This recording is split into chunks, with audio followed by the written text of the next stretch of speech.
Kjære alle sammen, jeg er veldig glad for å kunne åpne dette spennende webinaret. Her på UiB så er vi glad for å ha så mange gode samarbeidspartnere, både fra inn- og utland, innen dette KI-konsortiet.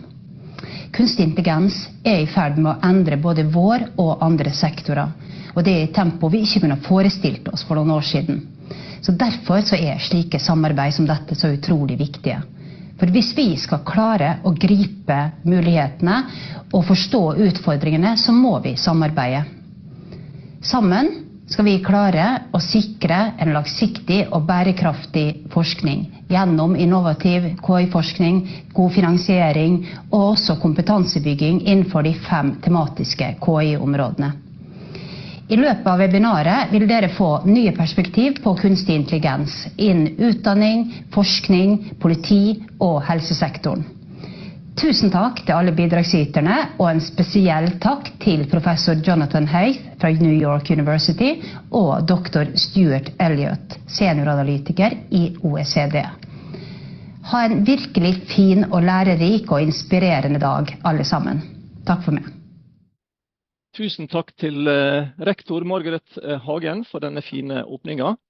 Og jeg er da Rune Krumsvik som leder det webinaret her, og jeg ønsker alle velkommen til et spennende webinar med masse programposter og ganske tett program. Og nå er jo det slik at dette her konsortiet som jeg leder er jo da sammensatt av 4 sektorer. Og i dag får vi altså innlegg fra alle 4 sektorene, og vi får også en lengre sesjon med Jonathan Haidt og Charlotte Lunde og Ellen Beate Hansen, som da vil diskutere blant annet det med skjermtid og så videre. Så det blir en spennende dag, og først ut er da professor Olav Tenstad fra Medisinsk fakultet ved Universitetet i Bergen, så vær så god, Olav. Mange takk, Rune. Dette foredraget er også på engelsk, hvis dere følger den lenken der. Dette bildet skal illustrere at høyere utdanning, og spesielt medisin, det trenger en kursendring. Vi har flere studenter per underviser, samtidig som det forventes en økt gjennomstrømning med høyere kvalitet. Del presentasjonen din. Presentasjonen din må dele. Ok. Ser dere den nå? Er den synlig nå? Ja, den er. Ok, beklager dette. Men dette her skal altså vise det jeg sa, at vi trenger en kursendring i høyere utdanning, spesielt i medisin, med flere studenter per underviser, og som vi forventer også økt gjennomstrømning og bedre kvalitet. Kunnskapsgrunnlaget er økende, og innholdet i studiet oppleves overveldende, men det er heller lite eller ingenting som tas ut, så vi har et curriculum overload-problem. Vi har også innført en moderne studieplan med studentaktive læringsformer, men vi har beholdt en tradisjonell vurderingspraksis, og de 2 tingene går ikke alltid like godt i hop. Så derfor skal jeg vise dere et verktøy som kan bidra til en ønsket kursendring. Jeg møter studenter som etter 2 år så å si bare er testet i flervalgsspørsmål, og ikke fått tilbakemelding på skriftlige innleveringer underveis. Og derfor er det ikke uventet at de rapporterer på NOKUT sine årlige studiebarometerundersøkelser lav tilfredshet på tilbakemeldingene. Vi har et dilemma. Vi har ikke kapasitet til å gi individuell læringsstøtte, samtidig som jeg har pålagt en rekke aktiviteter som ikke kommer studentene til gode. Vi har derfor utviklet en løsning som kan bøte på dette, en AI-støttet plattform som kan gradere og gi kvalitative tilbakemeldinger på skriftlige innleveringer. Vi har en analytisk modul som kan vise om eksamen eller en formativ prøve fungerer som forventet. Og vi kan også få støtte til å generere nye oppgaver basert på læringsmål og tidligere eksamensoppgaver. Jeg skal vise dere litt data fra denne plattformen. Vi fikk ideen i august 2023, og fikk ganske raskt laget en prototyp som vi fikk testet i mars for litt over et år siden med en lukket bok prøveeksamen. Og ved hjelp av UiB-midler så fikk vi integrert denne løsningen inn i UiB sin innlogging og IT-infrastruktur, slik at vi kan kommunisere med eksamensplattformen Inspera. Og dermed så kan vi retrospektivt hente ut, og har hentet ut, ca. 45 000 spørsmål og svar som vi har gradert i ettertid og gitt tilbakemeldinger på, utelukkende basert på sensorveiledningene som ble benyttet av eksamenskommisjonen. Og planen videre nå, og vi har allerede avtalt med medisinske fakultetet, at vi skal støtte 6 av de 12 semestrene med underveiseksamener og eventuelt beslutningsstøtte til summative eksamener. Der må vi være litt varsomme, som jeg skal komme litt inn på. Etter den prøveeksamen vi testet i starten, så ble studentene bedt om å evaluere egen og en anonym medstudent sin fritekstbesvarelse. Og studentene rapporterte god læring av begge deler. Her ser vi hvordan plattformen genererte i tilnærmet samtid. Til høyre der studentenes scoring av seg selv og en medstudent mot eksaminator sin scoring. Og det god korrelasjon, og enda bedre korrelasjon mellom AI-score og eksaminator-score. Verdt å merke seg at eksaminator brukte 3 uker på å rette eller vurdere disse ca. 2000 fritekster.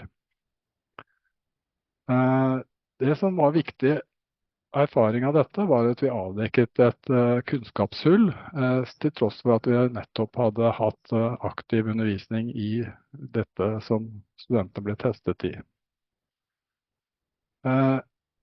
Men studentene fikk jo da anledning til å se sine kunnskapshull med mulighet for å tette dem før det for sent, og de var veldig positive til denne testen. Og da det viktig å merke seg at studentene var involvert i prosessen fra starten av. Da de kom til semester i januar, så visste de at de skulle ha denne testen, og de fikk være med på hvordan dette var innrettet, så at de var helt klare over at dette var en AI-genererte tilbakemeldinger og scoringer som de fikk. Og det veldig viktig. Her vi et eksempel på retrospektiv validering av plattformen, om den i stand til å score slik som en menneskelig eksamenskommisjon. Og vi ser at det en god korrelasjon mellom AI-score og manuell score i 3 forskjellige fagområder, fra et bachelorkurs i medisin til kurs 3, som en klinisk slutteksamen med ca. 40 fritekstoppgaver, resonerende kliniske case. I alle tilfellene så det en god korrelasjon mellom AI-score og manuell scoring fra eksamenskommisjonene. Her ser vi til venstre akkumulerte data fra 11 eksamener i klinisk medisin, med lite spredning mellom de individuelle regresjonslinjene fra det samme kurset her til venstre. Så den grønne linjen den viser gjennomsnitt, og de 11 enkle linjene det ligger ganske tett på der. Og hvis vi sammenligner til høyre her, så ser vi regresjonslinjene fra 4 forskjellige kurs i altså fra medfak. Og vi ser en veldig forutsigbar oppførsel fra plattformen, til tross for at den ikke endret på tvers av disse fagområdene. Dette slik innloggingen ser ut for studenter og lærere. Jeg har ikke tid til å gå inn i selve plattformen, men jeg kan vise dere litt hvordan den ser ut fra studentenes side. Da får de se sin egen prestasjon sammenlignet med kullgjennomsnittet i form av et spider-diagram. Og her ser vi et eksempel på en god student i den blå her på de forskjellige fagområdene, mens kullgjennomsnittet vist i den røde innerste sirkelen. Ser vi med en gang at akademisk lesing og skriving gjør denne studenten her det veldig bra på, mens kullgjennomsnittet ikke gjør det så godt, så her det verdt å se på denne undervisningsformen i akademisk lesing og skriving. kommunikasjon gjør både denne studenten og kullgjennomsnittet svakt, så her er også grunn til å se på akkurat den oppgaven. Så får studentene en holistisk tilbakemelding på hele eksamen og en tilbakemelding på hver enkelt tekstoppgave. Det viktigste er at vi utvikler en iterativ læringsloop, hvor de får en AI-agent som kan gi dem en hånd i ryggen og forbedre seg på kunnskapshull som er avdekket ved denne prøven. Her er et eksempel bare på et spørsmål i trygdemedisin, slik det ser ut av plattformen. Dette er en reell oppgave, en sensorveiledning som er ganske detaljert i dette eksempelet. Den er ikke laget for AI, for dette er en tidligere eksamen som er hentet inn direkte fra Inspira.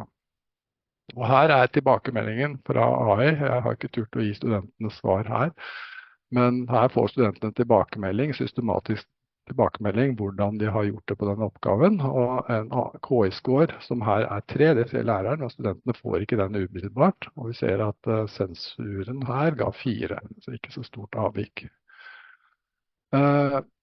Læreren kan i dashbordet gjøre terskelanalyser, se på hvordan flere studenter i grenseområdet gjør det på de forskjellige fagområdene. Hvis det finnes manuell score, kan man se hvor godt den korrelerer med AI-score, og man kan se på vanskelige oppgaver og se hvor mye tid studentene bruker per oppgave og gjøre ganske avanserte psykometriske analyser for å teste om eksamen fungerer som forventet.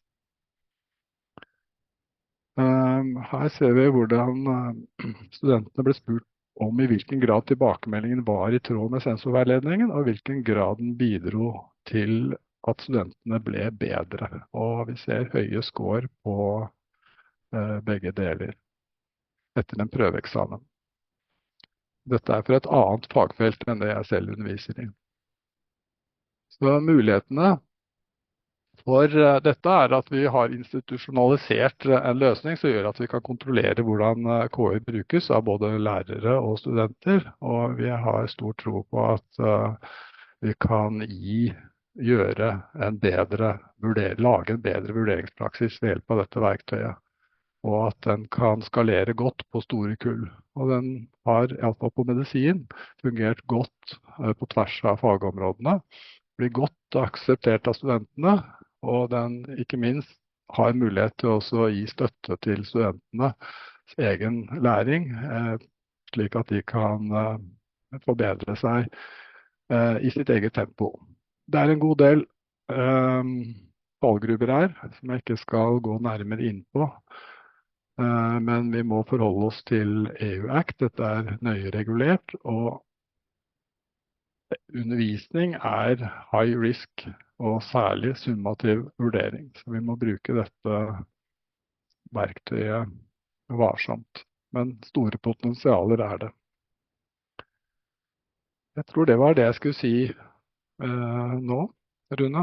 Ja, tusen takk, Olav. Dette her er jo veldig spennende, og det er jo sånn som du innleder med, så ligger jo det foredraget her også på engelsk på Universitetet i Bergen sine nettsider. I tillegg så er jo dere publisert en artikkel fra den studien her, som også er tilgjengelig. Vel, er det open access, eller? Ja, det er forløperen til denne studien. Det gikk jo på hvordan aktiv læring, eller læringsformer kan påvirke prestasjon. Så det er forløperen egentlig til hele prosjektet. Den er open access, ja. Men vi har sendt inn, nå i denne uken sendte vi inn resultater fra dette arbeidet her til som vi håper går igjennom i en farmakologisk journal. Ja. Open access, den også. Veldig spennende, og tusen takk for innlegget. Da går vi videre til Helen Latifi, som vil presentere noe fra hennes kant. Ok, Helen? Ja. Jamen, tak for, at jeg måtte være med, og jeg er glad for, at vi kunne starte lidt før tid. Kanskje der er plads til nogle spørgsmål. Ja. Så jeg starter med at dele min skærm.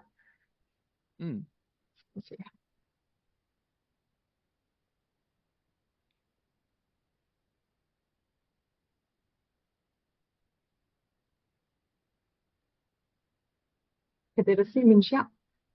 Ja. Ja. så tror jeg laver det i fuldskærm version her.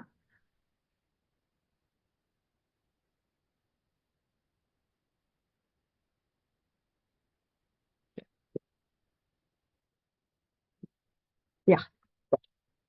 Jamen, jeg hedder Helen Latifi, og jeg er specialist i almen medicin og founder af Nordlys AI. Og jeg skal fortælle lidt om fremtidens helsesektor og behovet for, hvad kan man sige, kompetencehævelse inden for AI.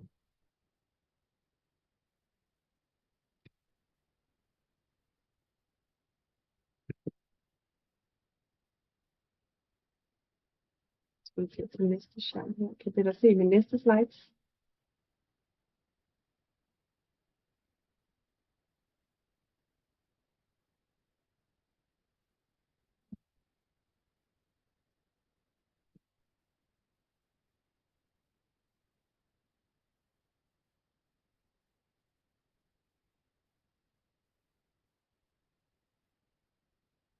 Jeg deler lige min slides igen, der er fedt.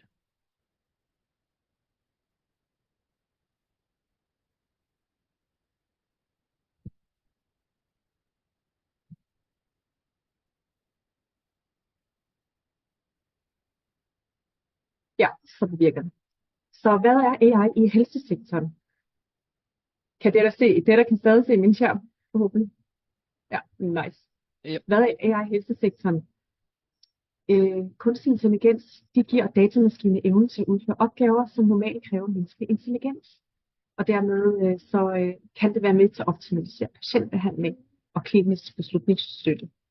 Den har transformativ potentiale, det vil sige, at den kan give bedre patientresultater, behandling og raskere dataanalyse, og så kan den revolutionere inden for sektoren personlig medicin og komme med nogle forebyggende behandling, så vi kan fange sygdom, før den viser sig til, altså før den virkelig slår ud.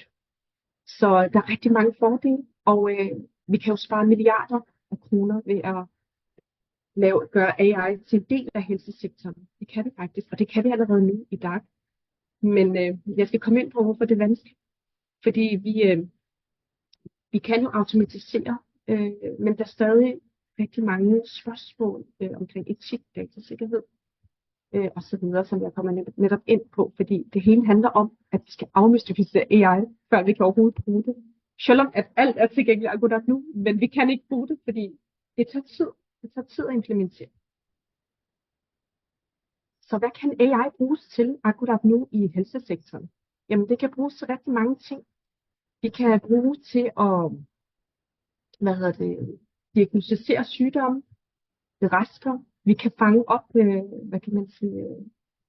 prædiktere nye udbrud af pandemier, og vi kan finde nye mediciner, og vi kan også inkorporere AI inde i journalsystemer, som er derude nu. Og det er det, mange prøver nu allerede på med tale-til-tekst. Det var bare en fåtal af det, som eksisterer derude, som man allerede kan tage i brug, og som allerede bruges i flere lande, inklusive Norge og i Danmark.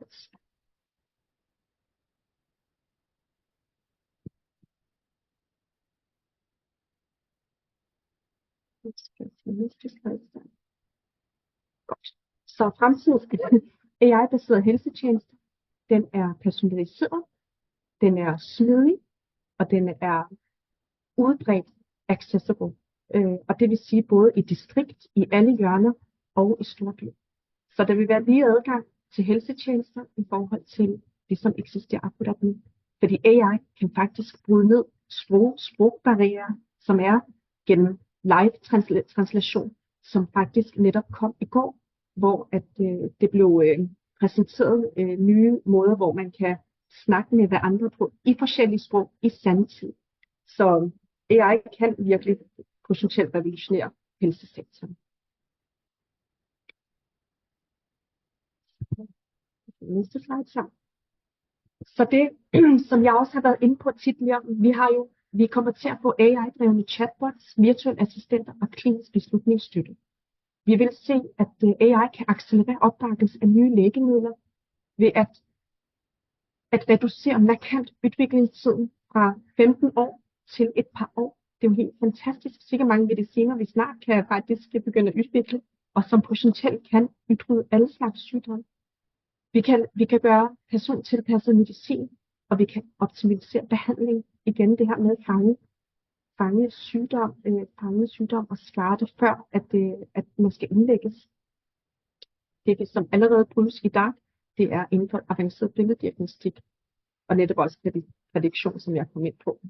Så alle de her integrationer, AI kan gøre i forskellige dele af helsesektoren, kan faktisk reducere samfundskostnader med 50%.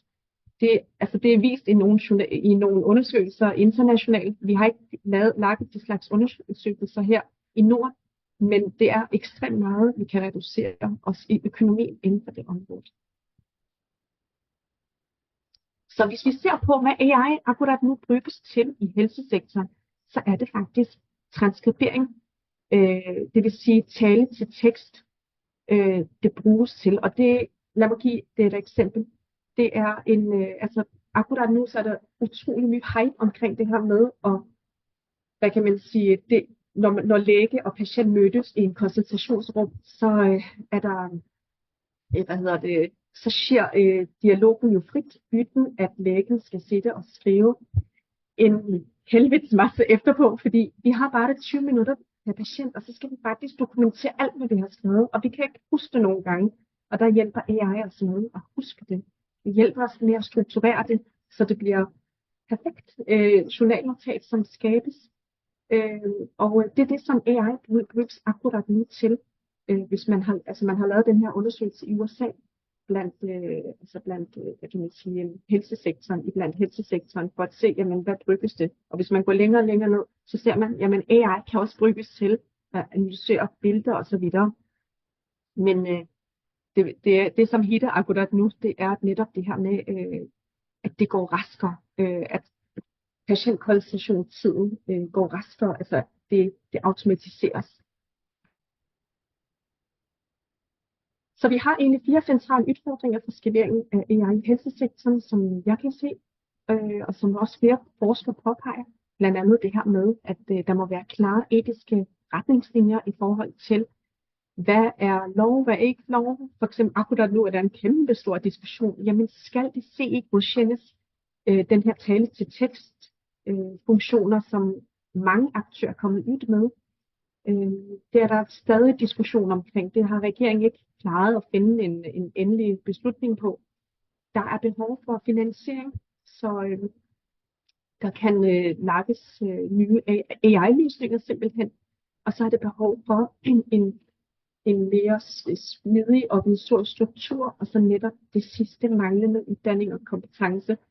Der er overhovedet ingen fokus på at, hvad kan man sige, at opgradere AI-kompetencerne inden for helsesektoren. Altså den er ikke grebet af hverken i primærhelsetjenesten eller i sekundærhelsetjenesten på sygehusene. Det ved jeg, fordi der er ingen. Så det mangler der fuldstændig, og det må vi jo gøre noget ved, for at vi kan bruge noget, må vi jo vide, hvordan det bruges egentlig. Så det er jo meget spændende, fordi i 2022 blev der faktisk lavet en undersøgelse omkring forandring i helsesektoren, når det kommer til ny teknologi. Og det vil være interessant at se på, om denne nye undersøgelse kunne igen gentages med AI. Men her, og det er bare ny teknologi, så var det, at 75% af de her helsepersonale svarede, jamen jeg forstår ikke det her, så jeg kan ikke bruge det. Altså, og så var det, at 58% har det sådan lidt mere på et emotionelt niveau, fordi det her, modstanden blev delt op i de her 3 dele. Og så var det simpelthen, jamen jeg liker det ikke. Altså det er imod de traditionelle, hvad kan man sige, måder, vi plejer at gøre det på. Og der igen det her med ændring i arbejdsrutiner og roller, som kom frem. Og så var der på et personligt niveau, hvor man simpelthen sagde, jamen jeg har ikke tillid til det her. Om det er usikkert, overholder det nu. Og det var det sikkert, og der var, det var helt op til 68%. Men 75%, det var interessant, altså i forhold til sektoren, altså digitaliseringssektoren. I forhold til, jamen, så mange sagde, at jamen, jeg forstår ikke ny teknologi. Så det som forskerne kom frem til, jamen det er igen fokuseret kompetenceudvikling, opkvalificering, KYSH og tilbud til helsesektoren. Det er tidlig involvering af klinikere, og der er jo overhovedet ingenting af det nu. Altså alt kører sådan overhovedet på os alle sammen. Der er ingen, der involveres i noget som helst. Så der er ikke en platform, hvor helsepersonale kan mødes teknologer og snakke om, jamen, hvad er det, der driver med her. Så man får ikke sådan reelt et billede af, jamen, hvor er det skoen egentlig trykker hos klinikerne. Og så er det selvfølgelig det her med etablering af klare etiske rammer, og så en meget klar og støttende kommunikation, når det handler omkring, jamen, nu skal det der til at have ny teknologi, altså også, at der ikke er sådan, du ved, det her med, jamen, vi ved det heller ikke, om vi skal lige vente og se, hvad det næste step er, så tydelige rammer. Så derfor så er jeg fortaler for, at man kan samarbejde på tværs af sektorer, og det er jo etablering af innovationsklynger og så forskellige centre, og vi skal på et nationalt plan lave nogle AI-strategier i forhold til at have nogle klare mål og retningslinjer, når det kommer til at øge de her kompetencer, og så netop fokus på kompetencer med digitale færdigheder, AI-forståelse, før man overhovedet kan bruge det her, for ellers vil det ikke bruges. Altså vi kan have nok så nice udstyr i forskellige, både i primærsektoren, på fastlæggekontorerne og på, på sygehuset, men når vi ikke helt forstår, hvordan det bruges, så vil der være stadig sådan en skepsis mod det, fordi at der er ingen, der helt forstår, jamen, hvor ligger alle data. Er det i USA, data ligger, når man begynder at bruge det? Hvor er det leverandøren, som sidder med al data? Hvordan håndteres data? Så når man ikke ved alle de her ting, så kan man egentlig ikke bruge det. Så der er store potentialer i fremtidens helsesektoren. Altså, der er en ekstremt stor økonomisk værdi at komme i gang med at indføre AI i helsesektoren. Der er 60% effektivitetsforbedring og utrolig nye 30% tidsbesparelse i forhold til administrativ tid. Og det er jo musik i en helsepersonels øre, det her, fordi vi bruger oceaner tid på dokumentation, fordi det er så vigtigt, at alt bliver dokumenteret til næste, der skal overtage, fordi vi har skiftende turnusplaner.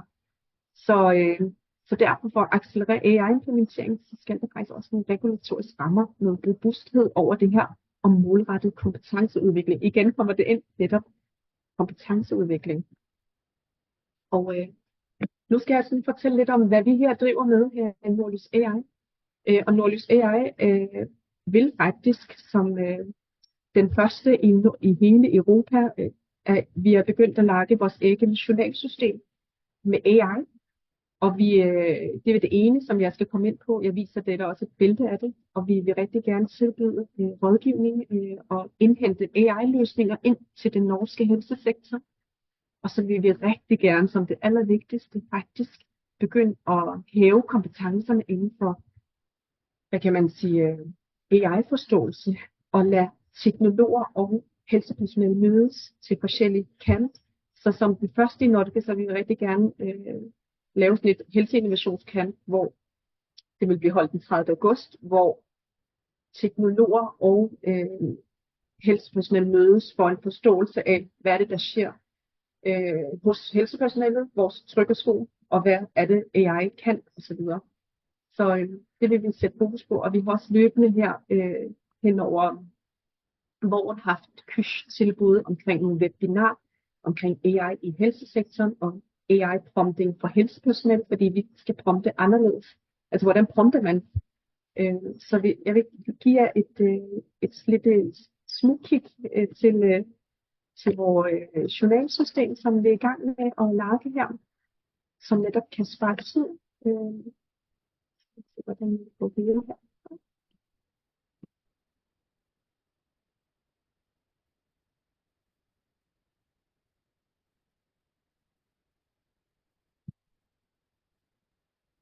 Hvad var det? Det er vores journalsystem, som har KI indbygget, AI indbygget i alle moduler. Så det i forhold til andre journalsystemer, så er det åbent med åbne grænsefladesnit.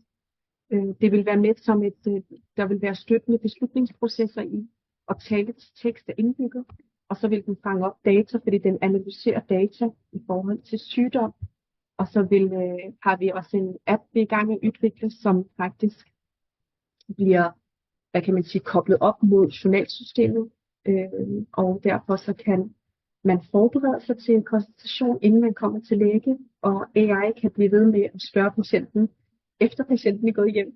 Det vil være lægens sådan langstrakte arm. Der vil stadig være omsorg for patienten, når patienten er kommet hjem, så man ikke føler sig alene. Det AI vil blive ved med at spørge, har du husket at tage din medicin? Hvordan går det med dig stadig? Og så vil den her AI-app faktisk analysere data med variables, som man som læge også kan få indsyn i, hvad er det, der sker hos patienten i forhold til søvnmønster, puls, blodtryk og EKG. Så det var egentlig det, som jeg havde for i dag. Tusen takk, Helen, for en veldig spennende presentasjon. Det arbeidet dere holder på med er jo utrolig innovativt. Og bare et lite spørsmål, det med kompetansebygging. Hvordan har dere tenkt å rulle ut det mer konkret? Ja, vi mener at mange store organisationer, blandt andet Lægeforeningen og Sygeplejeforbundet, skal ind, også på medicinstuderende på universitetsplan. Vi skal ind og, og få nogle kysttilbud, også Helsedirektoratet. Og det mangler der, altså alle de her store aktører, som allerede står på noget af undervisning og kompetencehævning inden for andre fagfelter. De skal med i kampen, og så kan vi jo som private her også støtte op, men vi kan ikke løfte det hele, så det skal komme ovenfra. Ja, sant. Ja. Det noen andre felt du vil løfte frem som spesielt viktig ut fra det du har sagt? Ja, altså jeg tænker inden for AI og prompt engineering for helsepersonale, det er også det nye Haidt akkurat nu. Vi er også nødt til at forstå og tage debatterne op i forhold til, for eksempel, skal en produkt CE-godkendes eller ikke? Altså vi som helsepersonale skal dras ind i alle de her debatter og diskussioner. Og der tænker jeg, at vi som sagt, altså hele Norges organisationer, både private og offentlige instanser, har et ansvar for at trække alle med. Fordi vi sitter her i klinikken, eller mine kollegaer, 80 timer på en uge, og har jeg simpelthen ikke overskud eller tid, eller at følge med, hvad det der sker inden for AI-sektoren. Så vil det være nice med en webinar, og jeg tænker, der er et behov for noget lidt anderledes tænkning, lidt mere digitalt, i stedet for de her fysiske kys. Selvfølgelig er fysisk kys altid godt at have, men man skal også begynde at tænke, det gjorde vi jo siden covid kom, begynde at tænke lidt mere digitalt ind i forhold til udvikling af kompetence. Ja. Takk igjen, Helen, for ditt fine bidrag her. Da går vi videre til neste på listen, og det er Severeide Bendiksen fra Forsvarets høgskole, som vil si noe om et prosjekt som de jobber med. So this is a short presentation of ongoing research at the Military Academy in Norway. The project is framed within two theoretical directions. Military theory and also systems theory. Here depicted as two opposing systems with their own end, ways and means. When we set a system in focus, we can use a socio-technical lens to highlight the need for a balance between available technology, the task of the system in focus, the structure or the organization up in the far left corner, and finally the people and their expertise down in the left corner. And when new technologies like artificial intelligence are introduced to the system, it needs to be rebalanced in order to optimize both the performance and the system efficiency. And in the military theory, this sort of system of systems equal what we call a physical factor of combat power.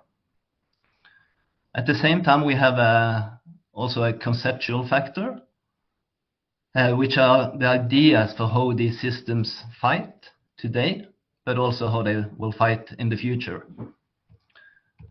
One of the sort of defining concepts today are called multi-domain operation.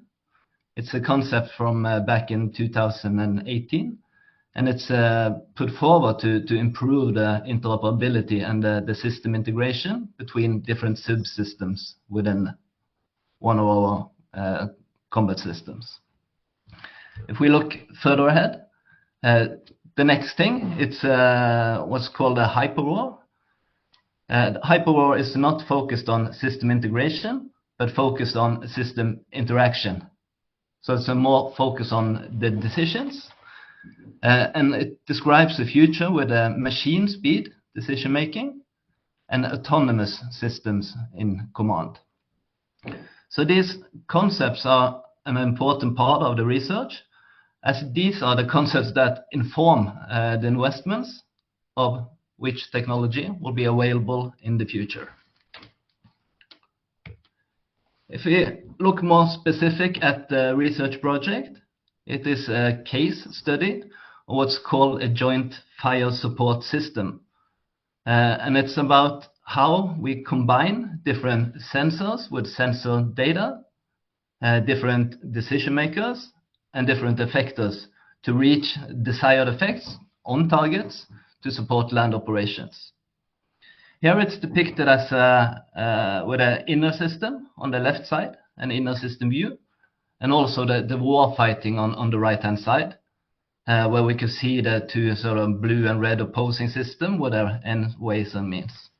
I want to highlight two key topics relevant for the research.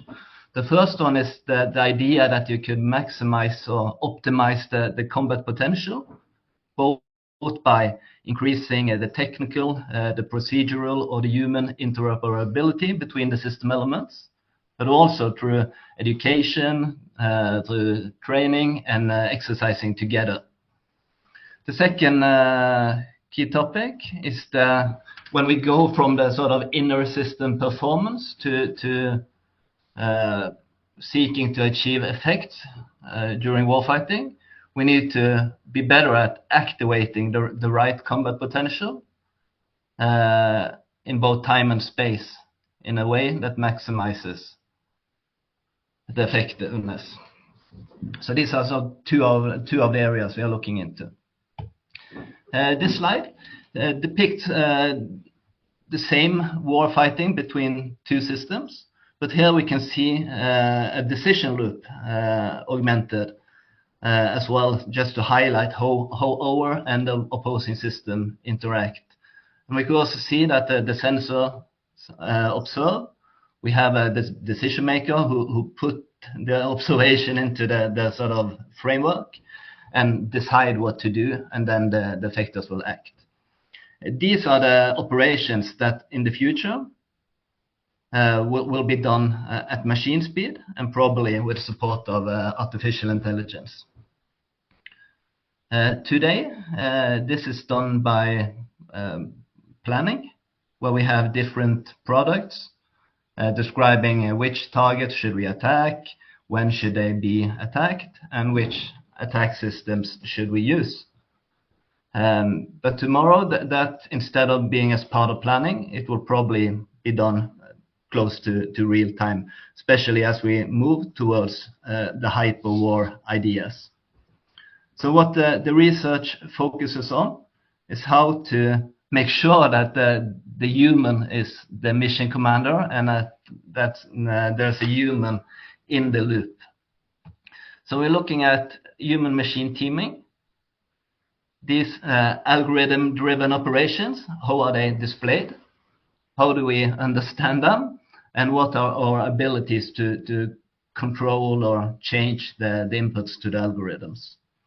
We are specifically looking at three different roles. The human as a failsafe, the human as a moral agent to make sure that the system operates within the boundaries of our political decision makers and the people they represent, And finally, the part of being an essential operator, which is basically about the trust between the human and machine. Do the algorithm or the machine operate as we want them to? And finally, we are looking into, given these 3 roles, what are the requirements for the professional military education, and how, if we need to, how should it be adjusted for the future operations? So that's it. Any questions? Thank you very much, Roy. Something else?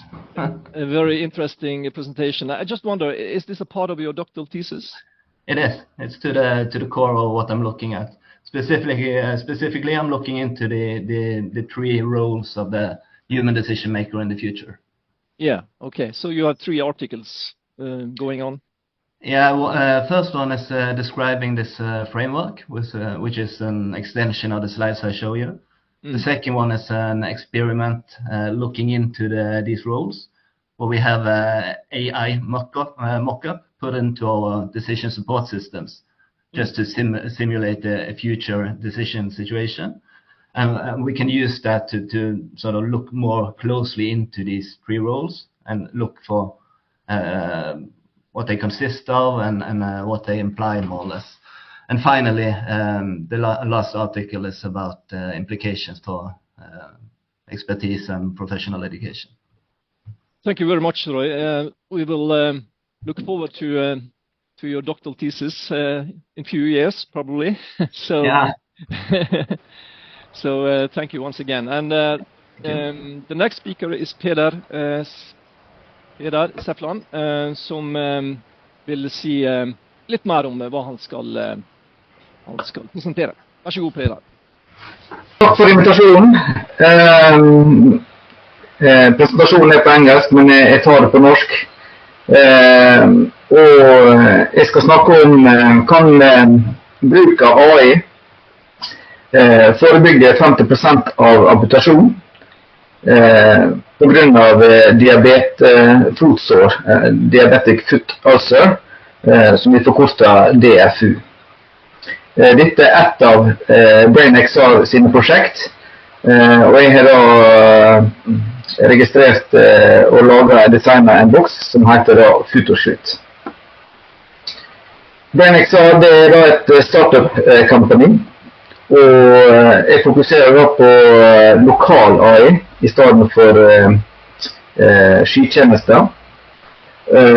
Og en av de tingene som vi har gjort, det da denne innovasjonen med Photoshoot, som dere ser på bildet nå, en boks der du kan ha foten inni for å få bilder. Og dette her et resultat av et samarbeid med nordiske ortopediklinikker sammen med Sintef, som også nå inne sammen med BrainXR og fått funding på å utvikle denne boksen. Så målet, det da å detektere tidlig fase av diabetesår, DFU, og bruke AI til å predikere at noe på vei, og sette inn tidlig tiltak. Photoshoot-boksen i denne sammenheng har sin oppgave på en måte å lage gode data. Det vet vi. Skal du ha en god AI-modell, så må du ha gode data som den blir trent på. Og der kommer denne boksen inn da. Bare for å si litt om hvor stort problemet med diabetes så står det her nå. Ja, disse tallene leser dere selv, men at det 6,8 millioner DFU globalt, og at hvert 20. sekund så blir det amputert relatert til diabetes. Og det er enorme kostnader. Det var snakk om her tidligere også. Kostnadsbesvarelse og sosial lidelse, kan du si, som kan bli spart ved å adressere dette problemet. Grunnen til dette oppstod, vi ser nå i rød jakke her oppe, det er Ulla Hellström-Tam fra Sverige. Hun tok kontakt med meg etter at jeg hadde en keynote på nordisk konferanse for ortopedi og protese. Og vi spurte om vi skulle lage en AI-modell innenfor ortopedi. Veka etterpå hadde vi møte. Dette her var 18. november. Og veka etterpå hadde vi møte, og før jul hadde vi fått med oss klinikker fra Island, Norge, Sverige, Finland, Danmark og fått med oss Sintef. Og vi hadde begynt på den prototypen som skal utleveres. Så det er gått veldig fort. Tidligere research på dette viser da at det har jo vært gjort før. Dette er ikke noe nytt sånn sett, men utfordringen med tidligere research det er at de har ikke standardisert bildene sine.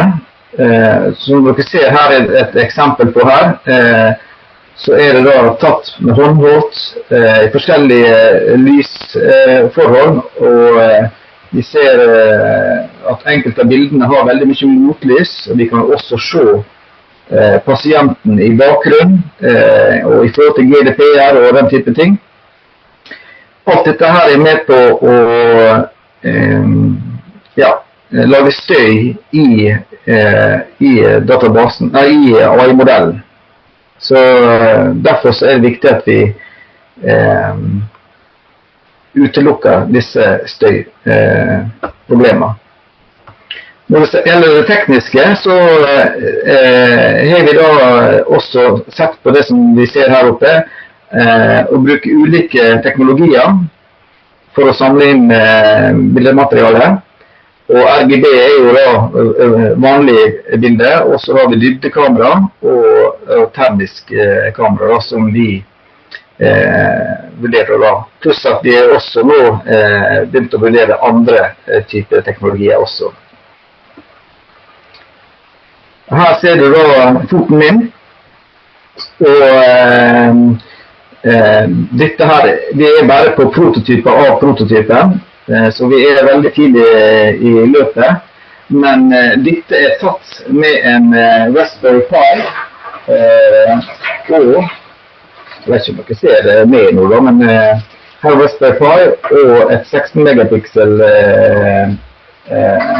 kamera som kan gi veldig god oppløsning og standardiserte bilder.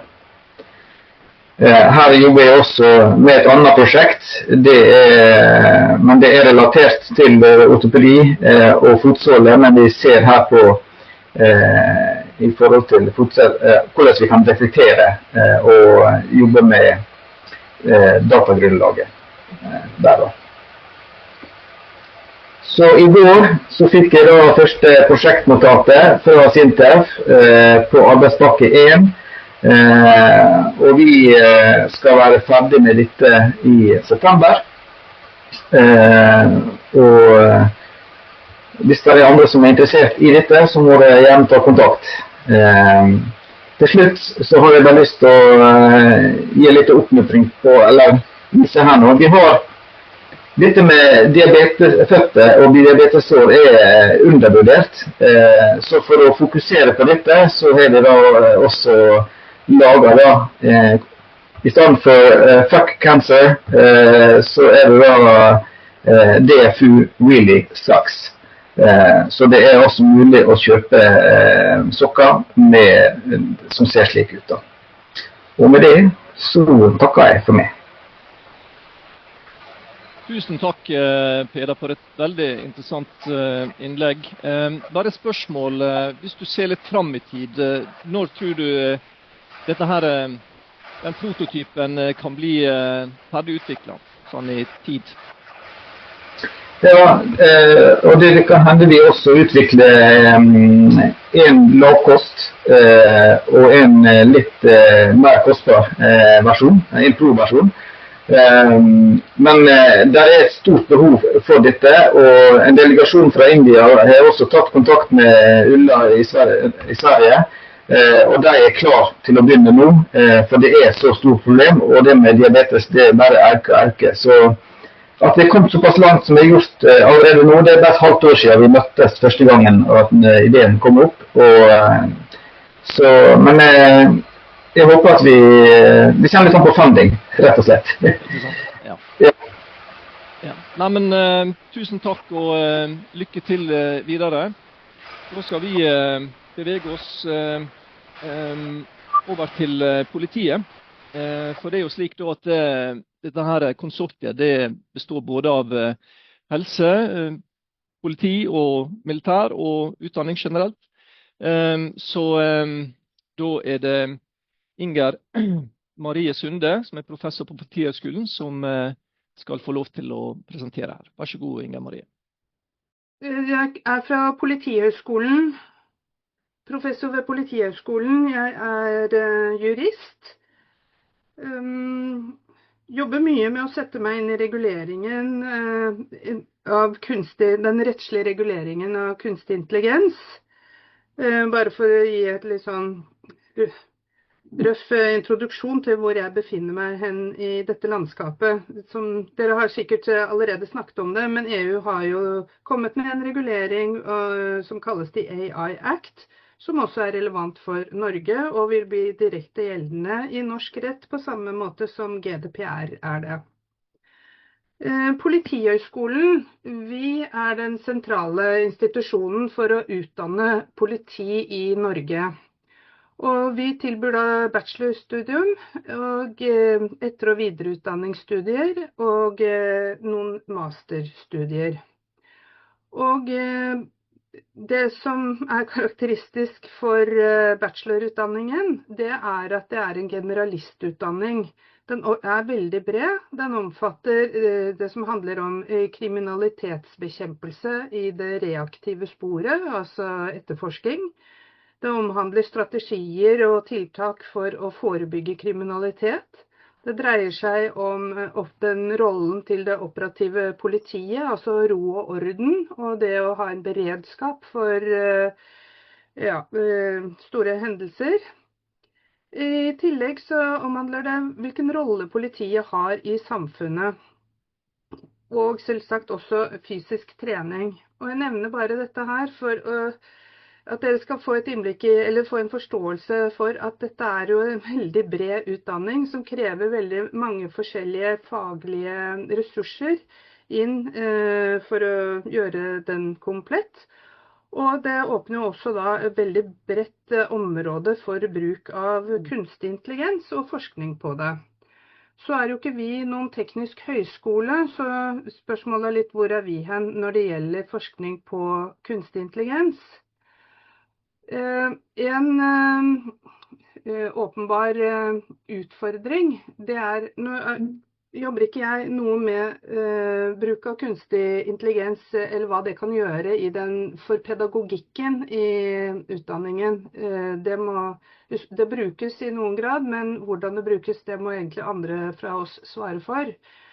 Men vi har en helt åpenbar utfordring i det at politiet der ute, og særlig ved Kripos og ved Oslo politidistrikt, som er store enheter og har mye ressurser på teknologi, de selvfølgelig utvikler jo kunstig intelligens, forskjellige applikasjoner for å håndtere store datamengder, drive med billedanalyse, finne ledetråder i etterforsking og så videre.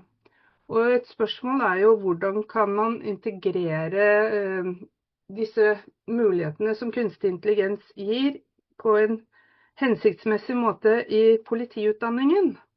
Det handler jo både om hvilket innhold bør det være i politiutdanningen, og de pedagogiske tilnærmingene til å formidle dette.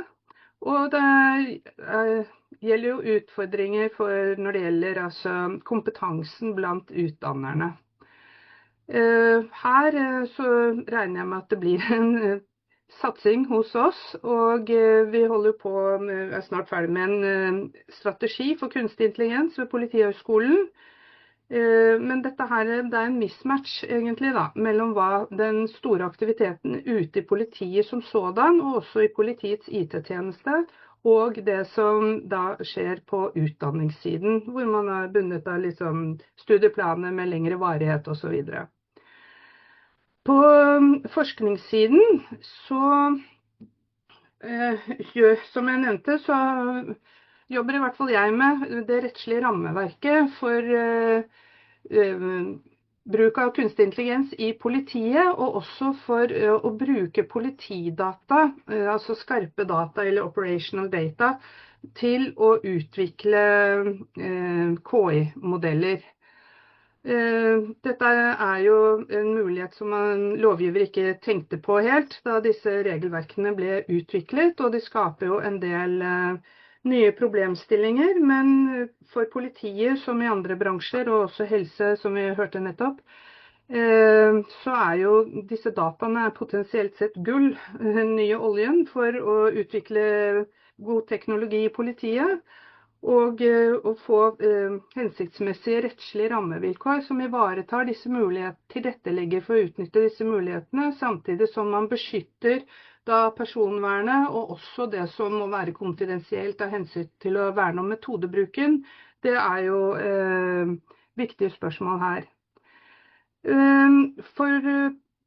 Som jeg sa, vi ikke en teknisk høyskole. Vår tilnærming vel heller å se på hvordan kan politiet utnytte kunstig intelligens på ansvarlig måte, og dermed vi opptatt av etikk og verdier.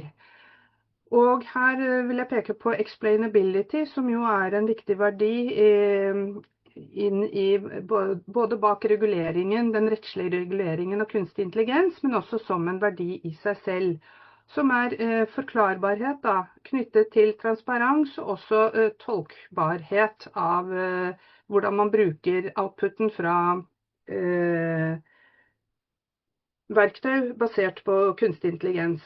Vi var med på en søknad på denne KI-milliarden sammen med da Agder. Vi ble invitert inn på dette senteret for Settling Machines. Vi synes det var veldig interessant, fordi at Settling Machines, den teknologien som da utvikles i Agder, den har jo en styrke på forklarbarhet.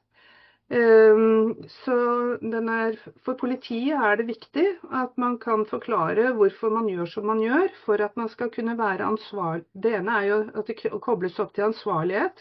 Det andre altså at man forstår hva man driver med og har en kritisk bruk av KI-verktøy. Og det tredje at man kan kommunisere på en hensiktsmessig måte med innbyggerne om hvordan man bruker ny teknologi.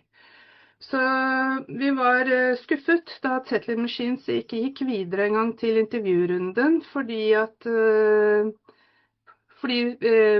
evaluatorene mente det var for høy risiko knyttet til prosjektet. Men de fortsetter jo der, og vi interessert i videre samarbeid med dem. Jeg sitter som leder av en strategisk gruppe i Europol på etikk og teknologi, og der har vi utviklet ethical guidelines for politiets bruk av nye teknologier, og da de use casene vi har, de handler vel alle sammen om kunstig intelligens. Så dette når det gjelder forskning, så vil jeg si at det jo anvendt forskning som vi driver med, ikke grunnforskning, og vi ganske avhengige av å ha denne her erfaringsutvekslingen med politiet, hva skjer der ute hele tiden, for igjen å ta det inn i forskningen vår, og gi ut relevant kunnskap tilbake til politiet. Så derfor en sånn rolle også interessant for oss, og vi får jo da også oversikt over hva som rører seg rundt i europeisk politi. Og det siste jeg vil peke på som et veldig interessant felt, det hvilken rolle kunstig intelligens vil spille inn i politiets beslutningstaking. Politiet jo veldig opptatt av risikovurderinger, og når det gjelder risikovurderinger så det en del restriksjoner som lagt inn i det rettslige rammeverket som kommer fra EU, og hvilket mulighetsrom som da gjenstår å kunne utnytte på lovlig måte. Det det interessant å forske i, og også koble det til explainability. Så dette her nok fokusområder for oss fremover.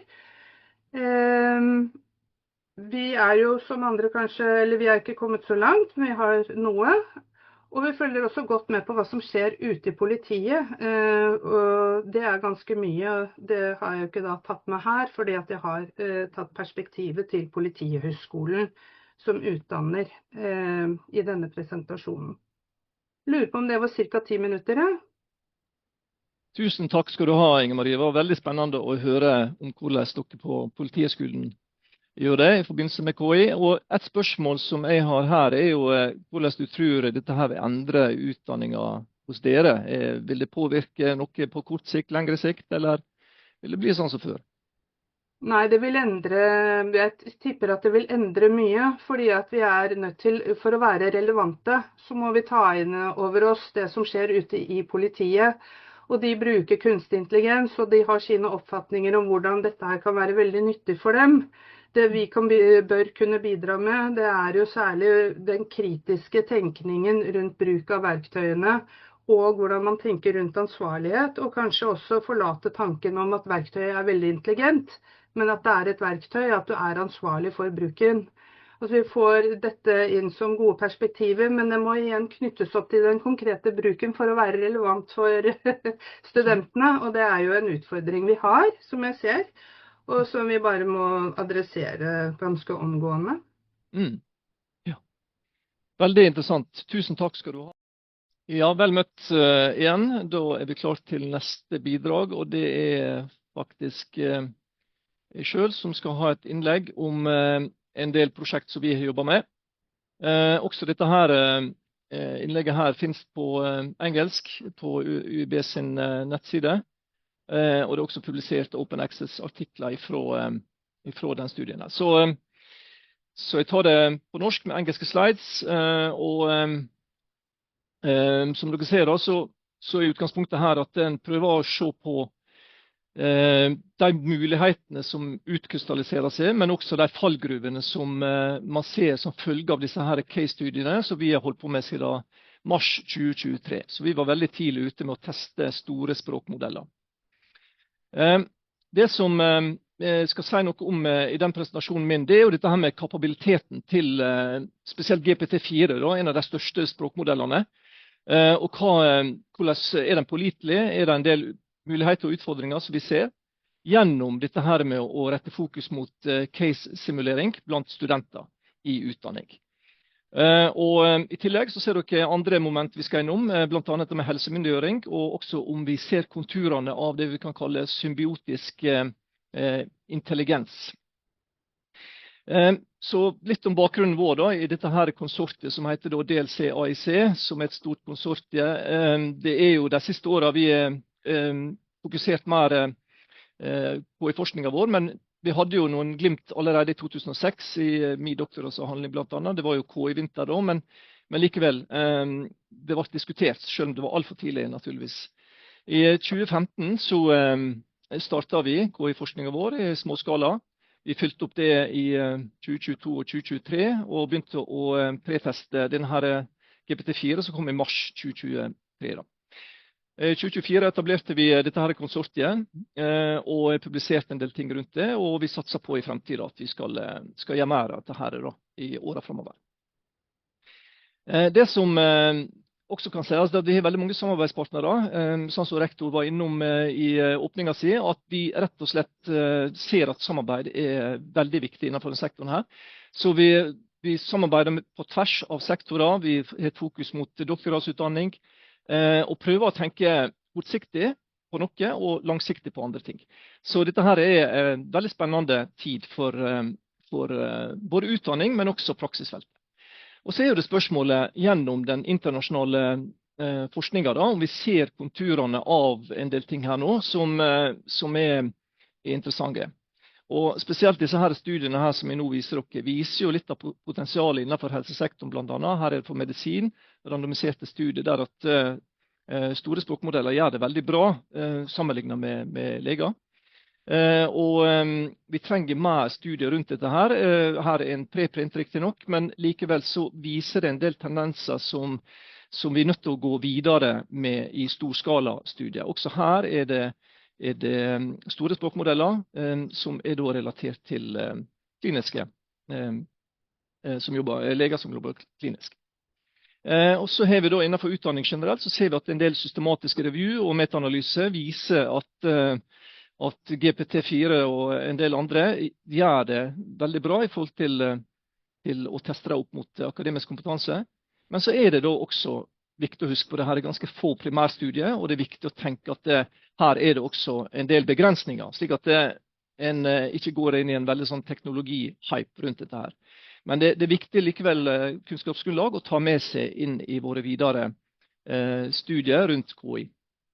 Og en studie her som går på Intelligent Tutoring System, som går egentlig på domenespesifikke chatboter som myntet inn mot fagdisipliner, så ser vi at effektstørrelsene såpass høye at det interessant. Vi nødt til å se litt nærmere på dette her. Det slik? Det vedvarende? Og hva viser da nye studier? Så vi trenger å bygge opp en kunnskapsbase både internasjonalt, men også i Norge, slik at vi kan navigere ut ifra det. Og det fortsatt litt tidlig, så de studiene som jeg viser nå jo naturligvis tentativt. Men det noen milepæler som verdt å løfte fram. Blant annet i 2025 så klarte jo denne GPT-4.5 å passere, eller klarte å matche den Turing-testen, og det jo en milepæl, selv om det mange ting å si om Turing-testen, av kritiske ting. Vi sett på denne studien med RCT-analyse, eller RCT-studie rundt hvordan store språkmodeller klarer å diagnostisere innenfor medisin, og vi sett også det at den største modellen, den 03-modellen, gjør det veldig bra på en veldig avansert intelligenstest. Så på den ene siden så har vi mange muligheter, men så jo det sånn da at her jo et etisk minefelt, og spørsmålet hvordan vi skal forberede våre studenter på dette her, for alle disse momenter som står her kunne vi snakke egentlig i dagesvis om, for de ekstremt viktige, og det går jo rett og slett på at her må vi være forsiktige på mange felt før vi implementerer. Det var derfor vi pretestet først uten studenter, for å sjekke ut kapabiliteten til denne her teknologien, og også påliteligheten. Dette her klar for å bli implementert i høyere utdanning, og delvis i praksisfeltet, eller det fortsatt her for lite transparens rundt bruken og så videre. Så her det både GDPR og en god del andre ting som kommer inn, som dere ser. Og det viktig at vi ser på dette både for studentene under utdanning, men også når de skal ut i arbeidslivet. Ikke sant? At utdanningene speiler på mange måter det vi gjør i utdanningen, og vice versa. Så det vi har gjort da, det at vi prøvde å lage en del scenario, en del sånn case-simulering, for å rett og slett at en tenker utdanning, og hvordan det kan på en måte påvirke eller bidra inn mot arbeidslivet også. Men da med autentiske scenarioer fra arbeidslivet. Og det jo litt fordi at 2 av 3 leger nå bruker jo KI i sitt arbeid daglig. Her fra USA, American Medical Association. Og dette her kan være alt fra trivielle ting som administrasjon og sånn, men det klart det at dette her ser ut til å øke på. Og da jo spørsmålet, hvordan kan en i utdanningssammenheng forberede studenter på det arbeidslivet som venter dem for år. Derfor så har vi sett på hvordan dette her kan både relateres til for eksempel nedstengte lokalsamfunn på grunn av ras, og det skjer hele tiden i Norge, om vinteren spesielt. Stengte veier, lokalsamfunn som ikke har kontakt med omverdenen og så videre, altså i forhold til transport og sånn. Og det klart at det jo noe vi må forholde oss til. Samtidig må vi også se på om det mulig at KI kan bidra noe der. Vi ser også det at når studentene, spesielt medisinstudenter, sykepleierstudenter og tannlegestudenter skal forberede seg til praksis, så det klart at det her en del muligheter med KI som vi har publisert på innenfor våre studier, som spennende. Riktig nok små case-studier, men likevel det viktig å ta det med. Og så det da dette her om om det kan styrke helsemyndiggjøringen til folk flest i samfunnet, om KI kan bidra noe der. Og det jo ikke for å erstatte noe av primærhelsetjenesten, det mer at en prøver å se på, det noen muligheter her. Og spesielt i et land som så langstrakt som oss, der det langt for veldig mange til nærmeste lege og sykehus og så videre, så må en kanskje se litt på hva muligheter her kan finnes. Så disse her simuleringene og case-studiene på mange måter i tråd med dette da. Og hva har vi gjort så langt? Ja, altså vi har jo publisert både bok og artikler rundt dette her internasjonalt. Vi har gjort en del kunnskapsoppsummeringer, og vi har fokusert på de største eksamenene i det norske systemet, spesielt medisineksamen på 6. året, også på norsk, og vi har sett på sykepleierutdanning, vi har sett på feedback på doktoratsnivå, og vi har sett på metodekapabiliteten til disse her språkmodellene. Og vi pretester også med sånn helseteknologi og wearables i tråd med dette her da. Så mye av dette her som pågår jo egentlig pretesting for å sjekke ut kapabilitet og hva de klarer. Og her har vi utviklet en chatbot for doktoratsutdanning, og det klart at sånne ting med det over hands-on teknologien, vi som forskere jo litt viktig for at vi forstår hva dette handler om. Så den her jo i bruk blant PhD-stipendiater, og den utviklet vi da i høsten 2024. Vi har også utviklet en chatbot for mixed method, og igjen da så jo dette her med at vi på mange måter hands-on og ser hvordan dette her kan fungere, og trener dem også på et treningsgrunnlag som mer domenespesifikt. Og det gjør det at vi på mange måter kan bygge bru mellom det mer teoretiske og det også mer praktiske for å se hvordan dette her utspiller seg da i mindre case-studier. Så hele fokuset vårt det på GPT-4, som var den største modellen da i 2023, mars 2023, mye større enn denne chat-GPT, og at en på mange måter har sett på de påfølgende versjonene i etterkant da. Det dere ser videre her jo det at vi publiserte denne her studien her blant annet innenfor Framtidens og medisin, og det går jo nettopp på hvordan denne her teknologien klarer seg på summativ og formativ assessment. Og da tenker vi hvordan kan det støtte studenter i opplæring, men også i forhold til hva implikasjoner det har for arbeidslivet. Så her ser dere første casen som jeg tenkte jeg skulle nevne for dere. Altså hva kapabilitet til GPT-4 på en medisineksamen i Norge, og hvordan kan det brukes til formativ og summativ vurdering når studentene anvender dette her. Så her det mange som vi tester, så det er mange områder, men det vi skal konsentrere oss om i dag, det jo da medisin og sykepleie og psykologi og tannlege. Og veldig kort da, så det klart at disse funnene her viser jo at den presterer veldig bra på egentlig alle områder, også på norsk. Så det jo interessant. Men kanskje det som vel så interessant det å se på hvordan medisinstudenter og andre studenter bruker denne teknologien, og her Vegard Slettvoll som med i vårt prosjekt, han sier litt om det. Så det der var jo en case hvor jeg øvde meg på det å fatte opp symptom gjennom en samtale og kommunisere med pasient. Og case jo noe vi har veldig mye av i medisinutdanningen. Det jo det man skal møte på som lege, det jo kasuistikker dagen lang. Her et annet eksempel som litt mer teknisk. Jeg har bedt om å få en sykehistorie og et utvidet blodprøvesvar til en pasient som ligger i et akuttmottak. Den var med på leiken. Den ga med David på 42, som røyker en pakke sigaretter om dagen og høyt kolesterolnivå, høyt blodtrykk og en familiehistorie om hjertesykdom. Han kommer til akuttmottaket og har da vondt i brystet. Man skjønner jo hvor det på vei. Jeg tok en titt, skal ikke kjede dere med alle blodprøvene her nå, og så litt på det. Og kom frem til at han her har nok mest sannsynlig en lungeemboli. Og jeg fortsatt å tenke hjerteinfarkt, men jeg tenkte lungeemboli basert på de blodprøvesvarene. Det altså en blodpropp i leggen som løsner og går opp og setter seg i lungene og gjør det vanskelig å puste, og at hjertet må jobbe veldig hardt. Så sier også at her må ha en EKG for å kunne stille endelig diagnose. Den gir meg tilbakemelding, og akkurat nå også, dine antagelser gode. Nice. Men disse casene... Ja, så... På mange måter så viser Vegard egentlig hvordan disse her casene kan brukes rent sånn praktisk også. Naturligvis ikke for å erstatte praksisperiode eller noen andre ting, men det klart at du kan simulere ting på nye måter som ganske interessant, og en del medisinstudenter og andre studenter gjør jo dette her allerede. Så det case 2 da, som da et veldig vanlig fenomen i Norge, at bygdene blir isolert på grunn av ras, som dere ser her. Og hva gjør vi? Da vi ikke tilgang til primærhelsetjeneste. Spesielt da i grisgrendte strøk, der det på mange måter samfunn som blir isolerte, kortere eller lengre tid. Her jo bare et eksempel naturligvis, men likevel.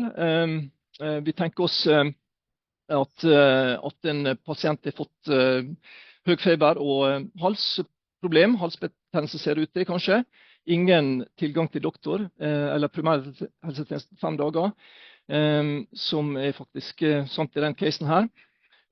Og det klart at en bruker denne her mest avanserte GPT-4 Turbo og legger inn ikke pasientdata, men data rundt dette her, anonymisert, så kommer det veldig fort opp at det såkalt acute tonsillitis.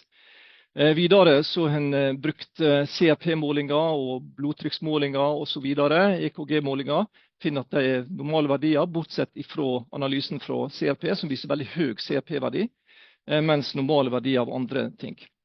Når vi da har en sparing med GPT Turbo, så ser en det at det en sterk indikasjon for en bakteriell infeksjon, og det foreslått penicillin.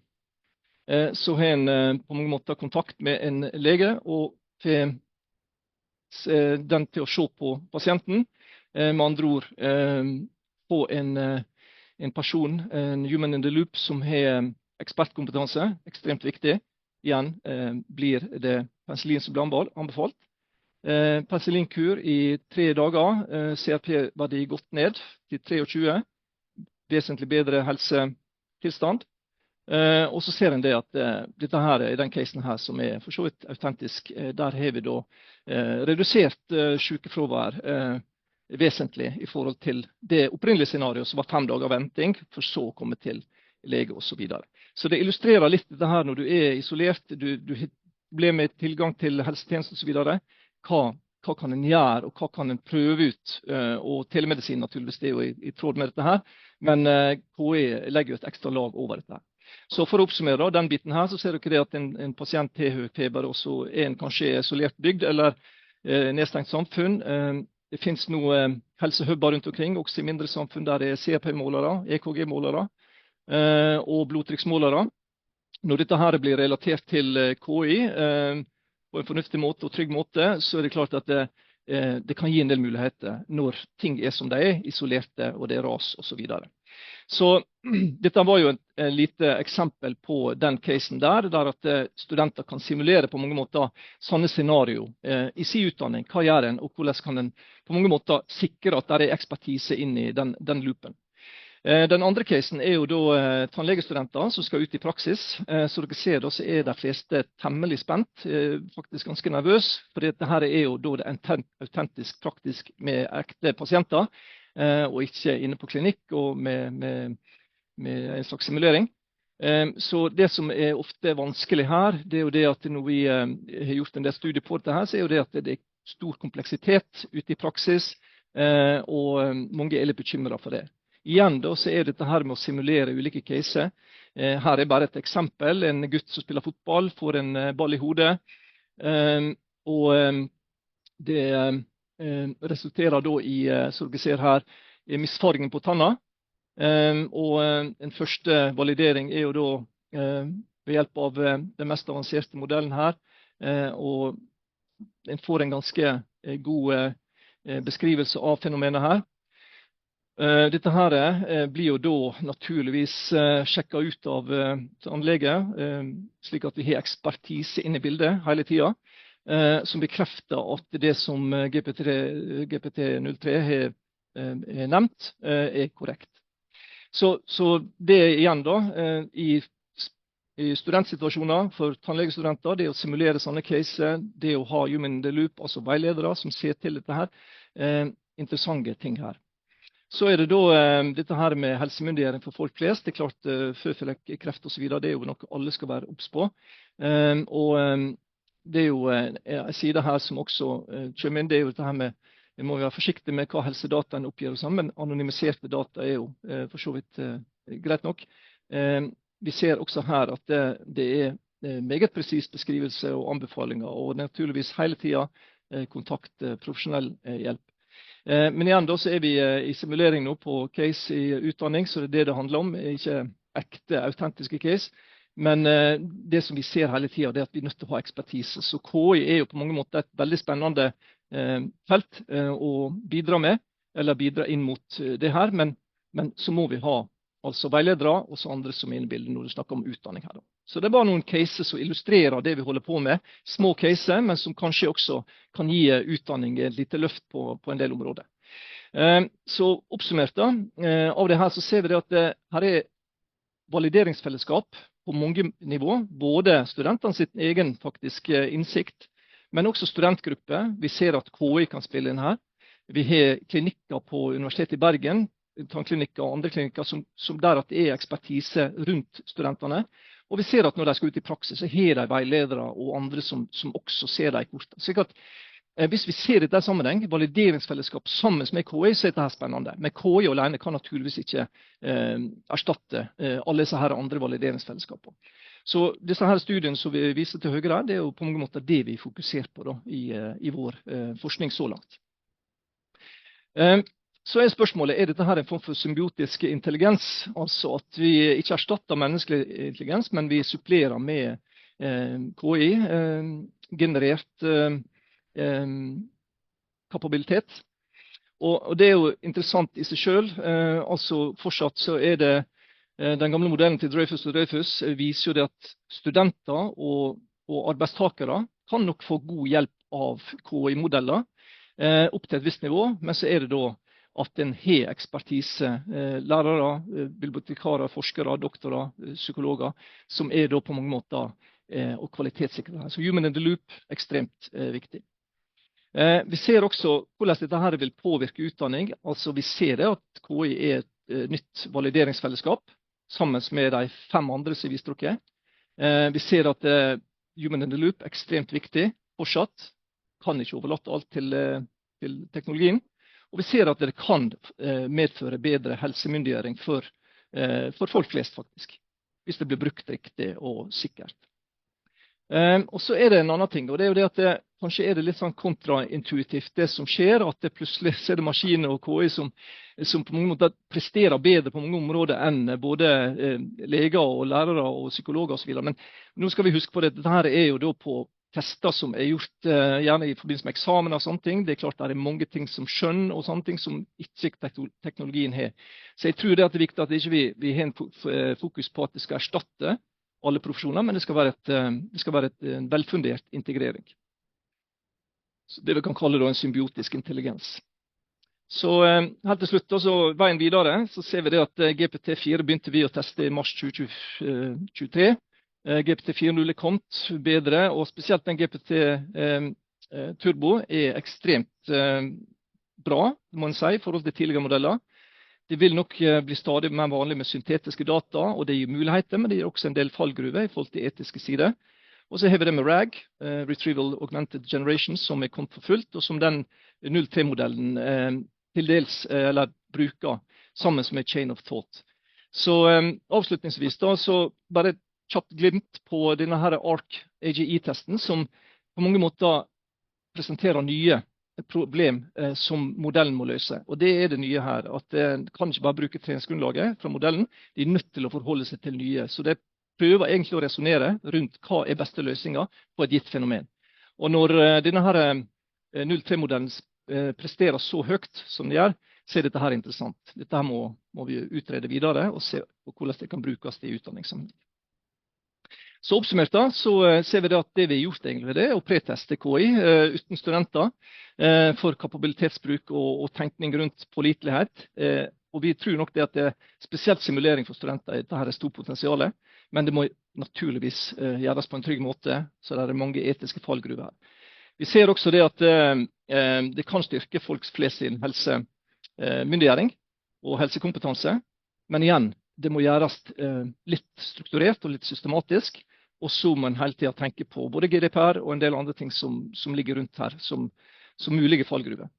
Og så tror vi det at ved å gjøre større, altså storskalastudier, så kan dette her medføre at vi kommer videre på dette her området.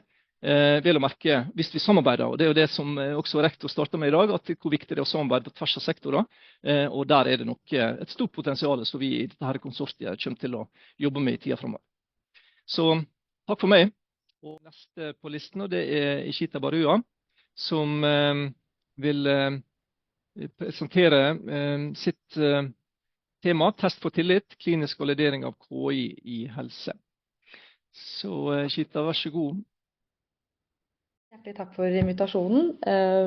Jeg heter Ishita Barua, utdannet lege og jobbet som lege på sykehus ved Bergen sykehus i et par år. Hoppet ut av spesialiseringen i forrørelsessykdommer, med spesialisering innenfor tarmkreftscreening, for også ta en doktorgrad.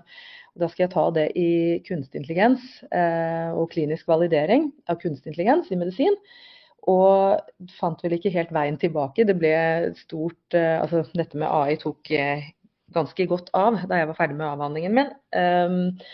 Og så begynte jeg i eget selskap som utvikler KI-modeller for helsetjenesten, men har funnet veien tilbake til akademia. Så når jeg er førsteamanuensis ved Universitetet i Agder. Så det jeg skal presentere i dag litt utgangspunktet for den forskningen jeg har gjort innenfor kunstig intelligens i medisin, og det jeg kommer til å fokusere på videre hos nye kolleger ved UiA. Sånn, vi kan starte med å snakke litt om hva slags type kunstig intelligens som faktisk brukes og implementert i norsk helsetjeneste. Dette noen utdrag fra noen medieklipp som har vært den siste tiden. Så ser vi at fra Dagens Medisin at man har begynt å bruke kunstig intelligens når det kommer til ressursallokering på sykehus, blant annet ved Lovisenberg, for å beregne og egentlig modellere frem bedre løsninger for ventetid og køsystem, og hvordan man kan optimalisere hvordan man bruker rommene for eksempel, altså aktiv knivtid på kirurgen. Også selvfølgelig automatisert administrasjon, altså hvordan man bruker det til transkripsjon av journaldokumenter. Det kanskje den vanligste bruken, og det som mest utbredt i dag, både i primærhelsetjenesten og sekundærhelsetjenesten. Så det dette med diagnostikk og presisjon innenfor diagnostikk. Den første utrullede bruken av kunstig intelligens i norsk helsetjeneste har jo vært dette eksempelet fra Vestre Viken og Bærum sykehus med KI på røntgentolkninger, altså på røntgenbilder. Og så det dette her med roboter, som på en måte nesten en egen undergren av kunstig intelligens, men automatisering da, at vi ser at det vokser frem, og noe har til og med begynt å være med i pilotstudier her hjemme i Norge, blant annet ved Sunde. Så dette på en måte det som allerede i gang, og som har fått litt mer medieoppmerksomhet. Det også andre eksempler utenom de som nevnt her. Det man ser at man veldig gjerne ønsker å satse på, det spesifikt det som ser på økt diagnostisk presisjon, det som kan bidra til at helsepersonell kommer raskere i gang med behandling av pasienter ved hjelp av den økte presisjonen, men også at man får en effektivisering og helst også en mer automatisert administrasjon. Man bruker helsepersonell der de utgjør den største forskjellen. Mindre på det som kan outsources til andre. Så må vi jo snakke litt om hvordan vi faktisk oppnår det med kunstig intelligens i dag. Altså hvordan går det med disse prosjektene? Dette på Lovisenberg, hvor selskapet Deep Insight har kommet med en KI-løsning for å redusere ventelister. Der ser man en ganske signifikant forskjell. Det nesten 20% reduksjon i ventelistekøer, og det har på en måte optimalisert hvordan man bruker tiden på de avdelingene. Så det eksempelet fra Vestre Viken, hvor man ønsket å oppnå en bedre allokering av tiden til radiologene ved å begynne å bruke kunstig intelligens for røntgentolkninger. Der ser man fra deres egne rapporter at det å redusere tiden som pasientene bruker på å vente på å få tatt røntgenbilde og få det tolket, den har gått ned. Men å frigjøre tid for radiologene, det lar seg vente på. Så den gevinstrealiseringen som skjer i en ende, den ikke like lett å få med seg gjennom hele arbeidsflyten. Så det gjenstår å se, og man trenger nok en god porsjon endringsledelse fra man klarer å ta med seg den samme gevinsten gjennom hele systemet. Og det noe av det som vanskelig, og som griper inn i dette med validering. Det som man kan si som på et generelt grunnlag at det per i dag så det manglende klinisk evidens for å ta i bruk kunstig intelligens. Så det en underrepresentasjon av studier som viser til en klar effekt av å ta i bruk kunstig intelligens når man sammenligner det med tradisjonelle metoder. Og det ulike grunner til det. Så hvis vi bruker tall fra amerikanske legemiddelverket, altså FDA, så ser vi at det bare rett over halvparten, 56% av de godkjente KI-verktøyene som ordentlig klinisk validert. Så de validert på et teknisk nivå, men de ikke testet ut i hendene på helsepersonell på ekte pasienter nødvendigvis. Det det som legges i klinisk validering til forskjell fra en teknisk og analytisk validering. Vi skal gå litt nærmere inn på det, hva det innebærer. Og så det bare 4,2%, altså under 5% av de godkjente KI-verktøyene som har utført en såkalt randomisert kontrollert studie, altså det som regnes som gullstandarden i medisin. Så kan man si at man ikke nødvendigvis trenger så omfattende studier som det en RCT det tar tid og det kostbart, og det ikke noe krav foreløpig at produsentene må gjøre det, men det til sammenligning da, hvis man ser på legemiddelindustrien, så det helt andre tall. Det 95% omtrent av legemidler som blitt testet gjennom en RCT for å vise til en effekt før det blitt godkjent. Så dette på en måte også på figuren så ser dere hvilke fagområder innenfor medisin hvor man har mest klinisk validering og hvor man har kommet lengst. Hvor det flest FDA-godkjente KI-verktøy. Tilsvarende for Europa, vi har kommet ganske langt her også, men vi har ikke noe godt tallgrunnlag for å si hvor mange av de godkjente CE-merkede KI-verktøyene det som blitt klinisk validert. Det mangler. Derfor det brukt amerikanske tall her. Så hvor det går galt? Det i hvordan vi egentlig omtaler validering. Det som teknologene kaller validering, der har du et datasett som et utgangspunkt, som du gjerne deler i 3 deler. Det trenger ikke å være 3 like store deler, men det deles i 3. Noe ment for trening, noe ment for validering, og noe ment for testing. Det i medisinen det vi kaller for retrospektive studier, det designet der. Da tester du ut litt mer hypotetisk. Men det kommer fra, hvis man kan kalle det, en homogen gruppe data. Så dersom du hadde stoppet der og begynt å bruke dette verktøyet på ekte pasienter, så hadde du ikke visst om det egentlig treffer så godt, uten at du også har gjort en større klinisk validering. Og dette på en måte det neste steget som helsepersonell vant til at man gjør når det kommer til validering, at man også tester det ut på en større del av befolkningen. Og da får du ikke en fullt så homogen gruppe. Den blir mye mer heterogen. For å gjøre det så må du gjøre såkalte prospektive studier, altså i sanntid, og ikke teste på bare historiske data, det som allerede samlet inn. Og dette kanskje den største forskjellen i hvordan vi bruker ordet validering mellom teknologer og klinikere. Så kan man si at klinisk validering av disse verktøyene, når man legger det opp, så litt av ønsketenkningen at det skal være mer inspirert av hvordan legemidler blir validert. Det skjer gjerne gjennom 4 faser. Og fase 3 og 4 ikke obligatorisk for KI-verktøy, men det for legemidler. Så må man spørre seg om det noen åpenbare grunner til at det skal være disse forskjellene her, eller om vi må legge til fase 3 og fase 4. I fase 3 så gjør man veldig ofte en RCT. Det betyr at du tester 2 grupper opp mot hverandre, og gjerne en intervensjonsgruppe og en kontrollgruppe. Og hvis du ikke velger å gjøre det, så kan du likevel komme unna med en mindre studie, så lenge den av et prospektivt design, for at det skal falle inn under denne typen validering, altså i fase 3. Men også en monitorering i etterkant av en godkjenning kan også være en god idé, sånn som man ser for legemidler, som typisk i en fase 4-studie. Litt sånn hvor mange randomiserte og kontrollerte studier for kliniske KI-verktøy finnes i verden i dag. Dette fra en studie publisert i fjor, 2024, hvor man ser at 81% av studiene har positive primærendepunkter, og at de fleste av disse studiene fra USA og Kina. Så det et problem at det i hovedsak 2 land som står for det meste av denne forskningen som vi har. Det helt, jeg holdt på å si, dette helt annerledes fra hvordan det i andre grener av medisin. Og 92% av disse studiene som finnes, de kun utført på ett studiested. Så vi mangler også multisenterstudier som sier noe om generaliserbarheten. Så de aller fleste av disse bare utført ett sted, og har da ikke kanskje den samme overføringsverdien altså mellom land da.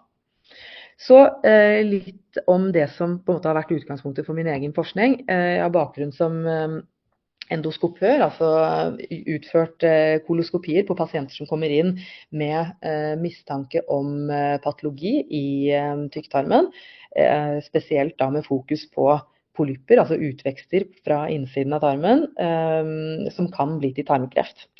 Så den første studien vi gjorde, det var en metaanalyse for å få oversikt over fagfeltet. Og det vi ønsket å se på da var deteksjon. Altså kan vi bruke AI-verktøy innenfor koloskopi, og der ser dere hvordan det kan se ut på skjermen for legene, som gjør at du har lettere for å oppdage disse forstadiene.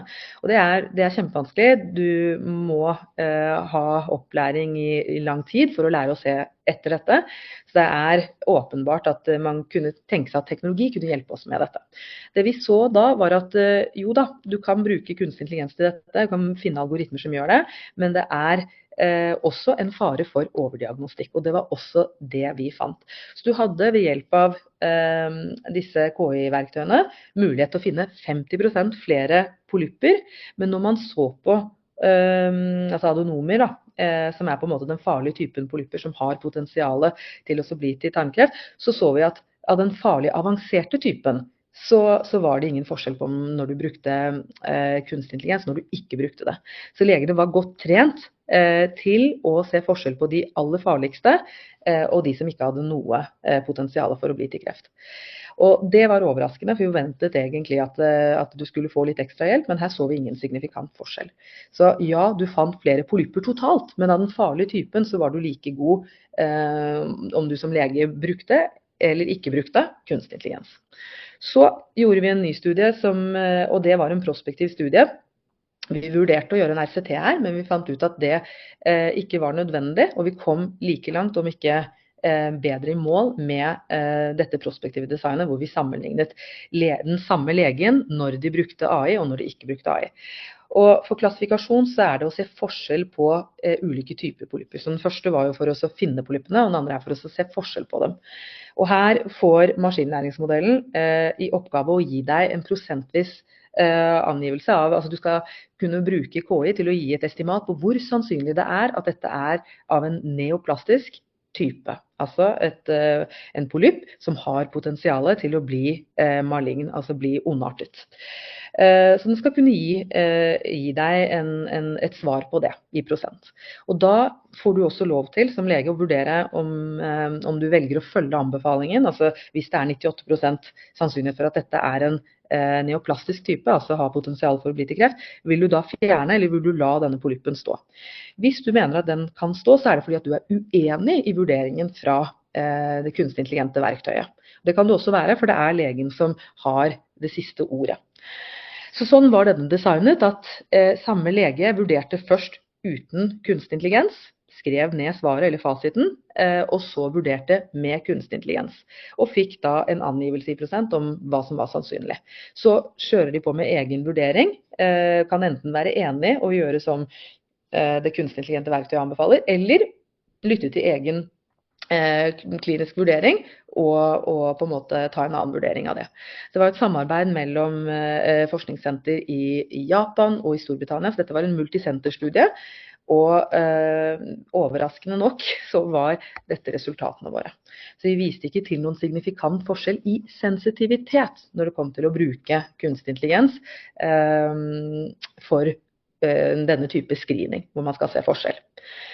Det vi så som var veldig positivt, og det var jo at når det kom til tilliten som den enkelte lege hadde til egne vurderinger, så økte den med bruk av kunstig intelligens.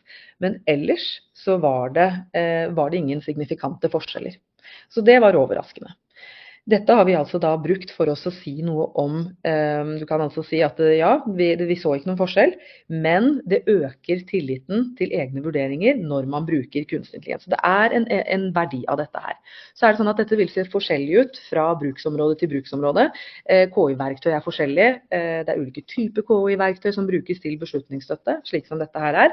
Sånn at du kan på en måte ikke felle alle under en kam. Du kan ikke tenke at dette her er overførbart til alle områder og subdomener av medisin.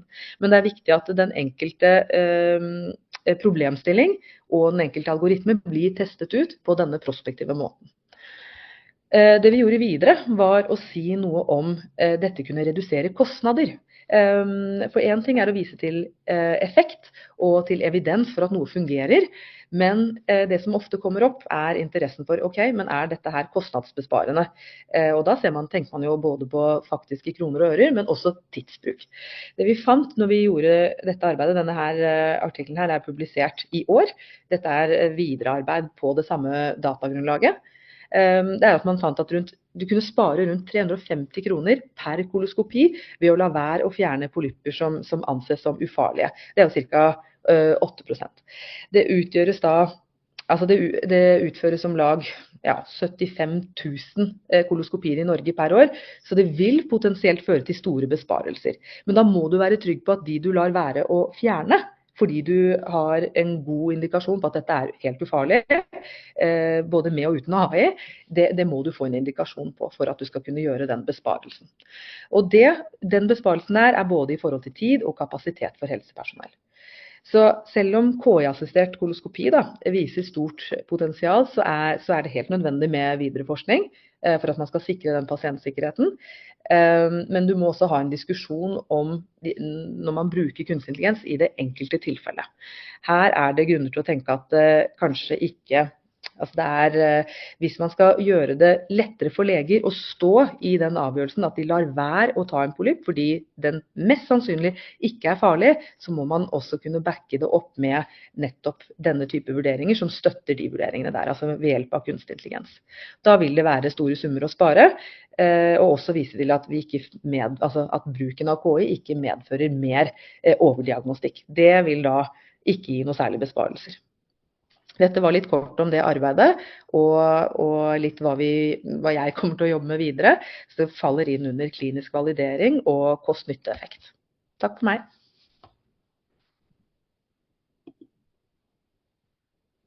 Ja, tusen takk, Ishita, for et veldig interessant innlegg. Nå er det slik at vi har hatt fokus på utdanning så langt, og det er veldig fint at du tar for deg det kliniske og litt kritisk analyse av det vi vet fra kunnskapsgrunnlaget der. Det er jo et ekstremt viktig aspekt, og det er jo også derfor jeg snakker mye om pretesting før en implementerer ting, slik at en vet at det faktisk er pålitelig og så videre. Så i utdanning er nok det litt lettere enn i klinisk sammenheng, men jeg synes det var veldig interessant å se på hva du løfter fram her. Nå er det kanskje noen som har noen spørsmål her da, så vi ordet fritt blant panelet, hvis det er noen som har noe.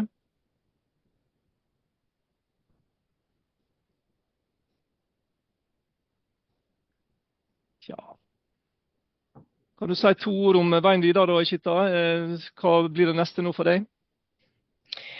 Faktisk så driver vi og snuser på noe klinisk beslutningsstøtte for demens og andre nevrologiske symptomer som man ser i akuttmottaket.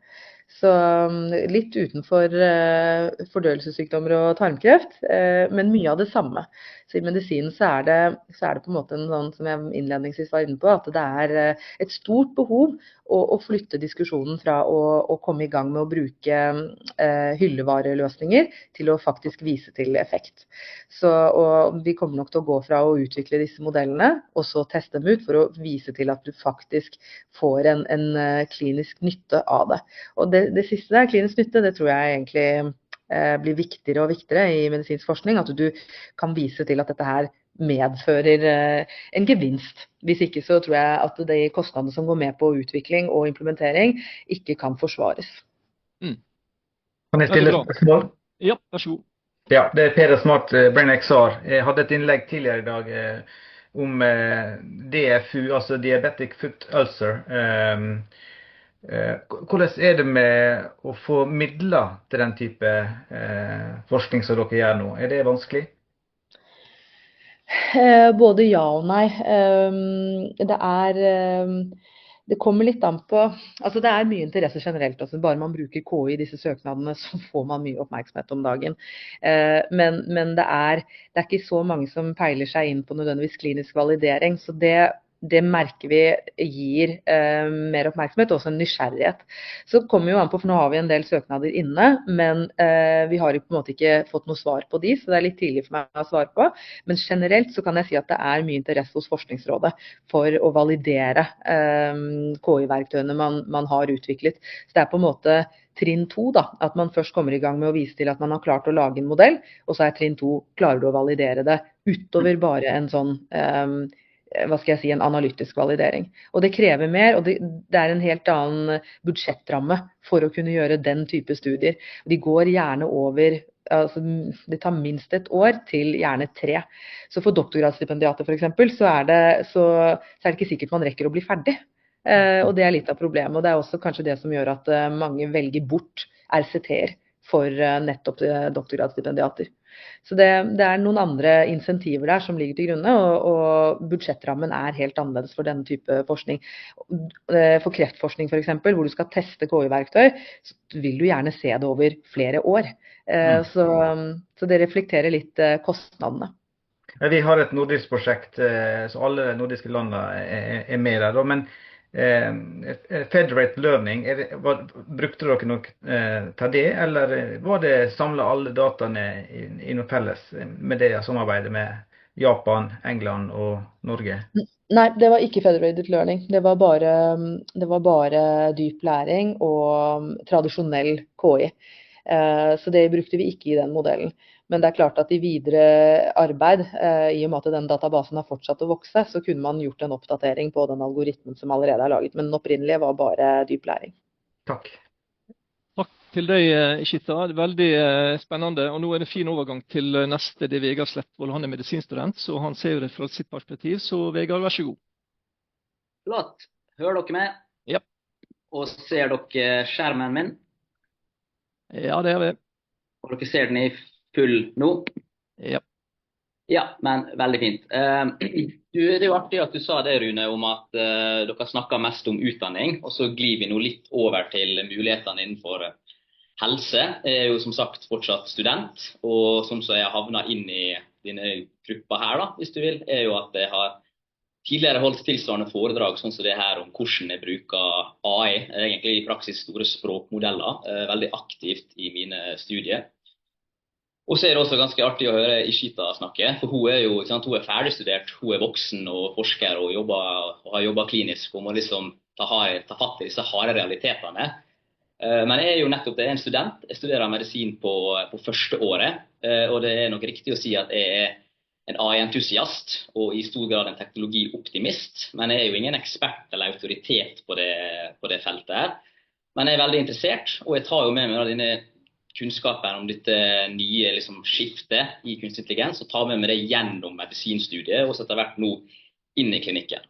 Og når jeg gjør det, så tillater jeg meg selv å være student, nysgjerrig, spørrende, jeg prøver å være eksperimentalistisk, og se muligheter da, og tenk litt hva kan AI brukes til, hva kan det ikke brukes til, og i så måte det jo ganske artig å høre det Ishita sier om sånn overdiagnostikk, det jo ganske artig å høre om. Og når dere ser titelen her da, på foredraget, jeg prøver jo å holde meg veldig oppdatert på både forskning om AI-medisin, og også om hva det faktisk brukes til rent klinisk.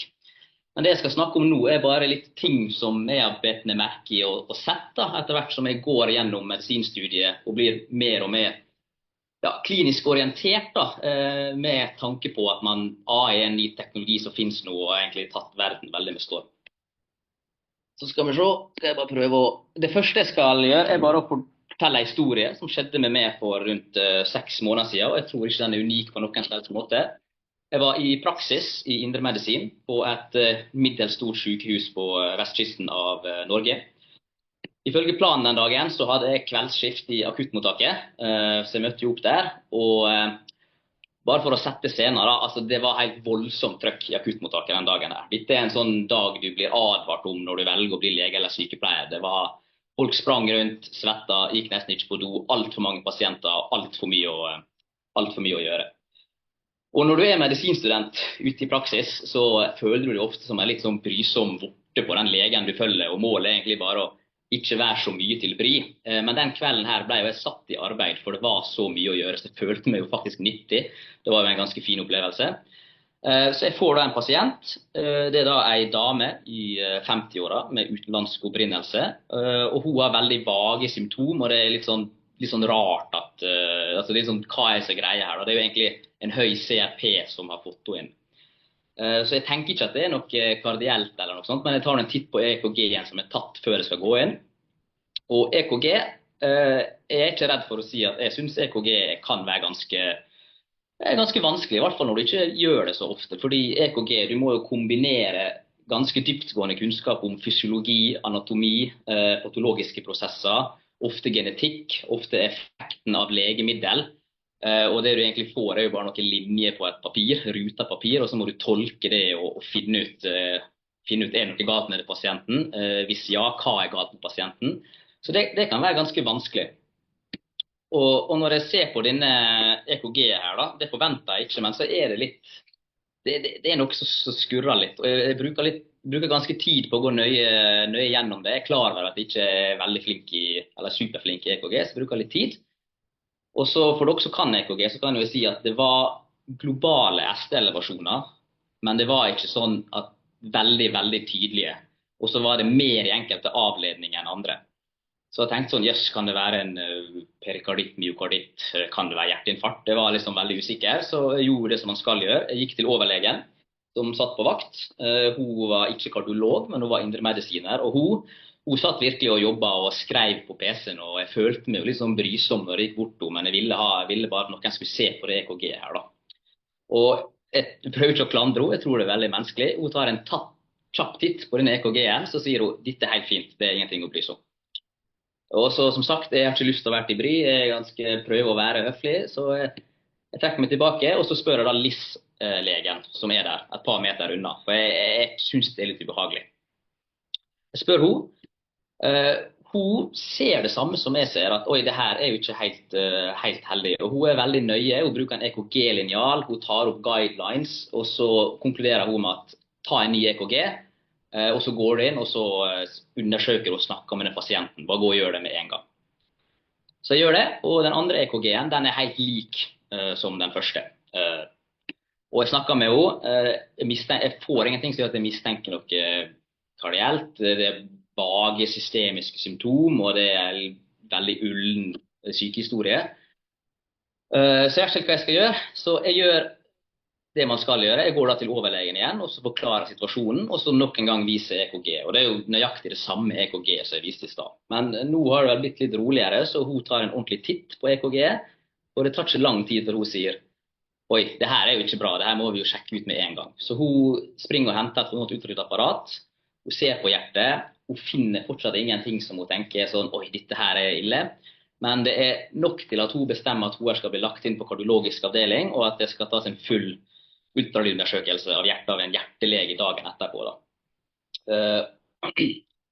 Og den dansen her rundt akuttmottaket, at jeg gikk til en lege, så til en annen, jeg gikk inn dit, jeg gikk tilbake, og så gikk hun og begynte på å gjøre skikkelig undersøkelser. Den tok jo lang tid, det tok over 2 timer fra jeg først liksom så dette EKG til det ble fattet tiltak av en voksen lege, da, hvis du vil si det. Og det fikk jo bare meg til å tenke at kanskje det mulig å ha litt assistanse, kanskje det en eller annen form for AI som kan gjøre det. Og jeg åpenbart ikke den første som har tenkt det her, fordi når du tar EKG i Norge og printer ut, eller får det sendt til PC-en din, så det alltid en automatisk tolkning, altså en form for AI som skal prøve å tolke EKG og hjelpe det. Sånn så her ser det ut hvis det bra, da har du sinusrytme, og det står normalt EKG, bare god stemning. Eneste problem at denne automatiske tolkningen, den elendig. Og når du lærer EKG, så det noe jeg først sier til det, bare ikke stol på maskinen, bare ikke se på den her noe automatisk tolkning, bare ikke bry deg med det.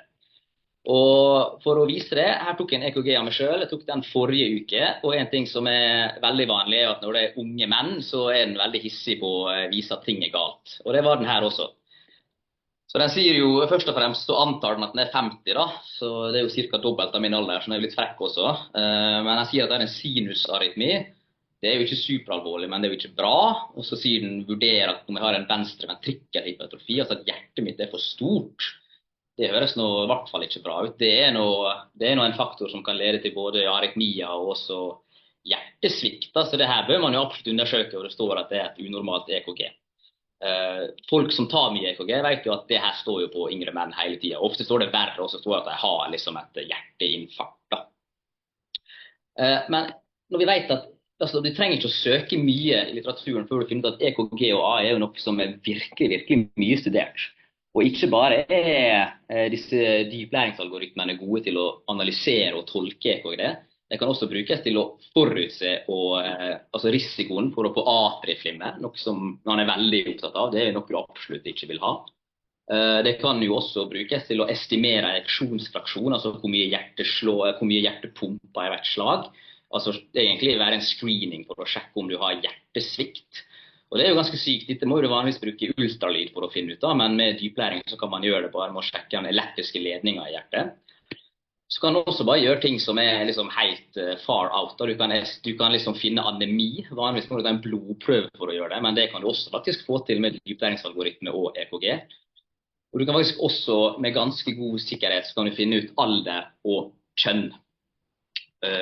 Og det sånn, jeg tror ikke det finnes en kardiolog I verden som bare kan titte på dette EKG og si alder og kjønn, det tror jeg ikke. Så dette jo egentlig ganske sykt at det går an, og det jo virkelig snakk om dyplæring her, og sånn blackbox-problem. Så med utgangspunktet at den teknologien finnes da, så tenkte jeg dette vil jeg bare teste. Så jeg tok jo det EKG av meg selv, jeg printet det ut, jeg dekte til den automatiske tolkningen. Det bare et enkelt bilde tatt på kjøkkenbenken min av et utskrift av EKG, så egentlig ganske dårlig oppløsning. Jeg tenkte jeg bare skulle teste det, så da brukte jeg den store språkmodellen, det det jeg mest bruker, og den store språkmodellen jeg har abonnement på, det jo da ChatGPT, og så gir den en ganske grundig prompt om hva det for noe. Jeg sier ingenting om meg selv, men jeg ber den liksom analysere den både med tanke på det man vanligvis ser på et EKG, men jeg vil også vite de tingene du kan hente ut fra den som utradisjonelle, da, som for eksempel kjønn og alder og ereksjonsfraksjon. Så ber han forklare meg hvor den henter ut fra, og også hvor sikkert det funnet her, om dette med høy sikkerhet, med medium eller lav sikkerhet. Og bare for å gå kjapt gjennom, ChatGPT sier jo da at jo, jeg har en vanlig sinusrytme, og når jeg ser gjennom EKG-en så jeg helt enig, så det jo bra. Den sier at jeg ikke har venstre ventrikkelhypertrofi, med sikkerhet middels til høy. Det jo bra, jeg tolker også det samme når jeg begynner å virkelig fintolke det EKG her nå. Og så sier den at mest sannsynlig jeg mann, og det stemmer jo. Og den sier mest sannsynlig så en ung voksen 20-30 år. Jeg 27, så det stemmer jo også ganske bra. Og så sier den mye annet, blant annet at den ikke tror jeg syk, også at det mest sannsynlig har en bevart ereksjonsfraksjon. Og alt det stemmer jo, så nå ikke dette her beviser egentlig ingenting. Det jo bare en N=1-studie, og man ville jo aldri brukt ChatGPT på ekte pasienter, men det forteller meg jo bare at ja, kanskje det kan funke det her, kanskje det kan undersøkes mer. Og denne teknologien her jo kjempelett tilgjengelig, så jeg synes jo absolutt at det interessant. Og hvis vi fokuserer litt på store språkmodeller, språkmodeller jo ikke bare flinke til å tolke EKG, de også flinke til å stille diagnoser. Dette jo sikkert en studie folk har sett fra I fjor, hvor leger fikk presentert kasus og skulle prøve å stille diagnoser. Når de gjorde det alene, så fikk de 74%. Når de gjorde det med hjelp av store språkmodeller, så fikk de 76%. Så marginalt bedre. Men når språkmodellen gjorde det alene, så var medianscoren 92%. Så problemet jo ikke språkmodellen, men det jo kanskje legens bruk av den da. Og jeg kan nå si at jeg har ikke vært borti på medisinstudiet hittil, at man lærer å bruke sånne verktøy da. Så det noe som jeg absolutt tror vil komme på studiet I fremtiden. Og hvis vi tenker på hvor damer som jeg snakket om på sykehuset med EKG-en I stad, når jeg forlot det sykehuset 5 uker etterpå for å gå og ta eksamen her I Bergen, så hadde de fortsatt ikke funnet en diagnose på henne. Så dette var jo trolig noe litt sjeldent, noe litt rart, en skikkelig House MD-case. Og hvis vi ser på det, så det en ganske ny studie her som viser liksom at på vanskelige, sjeldne diagnoser, så ikke bare språkmodellene bedre, men den beste, som var Claude, den klarte i kassetikkene 78,9%, mens snittet på legene var 26,3%. Så den ikke bare bedre, den jo veldig mye bedre.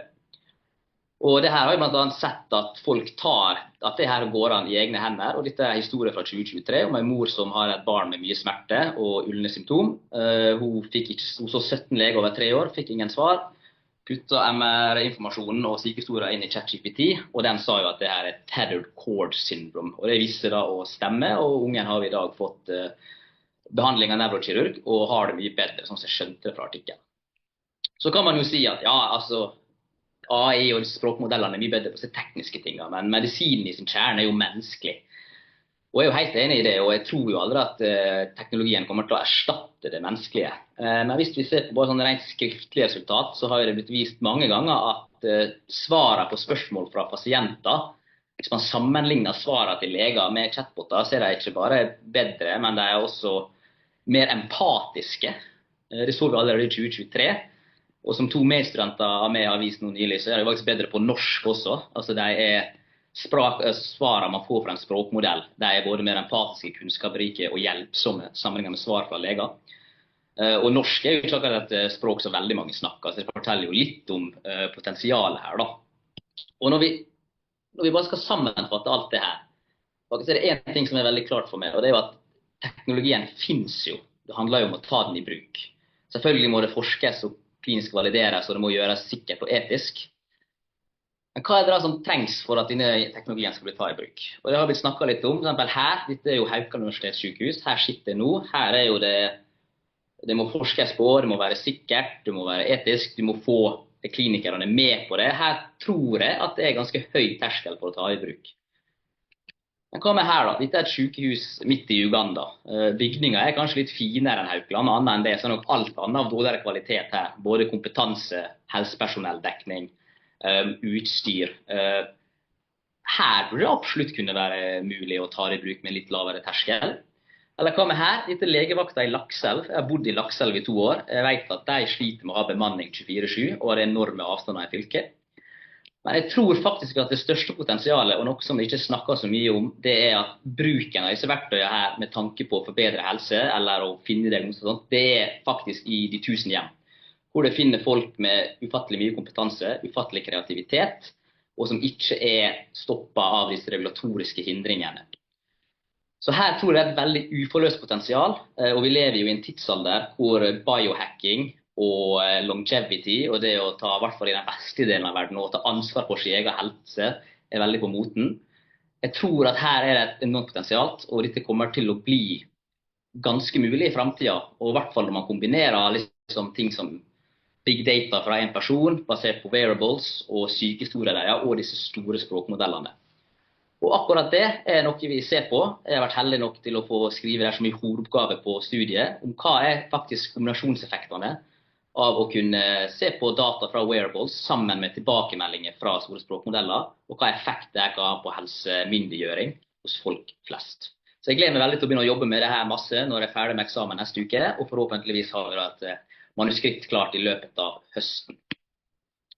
Så det var det jeg hadde å si. Om noen har tilbakemeldinger, eller noe jeg ønsker å fortelle meg, ikke nødvendig å ta kontakt på denne e-posten her. Takk for meg. Tusen takk, Vegard. Det her var veldig spennende. Det noen spørsmål til Vegard fra dere andre? Så vær så god, vi har noen minutter.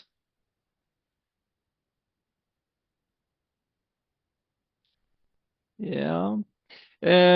Jeg synes i hvert fall utrolig interessant det narrativ og den casen du løfter fram, og det bringer jo inn dette her studentperspektivet, hva det du ser, og også kanskje litt hva utfordringer vi har i feltet. Samtidig så viser det også mulighetene for å ta i bruk ting, men vil å merke det på en trygg måte.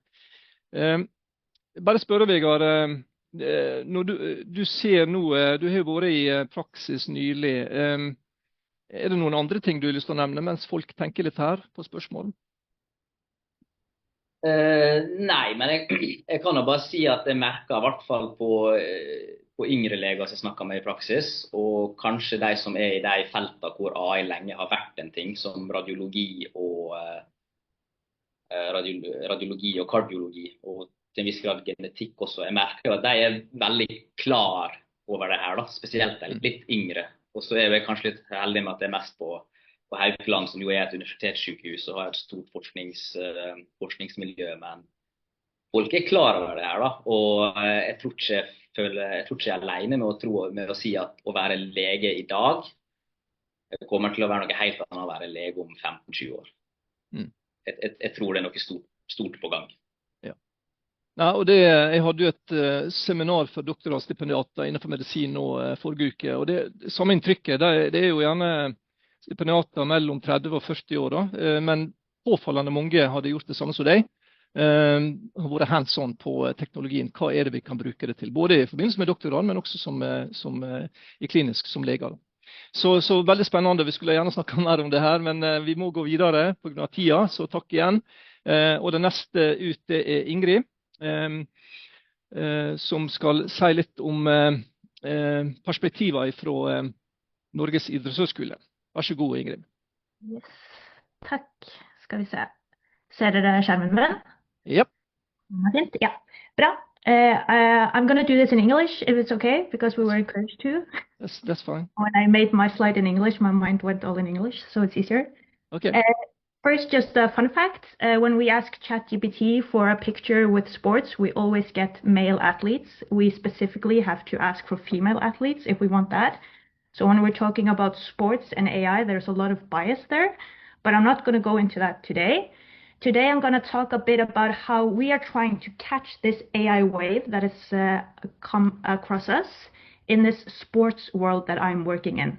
So I kind of have two hats on. Half of me is working at the technology department at the Norwegian Olympic Center. There I lead our AI working group, and I'm also involved in the AI projects there. And the other half of me is a PhD student at the Norwegian School of Sports Sciences, where my PhD project is very much aligned with the work I do at the Olympic Center. So basically, what I do at work is a lot about exploring the use of AI in this sports bubble that we are in. So today I'm going to share with you just two projects that we're doing in each of the places, just to show you a bit the direction we're going in. So we are sports people. So what on earth do we think about artificial intelligence?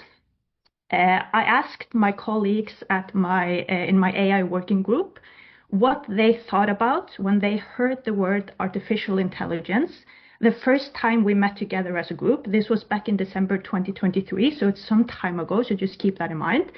But this is basically what they said. It's the future, it's data, it's something mystical, it's frightening, it's exciting, self-driving cars, it's not human, it's a bit unfinished, it's masculine, you need to be skeptical, Netflix, exam, robots, a bit frightening, but it's also developing. The machines are taking over, but it's also making the data analysis easier and making a lot of the processes more effective. And I have to say, this very much sums up the mindset that we have still today. Many of my colleagues think this, and maybe some of you recognize yourself or some of your colleagues in these words. But as you can see, we do recognize that this is the future, and the AI train is going full speed ahead, and we need to jump on board. And I have to say, we jumped on board a bit sooner at the Olympic Center than we did at the Sports Science School, and maybe because there we have the competition hat on. But we have jumped on board at the Sports Science School also, and I'm also in the AI group there. And the first project I'm going to share with you is actually a project from the Norwegian School of Sports Sciences. So the school actually challenged us to look at ways that we could implement AI into the courses that we have there. And long story short, I was working on a project, or I am still working on a project at the Olympic Center, where we're making this specialized chatbot. So I thought we could use this here at the school. So I made this specialized chatbot for this course that goes at the first year. So all the first year students have this course. It's called treningslære, or training theory. This is a handmade chatbot, guys. So it's made in Python and Chainlit, and we're using the RAG component that Bergen and Rune very nicely explained. This is just because I wanted to learn how to make a chatbot, so then I tried to do it myself. This has just been a pilot project, so it's been running over this semester. It started in January, and they finished last week. They have their exams this week. We named the chatbot Spurt, because it's like in Spurt, or Spurte i mål, because we're in the sports world. The goals of Spurt is basically to provide the students with an effective and accessible resource for getting answers to academic questions. It's also to teach the students how to use this type of technology, because as you've said before, the technology is here and we can't tell them not to use it. We have to teach them how to use it. And also for us as an institution to start to explore and evaluate the use of AI in teaching, assessment, and learning activities. So, as I said, this chatbot is actually something I'm working on at the Olympic Center, and there I got a lot of help from some guys at DNB, so this is a collaboration project with them. And for Spurt, we also collaborated with the publisher team, and we actually tried to wake them up and shake them a bit, because there are a lot of ethical issues here regarding who owns the material, and we think that publishers need to take more responsibility than what they're doing now if we look at the future here. So this is something we're discussing actually still today with them. Okay, so how does this work? You know this, and Ingebjørg explained this very well. So instead of using some of the open source chatbots, which goes to the World Wide Web, this chatbot only gets the answers from the core literature and also some specific websites at the Olympic Center that we have specified. So basically how it works is that you ask a question and it gives you kind of a very correct answer, but it also gives you a reference from where in the book it got the answer from. And basically, if you ask it something that's not in the curriculum, you don't get the answer. And as you can see, you can ask it questions in English or any other language supported by the LLM. So it's also very good to use for international students. So as I said, this has been a pilot project running over this semester, and we did some evaluation before they started using the chatbot, midterm and after. And our overall goal is actually to look at if the students this year have learned more than the students last year. We don't have these results ready yet because they're taking their exam this week, but I'm just going to show you a bit what the students actually thought of this chatbot. So first, how much did they actually use it? And I think this graph quite nicely shows the average effort a student makes during a semester. So in the beginning, it's not so much work, and then the exam comes and they're like, shit, we need to work. And this kind of also reflects how much they used the chatbot and when they used it. We also asked the students if they liked to use this chatbot, and 80% of them agreed or completely agreed that it increased their motivation to work with the course.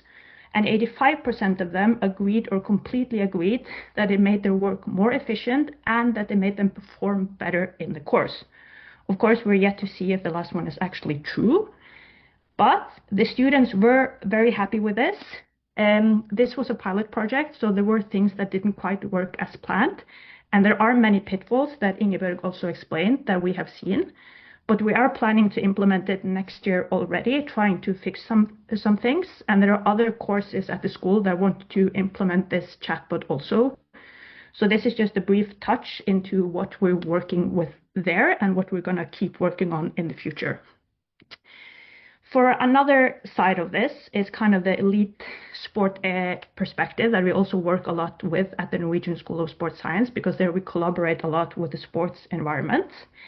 And at the Olympic Center, my boss came to me one day quite randomly and threw this question at me. And I was like, shit, do I need to answer this now? I still don't know if I can answer it, but I think many of you are asking yourself the same question where you work.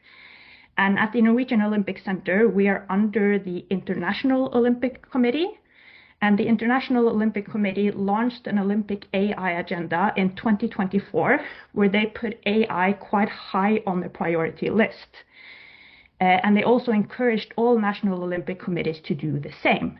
Because in sports, AI is still very new, much newer than in medicine, meaning that we still have the ability to influence the direction that this wave is going. And this is what we're trying to do at the Olympic Center.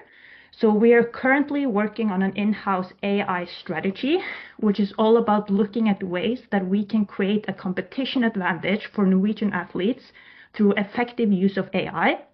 If any of you listening have the answer to how to do this, please call me. But anyways, we have kind of narrowed it down to 4 key focus areas that we're going to work on. The first one is about making our work more effective. Second one is about analyzing a large amount of data. I'm going to get back to that. Third one is about innovation. And the fourth one is about being a catalyst into the sports federation and helping them use AI in an effective way. So for the analysis bit, this is where my PhD project at the Norwegian School of Sports Science comes into play. So this is the title of my project. I started in January, so I don't have any data for you. I can show you any data, but I can show you a bit the idea behind it and the direction we're going in. So in elite sports, doing this physical generic test is quite a common practice, and we do them regularly.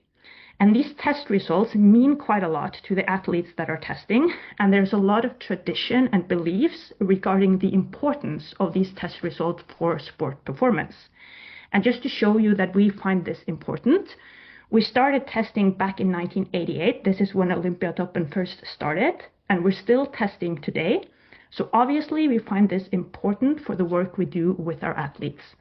But even though we do this regularly and we spend a lot of resources on it, this question still comes up quite a lot. And this is because we can't forget that in the end, this is what we're here for. Simply said, we want medals, basically. So the test results that we collect is everything from running, jumping, strength, sprinting, and body composition. And we have a lot of data collected over all these years. But this data has not been collected for research purposes. This data has been collected as part of everyday life at the Olympic Center, meaning it's completely chaotic. Okay, the data is everywhere. And when we're always talking about that we have to start using AI for everything, we also should discuss whether the data is ready for it. And in this case, I'm not so sure. But we have this data set, and it's quite a unique data set because it has data on some of the world's best athletes, and it's also multidisciplinary in a way. But it is a bit blurry for us what this data is actually telling us and whether we're using it correctly. And this is where AI comes into play. So basically, the primary objective of the project that we're going to start with now is to explore the utility and interpretation of physiological and performance data in elite sports through machine learning methods. So this was a bit of a touch of the direction we're going in there. Thank you for your attention, and please just reach out if you have any comments or want to discuss something or collaborate or anything. We're very open for that. Thank you. Hi everyone, and welcome back from the break. My name is Ellen Beate Hansen Sandseter, and I'm a professor at Queen Maud University College in Trondheim here in Norway. And I've been given the honor of moderating this next session of the webinar. And the title of this session is Why is Gen Z so different? How the Great Rewiring of Childhood Will Impact Everything. And I really look forward to the 2 next keynotes that you will listen to, or we will listen to, both because I admire them both a lot and their work very highly, and because I think that they will give us valuable insights and a lot of food for thought. So the first one is Jonathan Haidt. And he is a social psychologist at the Stern School of Business at New York City. And Jonathan, I guess, would be known to many of you as the author behind best-selling books such as The Coddling of the American Mind and the more recent one, The Anxious Generation. And I'm so happy that Jonathan, through these books, has shed light on how today's children spend most of their time connected to an online world, often unknown to us adults. And through that also, they have become detached from the real physical world, which I'm really interested in. So, Jonathan, the scene is yours. Okay, well, thank you so much, Ellen. It's such a pleasure to be speaking to a Norwegian audience because the Nordic countries are kind of a laboratory. It's kind of like the last preserve where children are still out playing without adult supervision, and they're literally climbing trees. It's insane. I mean, I understand why Americans became afraid in the 1990s. We don't trust each other. We had a crime wave in the 80s. But why did we stopped letting our kids out? But why did they do it in Canada and Australia and New Zealand? It doesn't make any sense. So something interesting sociological was going on in all the Anglo countries. And then when I began working on this book and I started saying, well, what's going on in the rest of the world? One of the first places we looked was the Nordic countries. And as you'll see, you have the same mental health problems as we do. At least it looks similar. Let's talk about that. But you actually do let your kids out. And so this is a really important data point. I'm confident, I'm certain that free play has protective effects, but it seems as though the electronic world can suck in kids even when you still give them a real childhood. We don't give our kids a real childhood. So let me give you, what I'll do here is I'll give you a very abbreviated version of my I have a full talk where I lay out the whole story. But what I'd like to do, I'm going to share my screen and I'll walk you through, I'll try to speak for about 25 or 30 minutes. And so this will be, it's this one. Share screen. And then if I go full screen, there we are. Okay, good. And I can still see you guys on my other monitor. Okay. All right. So why is Gen Z so different? Sure. People are born. Sorry. Oh, yes. Yeah, now we see it. Thank you. Okay. So why is Gen Z so different? Let me tell you a story.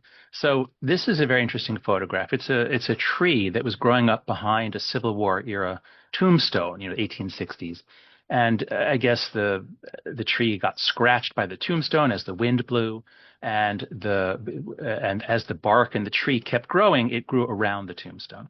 And my basic argument to you today is that a similar thing has happened to Gen Z. Before Gen Z, they had flip phones. You couldn't spend all day on a flip phone or a basic phone or a Nokia. But now most of our kids spend all day on their phones or other screens, and the brain is growing around it in ways kind of like the way that tree was growing around the tombstone. If you haven't read the book, I can summarize it as a tragedy in 2 acts. In Act 1, the play-based childhood fades out. Now, again, you may not have had Act 1, although in talking with Ellen and Charlotte a moment ago, it seems as though you're trending that way, but your kids still have more freedom than ours do. But Act 2 is really the definitive one, and I'll show that to you a little later. But basically, in the span of 5 years, childhood in the developed world changed radically because of the adoption of smartphones and social media. I can summarize the whole book in this way, too. We have overprotected our children in the real world. We have underprotected them online. So normally I have a whole section on the physical harms, but now I'll just list them. When you give kids a smartphone, and especially social media, they're going to use it at night. They're going to use it when you think they're sleeping. They're going to use it under the covers because they don't want to miss out. So much is going on all the time. So they're going to lose sleep. They're going to be more sedentary, more obese. There's a global epidemic of myopia, or I should say an increase in short-sightedness, neck and skeletal problems. So just the change in life when we move to the smartphone is affecting our bodies in many profound ways. But I think today the interest is greater. We'll focus on the mental illness angle. So you may have all seen these graphs from the United States. I certainly have tried to plaster them all over the world. These were the rates of mental illness on American university campuses. All the mental health centers keep data. That data is aggregated. And you see that up until 2010, there was no trend in these various diagnoses. And then when we get into the period that I'm calling the Great Rewiring, 2010 to 2015, that's when you always see the change. You always see an increase within that 5-year window. So we get a huge increase in anxiety and depression, which are now normal. That is, if you are an American teenager, it's not that the majority have this, but about 30 to 40% are suffering either from an anxiety disorder or depression. It's extraordinarily common, as is suicidal ideation. This is non-college data. This is all teenagers, representative data, no trend before 2010. And then this happens. We always see we always see big increases for the girls. Boys, the percentage increase is sometimes in the same ballpark. Usually it's lower. In this one, it happens to be a little bit higher as a percentage increase, but because girls start higher, again, a third of our girls, well, almost a third have depression. When you add in anxiety, you're over 40%. And it's not just that they say they're anxious. It's not just Gen Z is comfortable talking about it. Some of my critics say, oh, come on, this is just a moral panic. This is just self-report data. No, it's not. When we look at behavioral data like hospital admissions for self-harm, again, we see no trend before 2010. And then this happens with a gigantic increase for girls. Our 10 to 14-year-old girls did not used to cut themselves, but now they do. And we see it in suicide. Again, no real trend, no clear trend before 2010. And then we get a big increase for both boys and girls. So this is real. It is big. And it's not just the USA. These are the areas we've looked at so far. We found it everywhere except for Eastern Europe. Now, Eastern Europe, life has been changing a lot in the last 30 years. But the rest of the world where we've looked for it, we do find these increases to varying degrees. Most of the world, we don't have good longitudinal data, so we just don't know. But I'm comfortable saying that whatever's happening, this is a devastating loss of mental health in the developed Western world. Korea and Japan, we have data. I haven't really dug into it yet. They're different culturally, so I'll look at those next.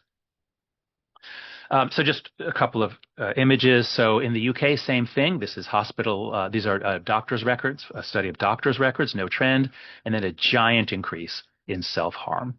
Australia, psychiatric emergency room visits, once again, no trend before 2010. And then in the Great Rewiring, we get a big upturn, especially for girls.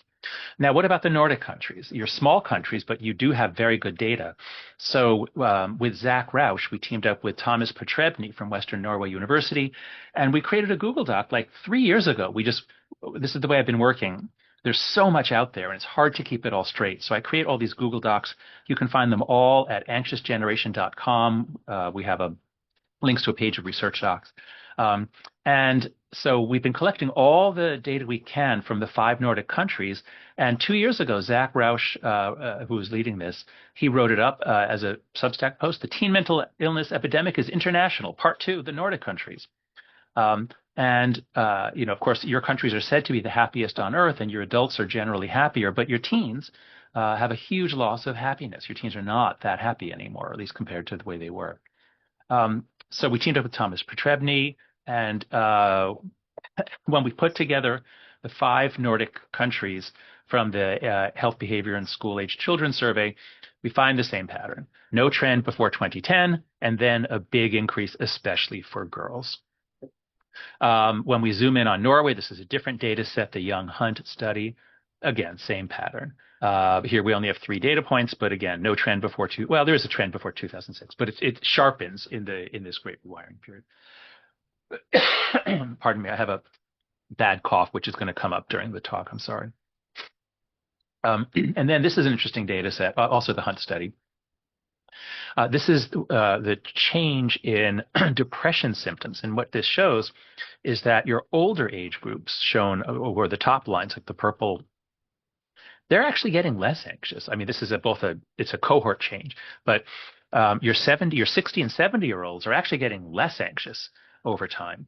But your younger 3 groups are getting more anxious, and as always, especially the youngest. So the 20 to 29-year-olds are up 132% since 2008. That's the orange line. The data for men is almost the same, just it's slightly less sharp. I think I have it here. Yeah. So it's the same. It's the same thing, just a little less sharp. So you're seeing, and we have the same age trends. Our older people are not affected by whatever happened, and our younger people are devastated. So why is this happening?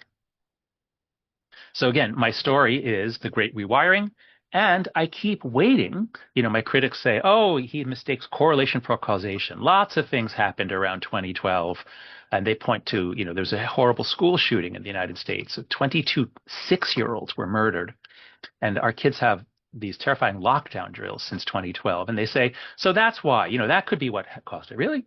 That's why kids in Iceland are more depressed. That's why kids in New Zealand are cutting themselves.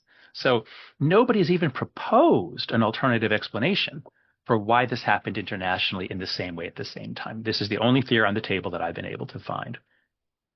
I can illustrate it like this.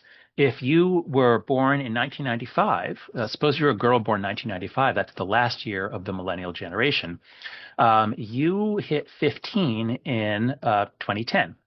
And in 2010, the iPhone had just come out, but very few teens had one. Almost everybody had a flip phone, a brick phone, a Nokia. This Motorola flip phone was very, very common in the United States. No front-facing camera, no internet, no Instagram, no attention economy. You use it to call your friends and text them. That's basically it. But suppose you were born just 5 years later. Suppose you're a girl born in the year 2000. Well, you hit puberty. You hit 15 in 2015, which means that you went through those key years of puberty, 12 to 15, the really rapid periods of body change and brain change. You went through that with a smartphone that had a front-facing camera. You had Instagram on it. You had unlimited data and text. You had push notifications. You were constantly being interrupted to check your profile. What did someone say? Someone posted a picture of you. And now you're the product of the attention economy. And that, I think, is what defines Gen Z, is that we allowed these companies to take over their childhood. The companies trashed it. The kids are really, really suffering. I can illustrate it another way like this. Older people on the call here, you remember that after school or on weekends, you go out, you have adventures, you take risks. If you find an extraterrestrial by the side of the road, you and your friends put him in a basket, you ride around town. It was just something we did back in the 1980s. But now childhood is like this. Childhood is very solitary. If you're a boy, you can't even go over to your friend's house if you want to play with them. You have to go to your house where you have your controller, your avatar, your screen.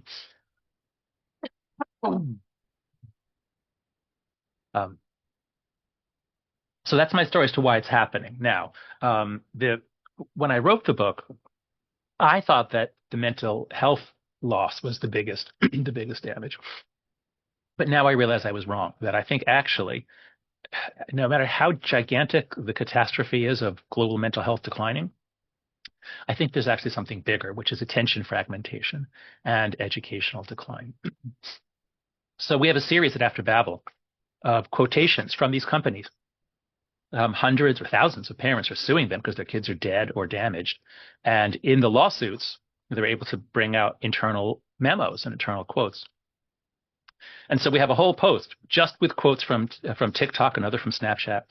And so this is what they themselves say. They find that compulsive usage of their product correlates with a slew of negative mental health effects, loss of analytical skills, memory formation, contextual thinking, conversational depth,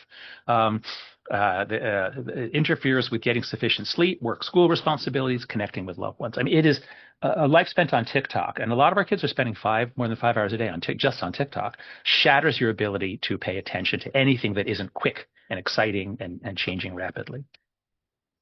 And we're beginning to notice at all levels in the United States, we're beginning to notice our students are getting dumber. And I just mean not that their IQ is literally dropping, but functionally their ability to pay attention, read something, and understand it is dropping at all levels, including university. So we have very good data on educational progress going back to the 1970s.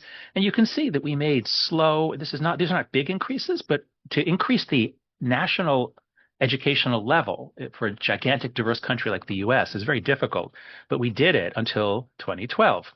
And then in 2023, when these last results came out, everyone freaked out about COVID, like, oh my God, look at all the COVID learning loss. But nobody seemed to notice that the decline began in 2012, not in 2020. Now, many people said that if it's a COVID decline, it'll come back. 2024, we should see an increase. And if you break up our educational stats by quintile, so the best students, the smartest, most academically gifted students, they do show a slight recovery. On the top there, you can see that 2023 was a low point. This test wasn't given in 2021 or 22. So they do get a little bit of a bounce. But look at the bottom 50%, the bottom 3 lines, and what you see is that they hit their peak in 2010 or 2012. And they've been declining ever since. This isn't caused by COVID. This is caused by something that changed in the early 2010s. And it's not just us. It's the entire developed world. PISA data shows the same thing. I don't have that broken up by quintile yet. But if we just look at these scores, no trend until 2010. And then around the world, I don't know if it's every single country, but around the world, when you average them together, scores are dropping. So what we have here is that humanity is literally getting dumber. We're getting less cognitively able at exactly the moment when our machines are getting smarter and smarter. So this article in the FT, he brought together These are data from American high school students, the same data set I showed you before. On how many times in the last 30 days have you found that you have difficulty thinking or concentrating? You see there's a slight upward trend before 2010. How many times would you say you have trouble learning new things? And there's no trend before 2010. And then this happens, not because of COVID, but beginning after 2012, our high school students start saying they just often have difficulty thinking. They often have difficulty learning anything new. Their attention is shattered and fragmented. It becomes hard to pay attention to anything that isn't flashing in front of you.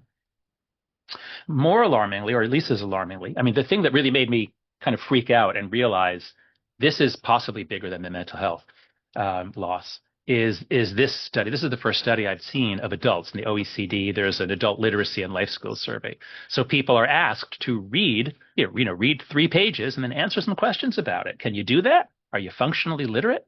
And the answer is, if you look at the light blue line on the bottom, I'll take the OECD data, the percent functionally illiterate, the percent who couldn't pass the reading test, was about 18% in 2004. And that had declined to about, let's call it 16% by 2011. And then this happens. So functional illiteracy and innumeracy, but especially illiteracy, are increasing sharply since 2010. Even adults find it more difficult to just be given a page, read the page, and understand what you read so that you can answer some simple questions. So humanity is declining. Again, I can't prove that this is because of the change in our digital environment, but this is what people say. I mean, I talk to people about this all the time, about kids, and adults kept saying to me, yeah, it's happening to the kids, but man, it's happening to me too.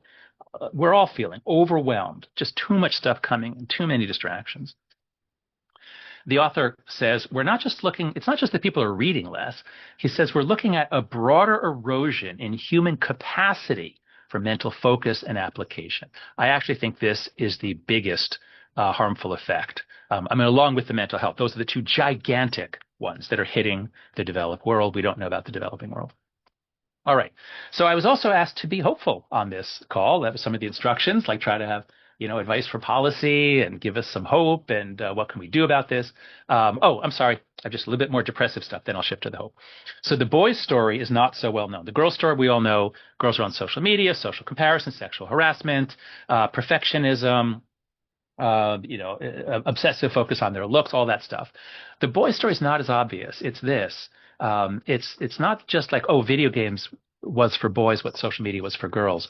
It's that boys have been basically given over to lots of different companies and lots of different industries. And we said to the companies, do whatever the hell you want to our boys. Doesn't matter. As long as they say they're 13, you can do whatever you want to them and you're okay. And so the way being a boy, at least in America now, is like sitting around with all these fish hooks in front of you. And it begins with the video games. And on all of these things, often it's about 10% develop problematic use, which looks a lot like addiction. So, video games are a lot of fun, and I'm not saying they're harmful to most boys, but something like 5 to 15% are going to develop problematic use, and that's going to be their childhood, just video games. And they're going to be irritable. They're not going to talk to people. That's a lot of boys to lose. But it continues. Then they get as much free pornography as they want forever and ever. Then they get e-cigarettes and vaping and nicotine in so many different forms for children.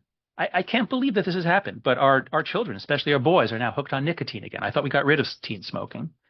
And then when they get a little older, there's all kinds of gambling.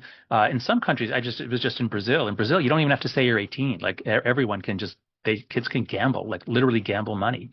But on sports betting and investing for young men, investing is highly gamified. Again, these things affect young women too, but just the nature of boys' motivation and sort of dopamine manipulation just seems to be more effective on boys, whereas social reputational manipulation seems to be more effective on girls. So the boys' story is different from the girls' story. And I didn't even cover the exposure to extreme views online, where we've given over the socialization of our children to strange people who don't have their best interests at heart. And the results, I believe, are disastrous around the world.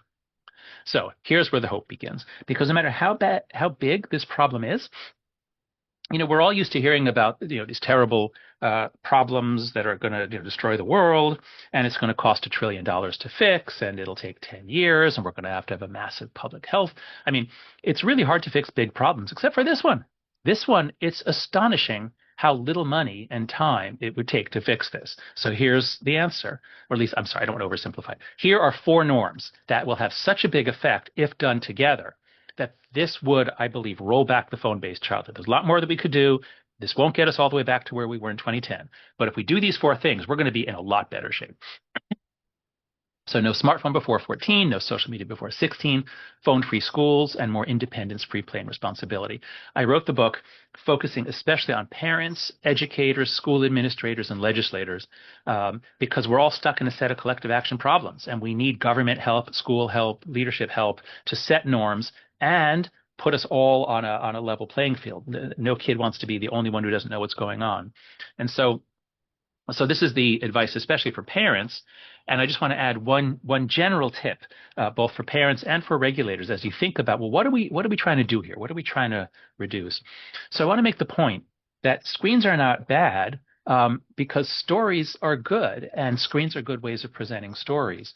And humans are a storytelling species. We have always immersed our children in a sea of stories, and we have this ability to lose ourselves in a good story, and that's part of growth. That's good.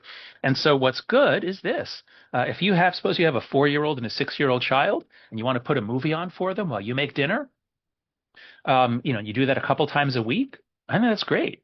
Let them watch together. If social is better, watching a long story where they have to pay attention, and maybe it goes over 2 or 3 days. And the characters are in a moral world, and all kinds of things happen to them. They have all kinds of dilemmas. That's all good stuff. Don't be afraid of story time. This is what's bad, and this is what we've given our kids. Fragmenting time. We say, I've got to go make dinner. Okay, here's my iPad. Here's my iPhone. Here's your iPhone. I gave you my old iPhone because it works as a pacifier. When we hand a touchscreen device to a child, it's going to end up at short videos. It's going to end up at YouTube or TikTok. They don't learn to pay attention. They learn to judge, is this the most stimulating thing I could possibly be doing right now? Or if I swipe, might I get something even more stimulating and exciting? So don't give your kids any fragmenting time. Now, finally, what can schools and legislators do? I just was looking it up online the other day, and I'm so pleased to see that you're making a lot of progress on getting phones out of your schools. Now, correct me if I'm wrong. We'll talk about this. It seems as though this is so far not a law. This is just advisory. And it sounds as though your high schools, what does it say here? Only 64% of your secondary schools have such restrictions. It really becomes much more effective when it is a national law. And let the Secretary of Education be the bad guy that everyone can point to. Teachers hate the phones. Administrators hate the phones. The disciplinary problems are enormous. So I would urge you to go further and just get rid of them all in all schools. There's really there's really no advantage to children having access to a phone during the school day. I'm also pleased that you are discussing raising the minimum age to 15. I know France is also talking about 15. I had a meeting with President Macron last month. I was very pleased that he was willing to see me on short notice. But he was early on this and had proposed 15 years ago. 15 is too young. 15 was proposed back when we weren't sure this stuff was harmful, and it was kind of risky to even push to do anything. So 15 was chosen, but it's too young. It's still during the peak period of puberty, especially for boys. Boys start a little later, end a little later. 15 is still during heavy puberty for boys. It's just not old enough. Really, it should be 18. We've got to see that programs that connect children to anonymous strangers, this is an inherently adult activity. It always is going to end up with drugs and sex and all kinds of things.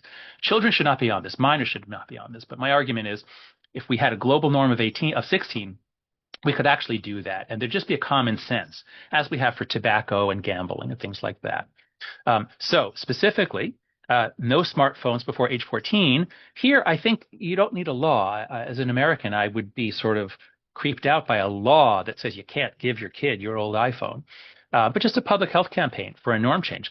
Parents, do not give your child a touchscreen device. Do not give them it as a pacifier. Yes, it'll shut them up, but it will also damage their ability to pay attention.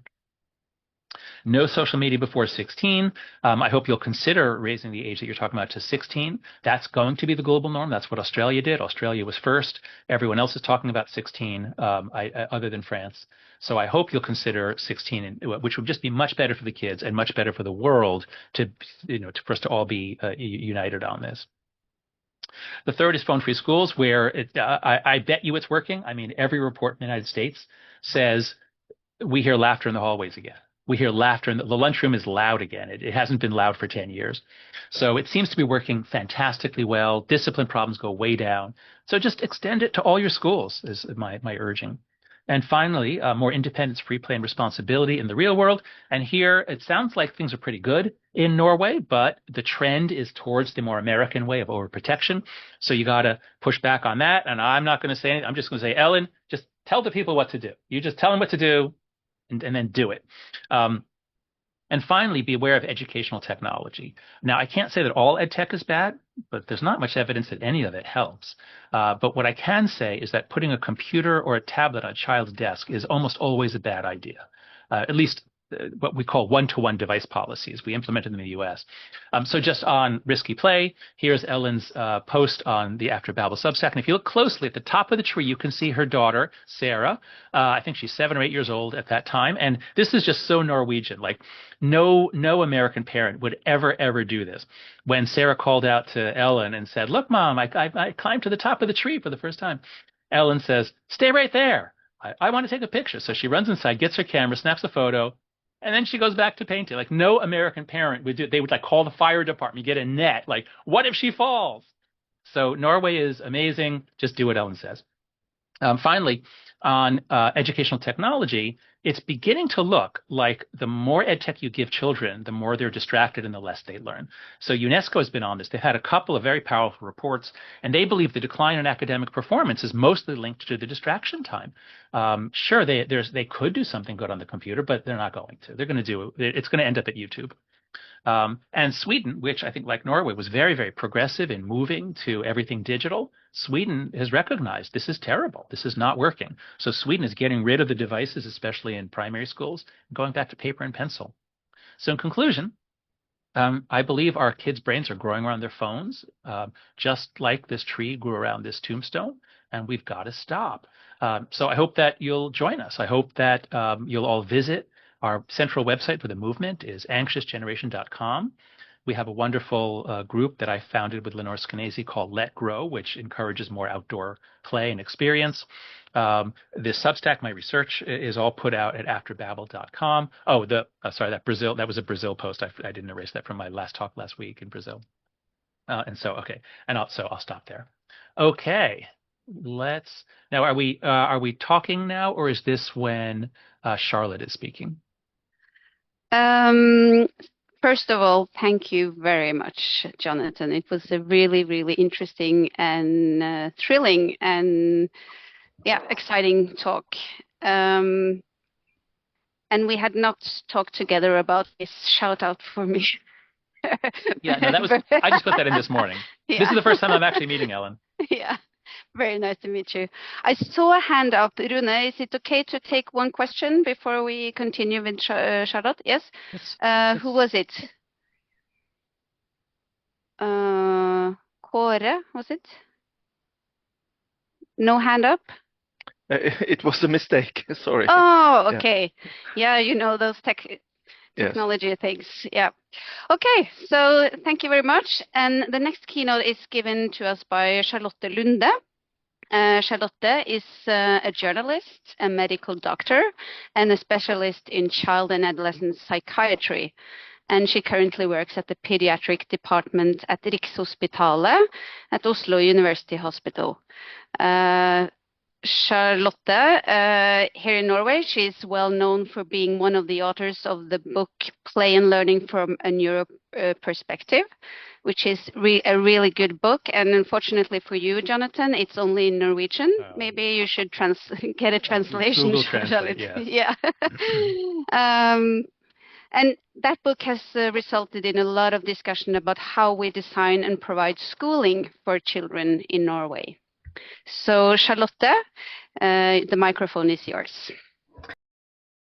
for the invitation here today, which is based on a book I wrote with Per Brodal, a Norwegian neuroscientist and Professor Emeritus. The book released in 2022 was called Play and Learning, a Neuroperspective, and the subtitle was "And How Good Intentions Can Undermine Children's Natural Desire to Learn." And the undertitle was quite important, actually. As a child and adolescent psychiatrist working many years as a clinician, and Per working with neuroscience and learning processes, this book was a result of our common concern about how several recent societal trends seem to have a negative impact on the development of a young generation. In our book, we use a broad perspective to shed light on the significance of play, learning processes, and mental health. Growing up in a digital age seemed to have some challenges that we need to address, and thank you to Jonathan Haidt to do just that. I also think this requires an interdisciplinary understanding, so thank you for including these perspectives in this seminar, Rune Krumsvik and the hosts here today. To start with, I'll take you back in time with this picture. It is the front cover illustration of our book, and the painting is called Children's Play by Peter Bruegel, and it's one of the first and most famous works of art illustrating children at play. By showing you this picture, I will also like to quote Yuval Harari, and I think he has a good point when he says that the academic discipline of history is not a study of the past, actually. It's a study of change, and that change these days, and the change we're seeing now, is going at a much higher speed than any previous time in human history has seen. This painting sort of demonstrates that. As you see, it features 200 children in over 80 different play activities has been identified in this painting. The picture also is by art historians are interpreted as an early or they say that it represents an early humanistic ideal where play was regarded as important for the development of children and to motivate them to learn. And historians also believe that the painter may have been inspired by Erasmus, one of the 16th century most influential humanists. He was quoted saying, "I'm unsure if anything can be learned better than that which is learned through play." So already in the 15th century, they knew this. And we can still recognize many of these games. In the right corner here, you can see some children playing hopscotch. And there's also a Scandinavian, in Scandinavian we call it bro, bro, brille, just at the right side of the picture. It is, I think it's called London Bridge in English. And back in the left corner, you can see some children on a little hill playing King of the Hill. And that is actually interesting because King of the Hill used to be played in recess in many schools, but today it's forbidden in many schools in Norway just because authorities are afraid it's gonna escalate conflicts. So and there is an interesting detail in the front of the picture, a little blue, a little girl in blue here, and she's actually digging in excrements, quite simply a poo. So where are the parents, you might ask? Because that's another striking observation. There is no adults in sight in this picture. I mean, it's only, they look a little bit like adults, all these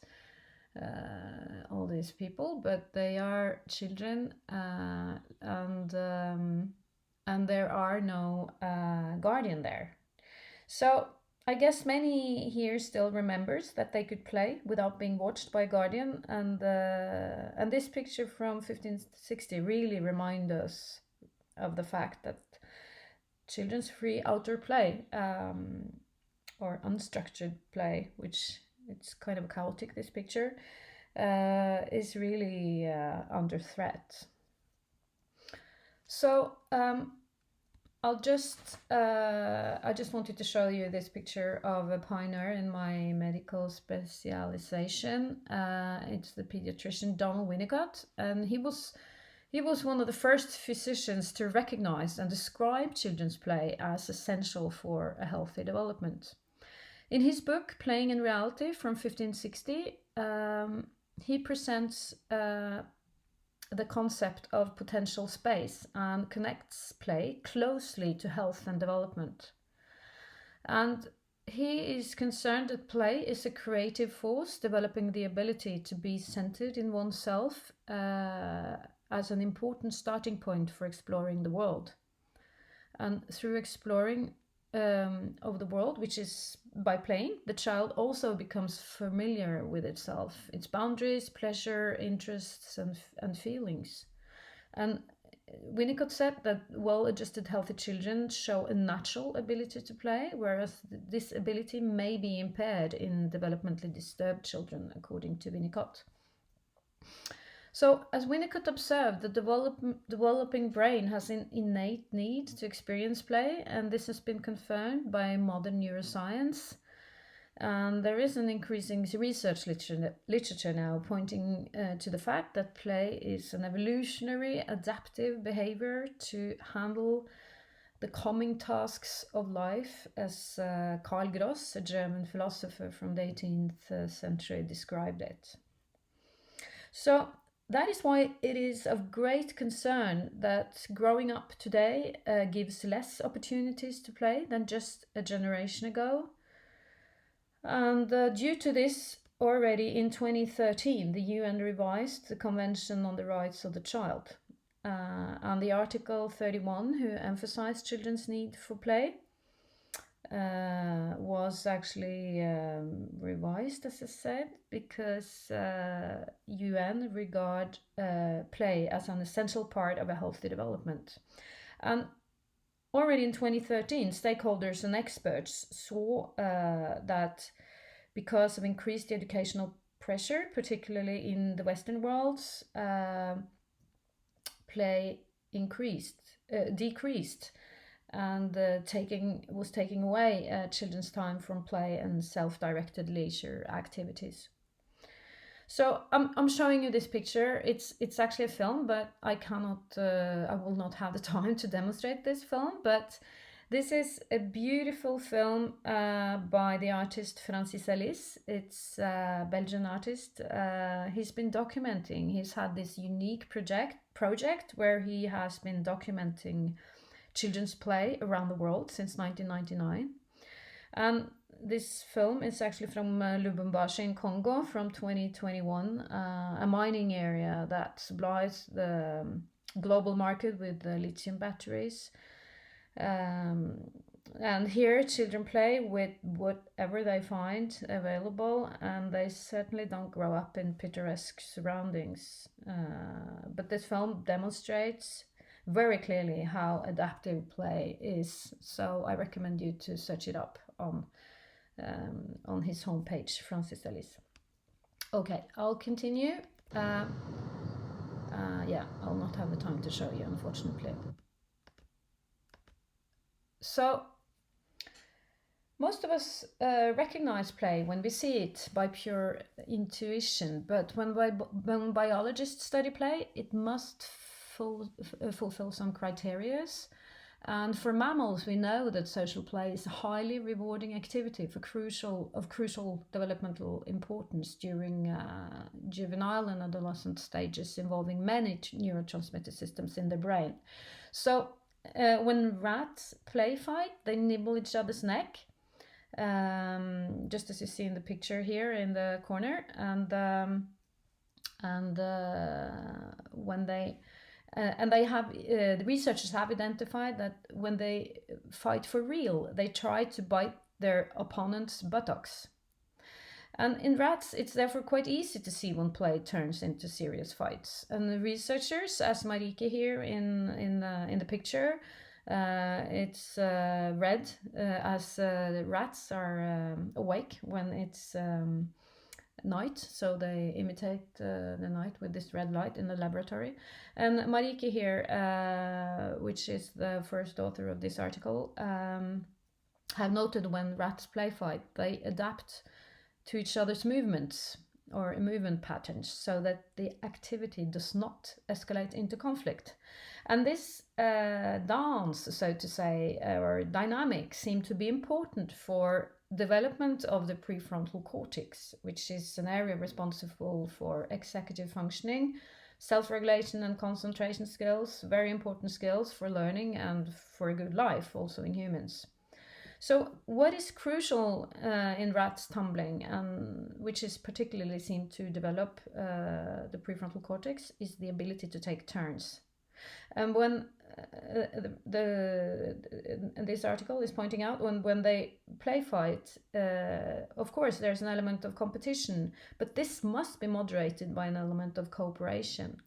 So in other words, physical, bodily, social play is necessary to learn social regulation, has these the researchers shown or demonstrated in animal models. So what do animal models tell us when we deprive rats or monkeys of social play? I'll just go through this very fast as my time is running out, but studies on rodents in phases of social play gives increased aggressive behavior and reduced social skills, and the same you can see for monkeys. So I'll go right to the new social playground for children and adolescents these days, because we need to be more curious on what kind of social skills these platforms generate.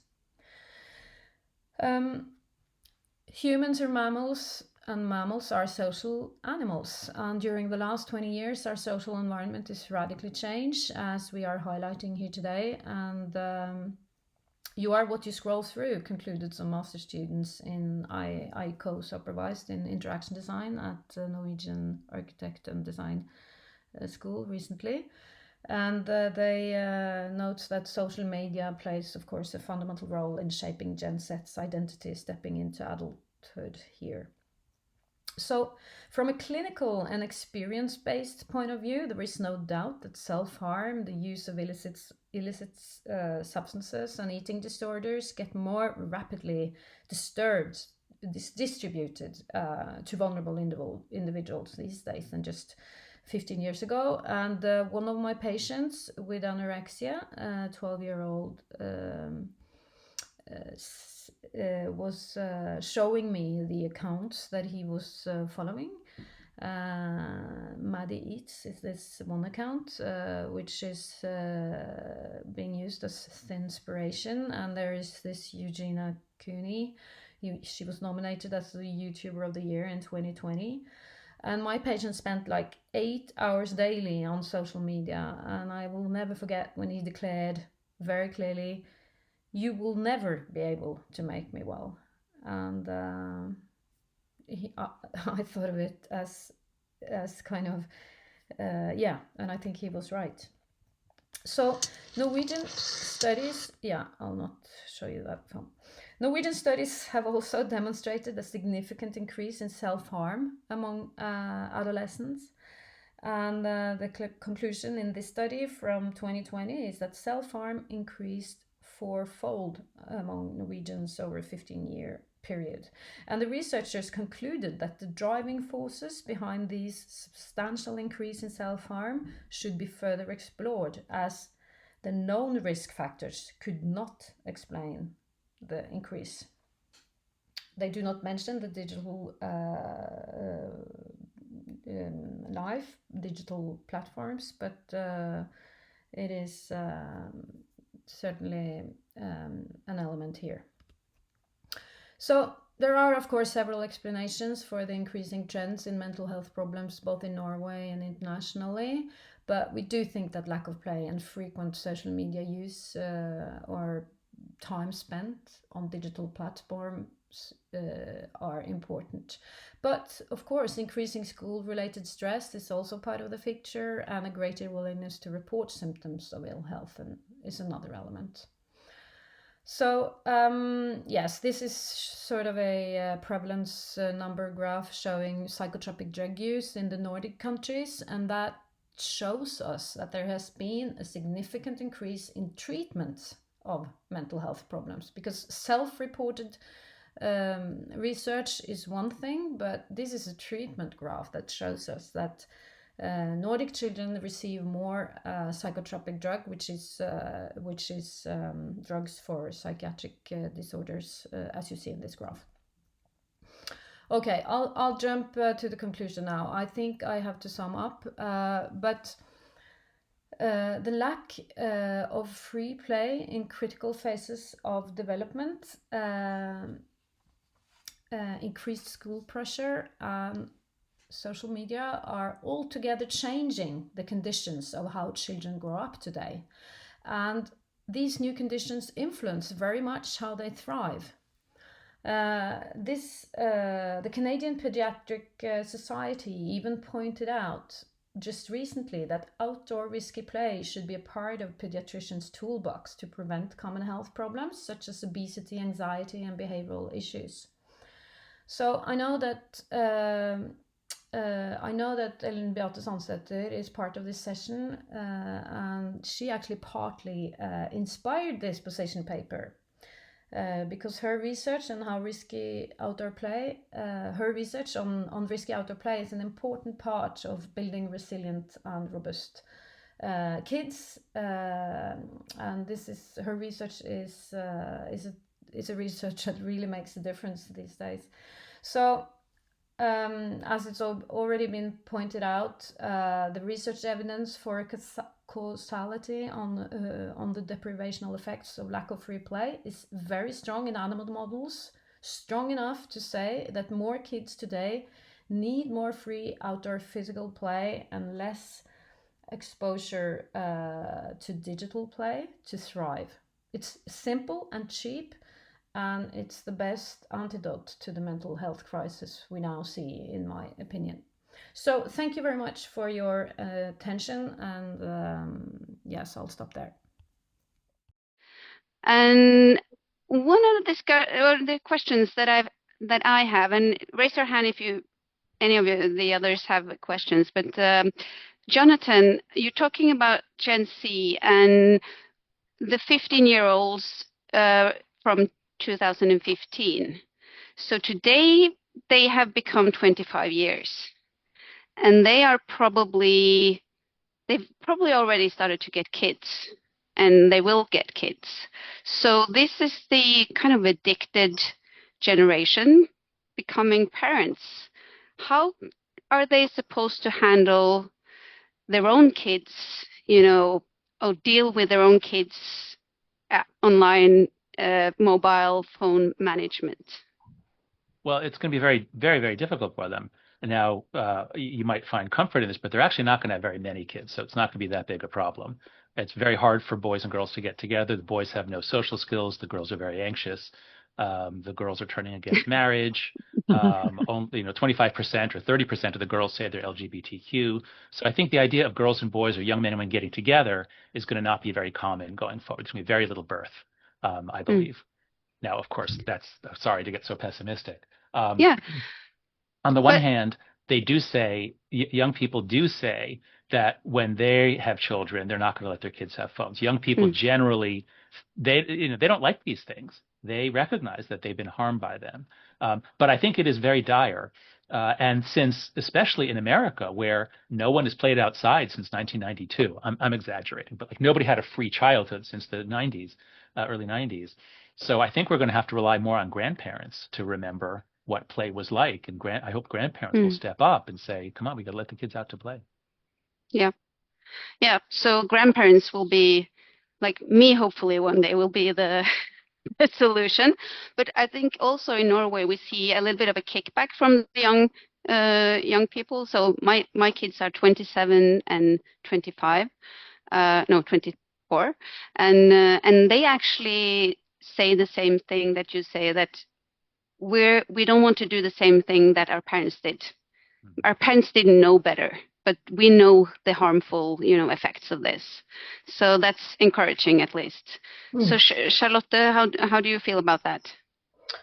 Yeah, I think you're right about that, and I think it's anything you say, as Jonathan just said, I think it's very. There is a norm change we need, and in that we need a grassroots movement. And I think some parents, when you talk about phone restrictions in Norway now, this is a much parent-driven movement, and I think that is good, because politicians are populists, many of them, and it's hard to decide what them from above. But I think it's as it's moving in such a fast pace, we really need to put the pressure up on this restrictions. So I really like that you have boiled down to very simple 4 rules or 4 points. Haidt. I think that is a good starting point to discuss this. Because it's got to be simple, it's got to be clear, and the anxiousness that the generation getting children today are feeling, they transport this over to their kids in many ways. So yeah, I don't know, it's just an answer, just a comment.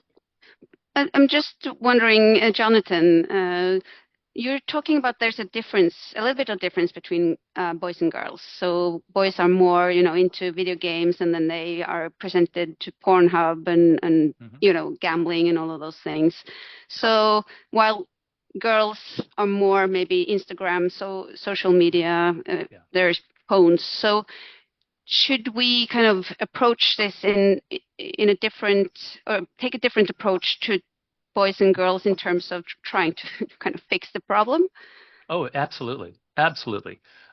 Girls and boys have different maps of social space. Girls have a very elaborate map of social space. They really care about who's related to who's fighting with who. They want to update that. And so that's why social media is such a trap for them. Boys are literally a little bit more autistic. The work of Simon Baron-Cohen, boys are shifted a little more towards systemizing, low empathizing. They're not as easily hooked by information about what people are saying about each other. Boys, the big problem with boys is motivating them. Boys have always had more trouble staying focused in school. They run around more. In the United States, we took away recess, we took away shop class, we took away auto mechanics, we took away everything that would engage boys. And we say, just sit in your chair, learn math. That's it. That's the school day. Just sit in your chair all day. So girls are doing well in school compared to boys. Boys are really declining. At every level, from kindergarten through PhD, girls are doing better. Most degrees go to girls, not boys. And if you can imagine a society in which male effort is cut by 30%, let's say, in which a quarter of our boys are just sitting on the couch playing video games and porn all day long. I mean, to lose a quarter, I don't know what the exact number is, but it's somewhere between 10 and 30%, are basically lost. They're going to be economically unproductive. They'll never have a wife. They'll never have a good job. They're going to live with their parents. So I think we're just decimating boys, not because of social media, but because we let these companies addict them. We just say, companies, go at it. Make as much money as you want from the boys. But I think the preventive idea is very important, because many of these boys get diagnosis of ADHD. They get, I think the attentional fragmentation point you have is very, very important in this. And maybe the girls and boys need different approach, but mental health services cannot solve this problem. We need to go prevention. in. That's right. Prevention is so cheap. And fixing the problem afterwards is so difficult. Yeah, and exactly. Yes, therapy, all that, it helps, but a little bit. Whereas prevention, I cannot believe that in a psychiatric inpatient ward, they can have their phones. That's unbelievable. That has to stop. So now that we recognize it, we have to work on the law on this, but it's not been done yet. So you got your work cut out. Are there policymakers on this call? I forget who's on the call. Are there legislators or people involved in the public health? I'm not sure. Rune, do you know who's here? I hope we can repeat this seminar later on, John. It was very brief this hour. It's so much to talk about. Rune, do we have time for one more question, or do you want to move on? No, okay. Just fine. So I just wanted to pick up because my area or interest is very much outdoor play, risky play, like play in the real world, and you both touched upon the kind of the digital risk or the risks inside the online world. That I would guess at me as well as a parent, I didn't know what my kids were actually exploring. And every time I've been, or many times when we are talking about, how we should take back the children's opportunities for outdoor play, risky play, exploring the real world, also because they learn how to handle risks through, being exposed to risk. And then always or often someone says, well, why shouldn't they do the same process online? Why shouldn't then we let them explore the online to learn how to handle the online risk? It's a good question. So I'm just, No, 10 years ago, that would have been a sensible question, because in theory, maybe they could. But it turns out that we're a biological species with a very particular set of programming. I'd never heard of predator inspection. That's the sort of thing which is very particular about mammals, let's say. And one thing about risk-taking in the real world is your heartbeat increases. When you're climbing that tree, when you're exploring and you're not sure, your heart rate increases and you're afraid, you're anxious. And then when you succeed, that feeds back and reduces the anxiety. Whereas online, it's not like that. My son plays Fortnite. I didn't let him play when he was young, but he plays Fortnite. He's jumping out of airplanes, having sword battles. There's all kinds of violence, and there's no heart rate elevation. There's no fear. There's no anxiety. Also, online, the risk is not the normal feedback about the physical world. The risk is that you will destroy your reputation, and you will be everyone will be laughing at you. And that's much more suicide promoting than in the real world. In the real world, if you say something stupid and people make fun of you, that's it, it's over. But when everyone is laughing at you, that's when kids begin to consider suicide, because they don't commit suicide because the world is bad. They consider suicide because they feel cut off. Yeah, and that's the social play. I think the social play, you read so much, it's a physical experience, and teenagers are also very vulnerable when it comes to social rejection. So just like Jonathan said here, I think the digital can't, it's the time spent as well. It can't erstatte, it can't replace the physical experience, the bodily experience. So it's demonstrated. So the causality of deprivational effects or lack of free play in animal models is so strong enough. I think you have causality there. So we can use that to say that that kids today need more of this outdoor physical play just because of their healthy development. And it's so cheap and so easy, and Yeah, I agree. And teaching students about physical development and motor competence development. I mean, that's my argument too. You need to go out in the real world to, really learn how to assess and handle risks. So, does any one of you have something you want to add to the discussion, or a comment you want to add before we are closing this session?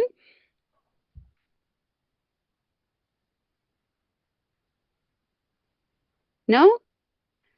Okay.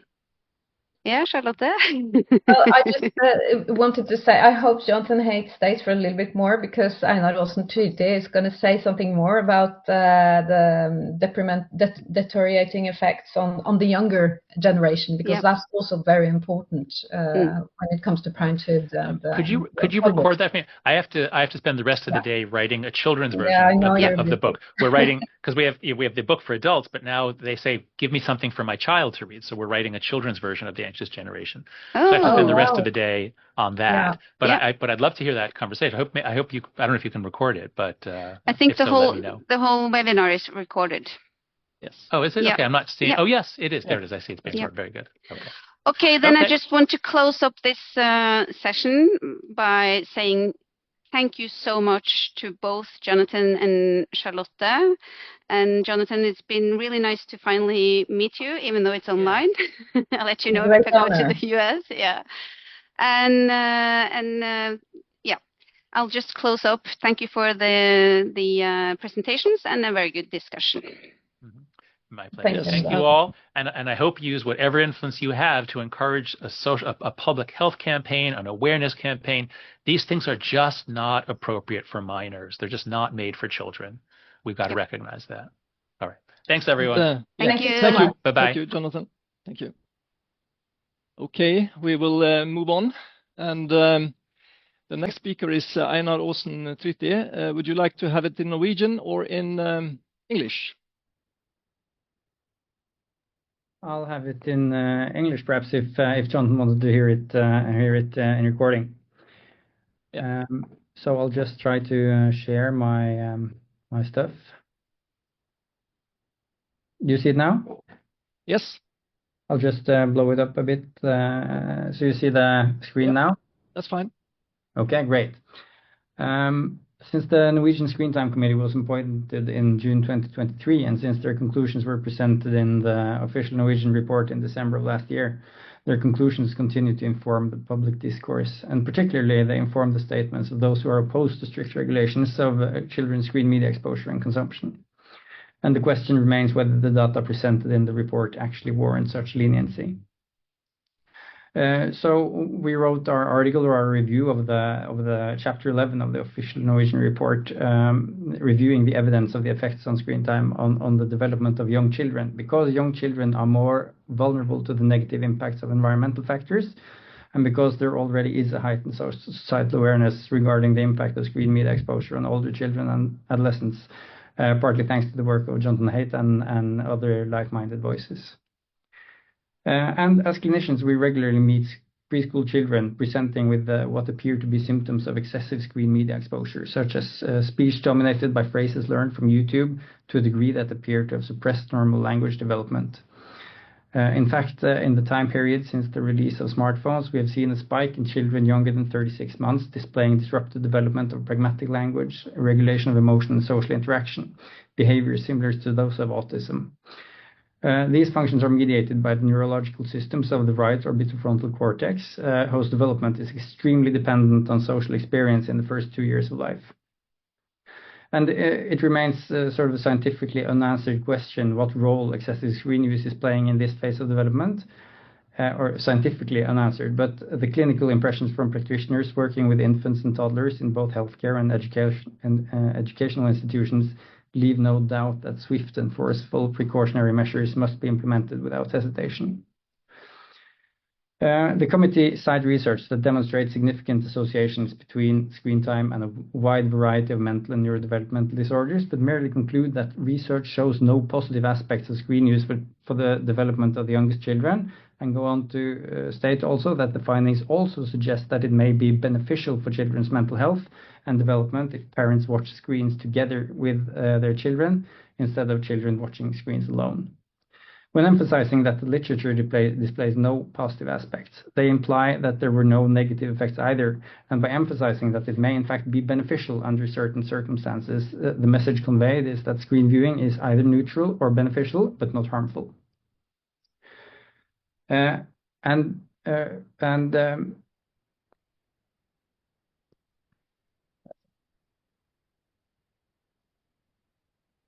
And the phrasing is curious here, but it's sort of correct from a scientific standpoint, because you can't really infer causality from correlation, even when the correlations are large and numerous. Because of that, they state that we don't know if it's the screen that causes the mental health issues, or if it's the other way around. However, this conclusion is in contrast to the conclusions of the authors of the studies they cite in the report, who seem much more concerned, partly because they employ a cautionary approach to child development rather than a purely scientific approach, and sort of in effect reducing the children to laboratory animals. Furthermore, and more troublesome in a way, the committee doesn't appear to apply equally strict methodological requirements when the claim is that screen use can be beneficial. This claim is based on a single article describing a tiny Norwegian pilot study investigating 22 families in which the participant could win a new iPad for their participation. And notably, the committee's own specialist on infant and toddler mental health is one of the authors on this article, without it being explicitly mentioned in the report. The inclusion of the one single piece of evidence cited for the benefit of screen viewing in toddlers could therefore be biased. We believe that since there are a number of powerful correlations between screen viewing and developmental disruptions, it cannot be ruled out that the causal direction moves from screen time to mental health problems. The only morally defendable conclusion is that screens should be banned for preschool children until such a time that these factors are proven unrelated and screens are demonstrated safe to use, if that's possible. There is simply no reason why some providers of potentially harmful products should be held to a lower standard than others. Or by the same token, we should allow the pharmaceutical industry to bring new products to the market untested and only remove them if they prove to be harmful over time. To summarize, the Screen Use Committee consistently used phrasing that emphasized balance, describe neutral or positive association as causal or worthy of considerations, while consistently demanding unequivocal and unambiguous research data in order to explicitly state that screens may be harmful for toddlers.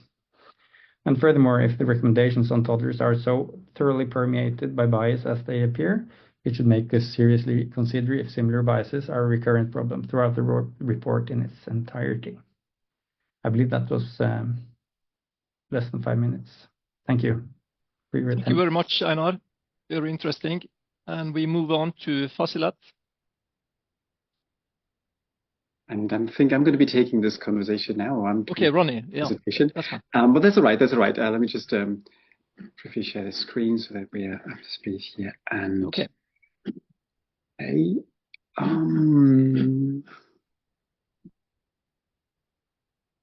you should be seeing the slides, right? Yep, that's fine. Okay, wonderful. Thank you very much.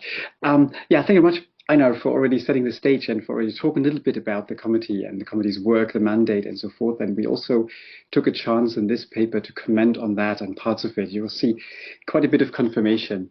So Fasilat, Siddiq, and I, we worked on this commentary, and we looked through the recommendations from the committee, and we think it's time to reload or perhaps even shift the debate a little bit. And we'd like to explain that a little bit by posing two positions. The first position, when looking at the committee's work and the recommendations, and specifically the body of evidence that's been presented there, is this. We think that the excellent body of evidence underlying the recommendations concerning screen time, in our view, stands on very shaky ground. And we think that there is a lack of robustness in the evidence base that we currently see that is relied upon with these recommendations, certainly a lack of generalizability. And there are also issues that we see in terms of the reliability and credibility of the measures that have been taken. Let me just give you a very brief example of this. One of the larger works that has informed the committee's report, and I'd like to underline here that it's only one of the works, has been an umbrella review of existing meta-analyses that looked into the benefits but also the risks that were associated with children's and young adults' interactions with some form of electronic screen, whatever device it may have been. It's been quite a big umbrella review of 32 meta-analyses, and overall 43 meta-analytic effect sizes have been pulled. And basically, Sanders and colleagues who were behind this umbrella review, they looked into the correlations between screen use, but also several outcomes we may have considered in healthcare, we may have considered in educational context, and so forth. And for example, in the educational context, they found quite a list and a variety of different correlations. I just want to throw this screenshot at you with somehow forest plot and somehow the correlations there. And you can see already in the in terms of learning outcomes, that there's quite a bit of variation in the different associations. We're ranging from negative small correlations, 0 correlations, up to correlations of about 0.33, only for learning. In other domains, it's been ranging between 0.14 and 0.33, given the meta-analytic evidence we currently have. So there's quite a bit of variation in what we find in this meta-analysis, quite some heterogeneity. And I think the committee has drawn also some of the recommendations from this work, specifically the one that's been already posed by Einar on the positive effects, if I may say, if parents co-watch, for example, games or other things on the screen, where a negative association with literacy was found without parents co-watching, and then a positive association, quite beneficial association, may have been found when parents are watching. So I think the level of detail is coming through here quite well when it comes to the evidence base, but also the recommendations. However, we think there's exactly that is an issue with the specific recommendations, that they are quite specific, and as Einar has mentioned, the level of specificity also boils down to only a few number of studies that may actually back this. We see a lot of other issues with this, specifically methodologically. In the evidence base that we've seen that the committee was drawing evidence from, mostly a linear relationship between screen use or screen time and some form of outcome, be it educational achievement or something else, has been assumed. And we think that that might not actually be representing the reality in some scenarios, where you could think that there might be an optimal level of screen use. Too much might be not beneficial, and too little might not help either if, for example, the outcomes are referring to digital skills. We see an issue with small sample studies and all the issues that come with them in terms of reliability, precision, and so forth in the evidence base. We also see a high risk of bias in the evidence base, especially because the quality of the study might be sometimes quite shaky, or let's say low.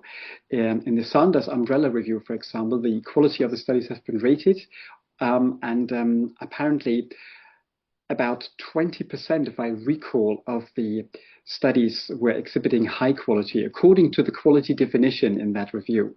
That leaves about 80% with insufficient quality according to that review and the criteria set out there. As Einar has also already mentioned, most of the evidence is correlational, not causal, and I think we're also lacking causal theories that underlie the relationship between screen use, screen time, and several outcomes, health outcomes, educational outcomes as well. And the issue with the measures that we see, so with the outcome measures, is that most of them are relying on self-reports of screen time. Sorry, the issue we see with the actual screen time measures and screen use measures is that most of them rely on self-reports rather than, for example, log time data, where you could get a more accurate picture of how much time children are actually using with the screens and with the machines. So that's one of the issues we see in terms of the lack of, let's say, high quality evidence. But I would like to say in defense of the committee there, you could only work with what's out there. And I'm not sure if actually the best high quality study already exists on that matter, which can give us causal evidence, which can showcase the proper nature of that relationship and so forth.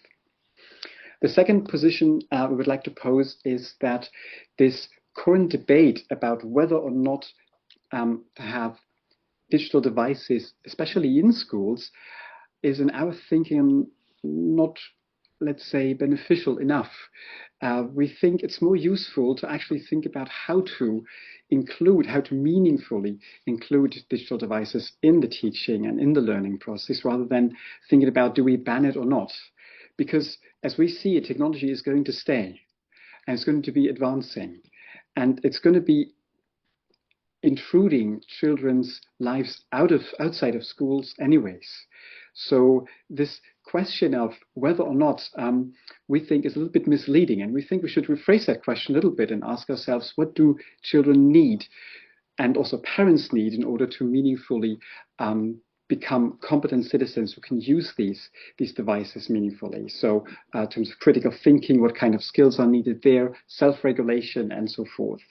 And that's why we believe that it's needed to develop comprehensive frameworks of digital competence and also models that help children to develop the respective skills they need, be it in educational context, but also outside of that. And with this, I would like to conclude. Thank you. Thank you so much, Rune. We move on because of the time. So the next one is Malin Nilsen and Roger Selje. So. Yes, thank you. Let's see here. Still sharing. I hope you can see my screen now. Yes, that's fine. Yes, I shared my link with Roger, so now we're both called Malin, but that's okay. Yeah, okay. Yes, okay. Yes, we're both from the University of Gothenburg, where Roger is a professor and I'm a senior lecturer in education. So our presentation is called Screens and Life Beyond, Reflections on the Deliberations and Conclusions of the Norwegian Screen Use Committee report. Yeah, and I will comment on the first page here, and actually our views agree with the previous speaker to a large extent, but that's a summary. I mean, we have this situation where each media innovation has resulted in critiques of the new media, and today's digital fears to some extent echo those of previous historical anxieties that we've heard.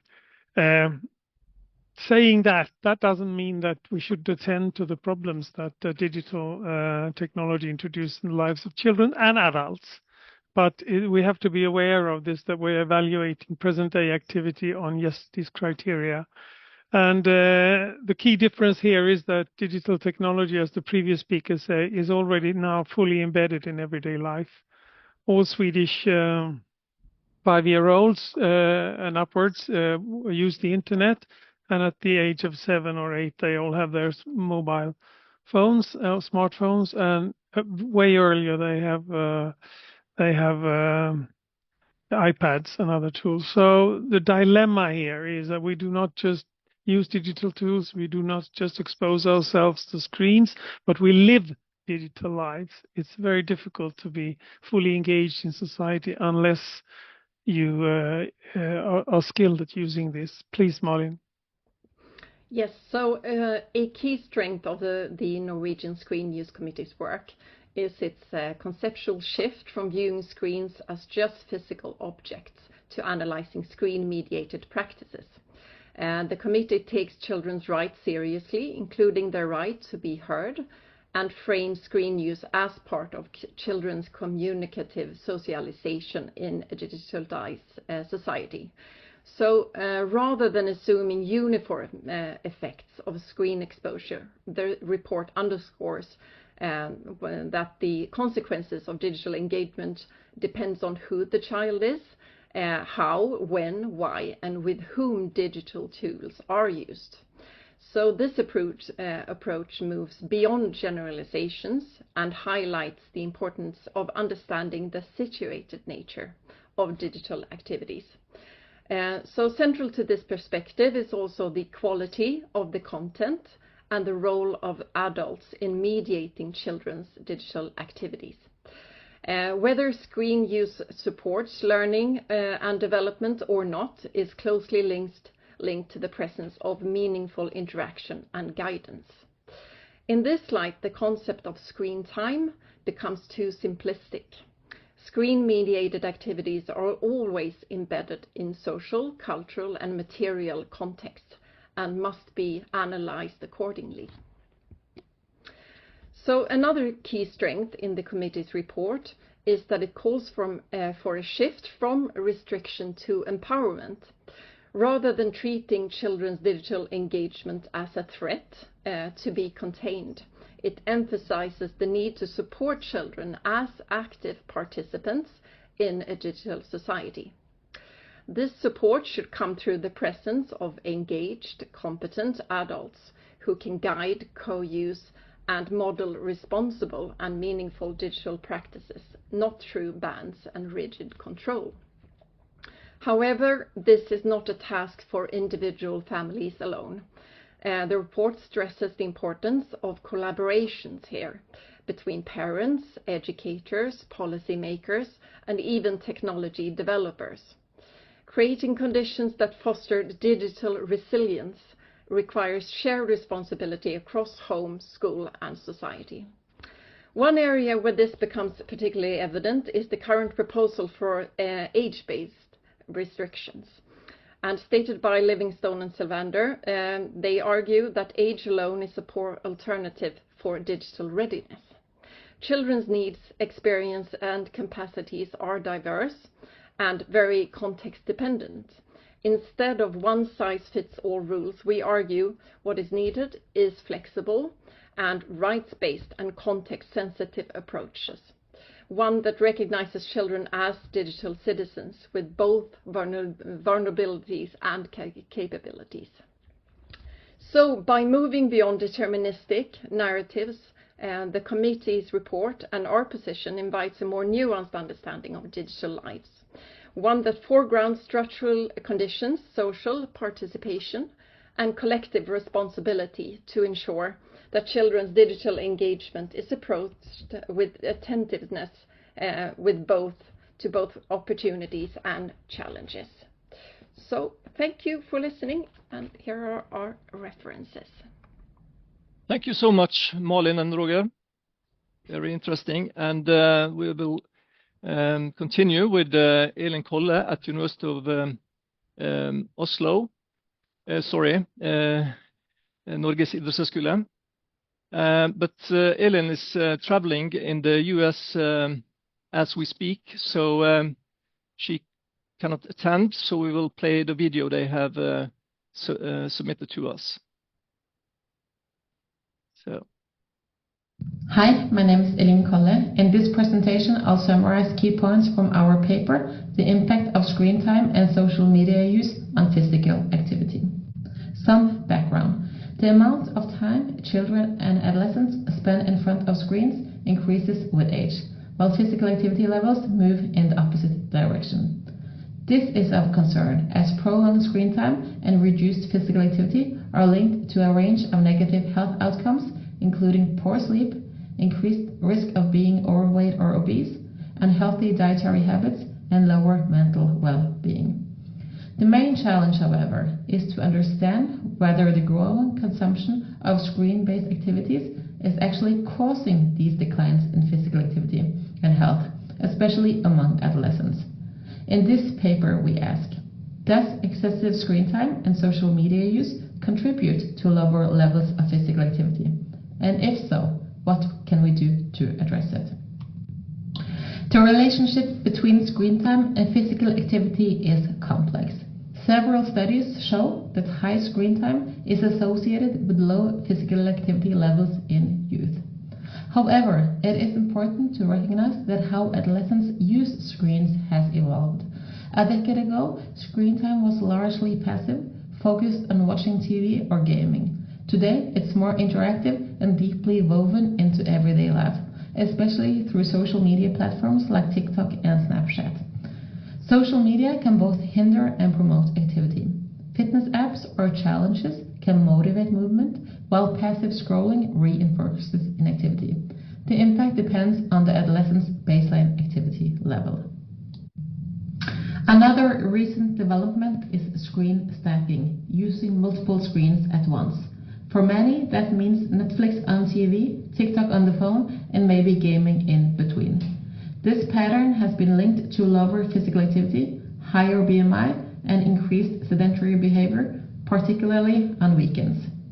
Despite a growing body of research, several knowledge gaps remain. We still lack solid longitudinal studies. Much of the research so far is cross-sectional, meaning we can't say for certain what causes what. We also have a measurement problem. Most studies rely on self-reports, which are not always accurate. Newer methods like accelerometers and smartphone tracking apps help, but they're not widely used yet. Despite the limitations in evidence, we argue that screen time, especially when excessive, displaces physical activity. One mechanism is time displacement. Time spent on screens replaces time that could have been spent being active. Another is indirect. Poor sleep from screen use can reduce energy and motivation to be active. And third, social media platforms are designed to maximize user engagement, which makes it harder to disengage. A counter-argument is that randomized controlled trials aimed at increasing physical activity by reducing screen time have often been unsuccessful. However, a Danish study showed that limiting recreational screen use in families did result in more physical activity among children, but not among the parents.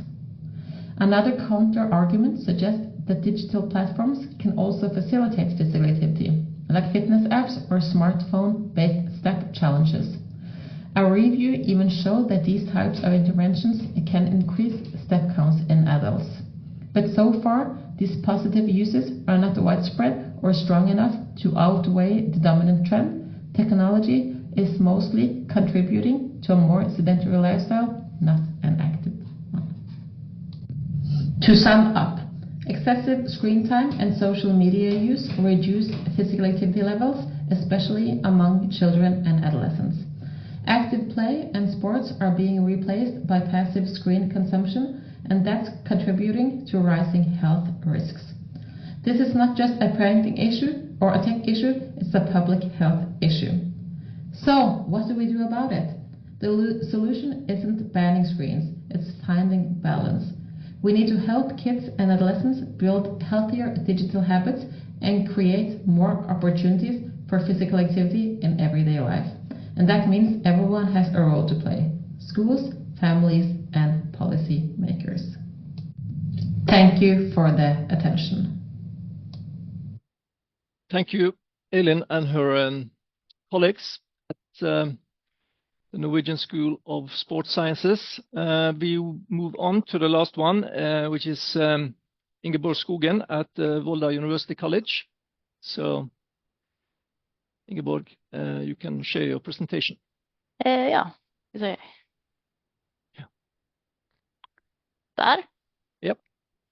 Yes. Ja, jeg har forberedt det her på norsk, så jeg tar det på norsk. Helt i orden. Ja. Takk for invitasjonen. Jeg er Ingeborg Skogen fra Høgskolen i Volda, og sammen med kollegaer herfra så har jeg skrevet en session paper som jeg har lyst til å gi en kort presentasjon av her.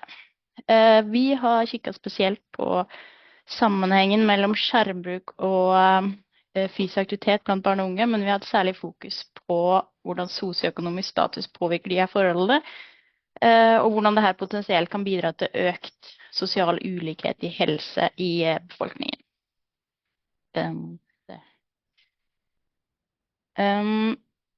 Regelmessig fysisk aktivitet har vært nevnt mye her nå, og det har mange helsefordeler som jeg ikke tror jeg trenger å nevne her nå. Men dersom man legger de nasjonale anbefalingene om fysisk aktivitet for barn og unge til grunn her i Norge, så viser målinger, som dere ser her, at aktivitetsnivået blant barn og unge i Norge har stabilisert seg, men det er på et lavt nivå, og så er det synkende med økende alder. Samtidig så har skjermbruken i samme gruppe økt betydelig som en naturlig del av barn og unges hverdag i dagens samfunn, både i skolesammenheng og på fritida.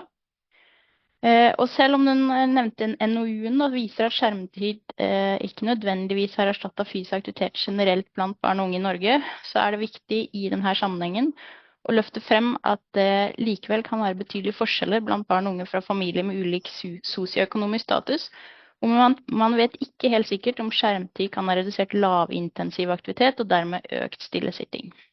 I tillegg så er det verdt å merke seg at selv om ikke skjermtid har erstattet fysisk aktivitet i moderat til høy intensitet, er likevel nivået av denne aktiviteten lavere enn det som er anbefalt, og tid brukt på skjerm kan bidra til at det er vanskelig å øke nivået av fysisk aktivitet.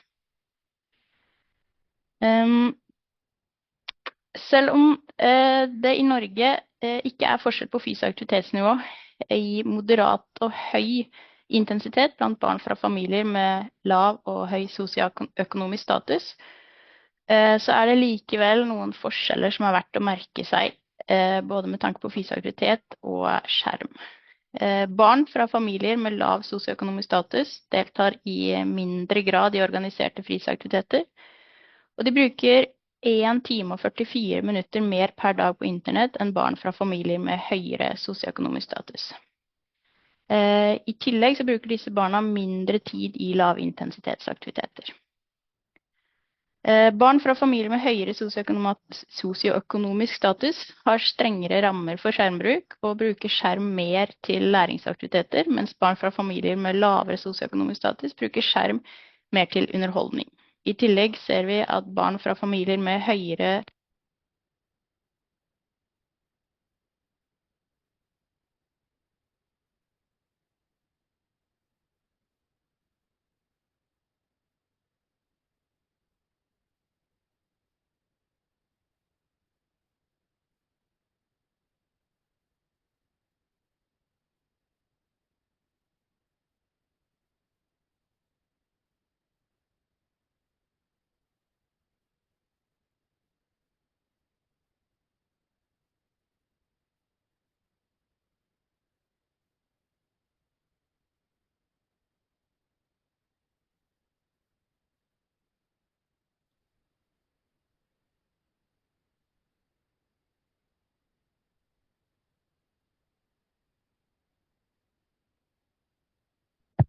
Ingeborg, I think your audio is out. We can't hear you.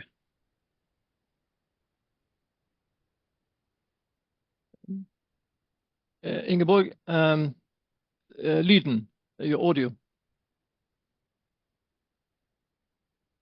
Okay.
Okay. We had some problem with the sound, Ingeborg, but thank you very much. Yeah. Thank you very much. And I think we move further in the program. And our next speaker, I just wonder, Stuart, can you hear me? Yes. Our next speaker is a Keynote, Stuart Elliot. He is a senior analyst at OECD. And we are very honored that you will contribute to this webinar, Stuart, with a Keynote. I've heard you before, and I think it's very interesting to get the newest research from OECD, hopefully. So when Ingeborg is closing down, you can just start. All right, great. So let me get my video, my PowerPoint up. Yeah.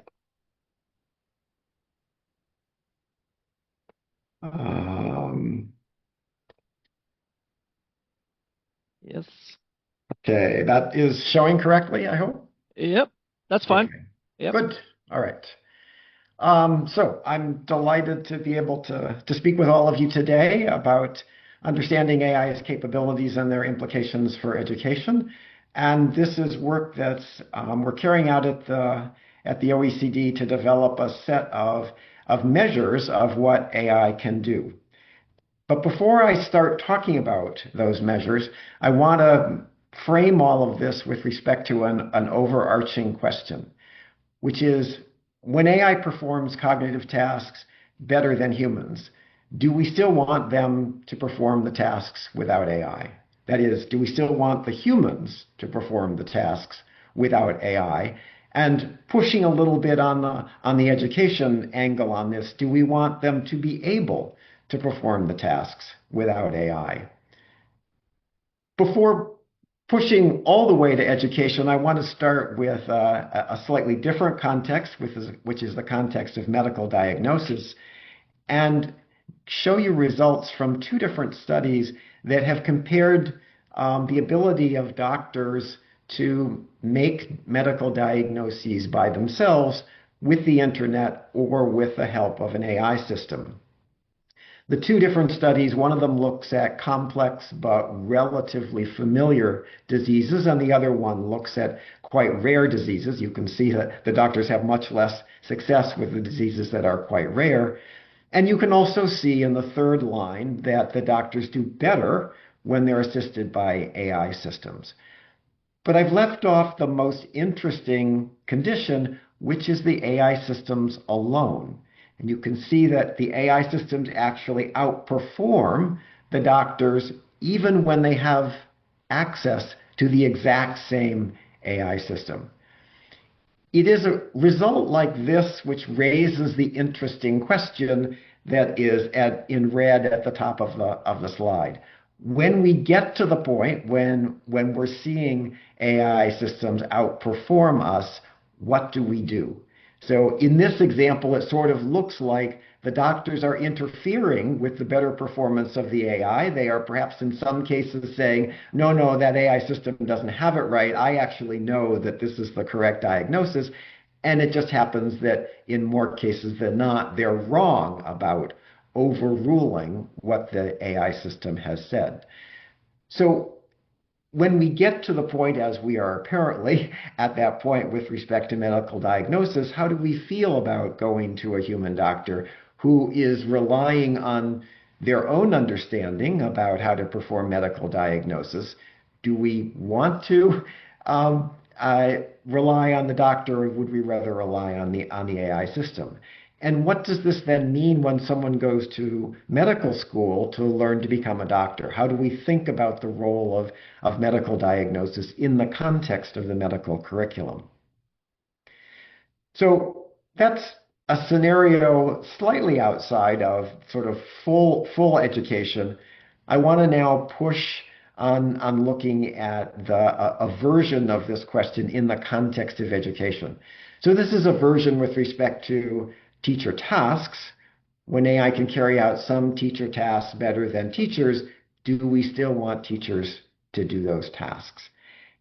And you can imagine putting any of the kinds of things that teachers do into this question and asking that question. And you might say that some people would say yes and some people would say no. So why might we want still want teachers to do the tasks even if AI is able to perform them better? Well, it could be that we believe our values suggest that educating children is a fundamental thing that we as human adults do. And so even if AI is able to do it better, we still want human adults to carry on that role. Or it might well be that students want to be taught by adults. And so even if AI is better, that we would still want humans to teach the students. On the other hand, maybe we're concerned about other things. Maybe we're more concerned about saving money, or maybe we're more concerned about how much students learn. And so in those cases, if that's what we value more, perhaps we would decide in these cases to use AI rather than humans at the point when the AI is able to outperform what teachers do. How you answer those questions, this question, with respect to each of the possible tasks that teachers carry out, determines whether or not you need to know anything about AI capabilities. So if you actually say that you still want teachers to do the tasks, no matter how good AI is, then you don't actually need any more information on what AI can do. You've already decided, based on other considerations, that you're not going to use it.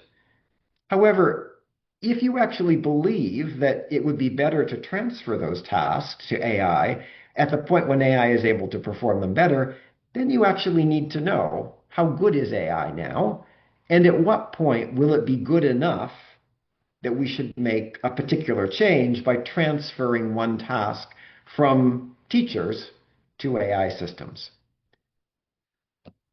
We can also ask a similar version of this question with respect to student learning goals.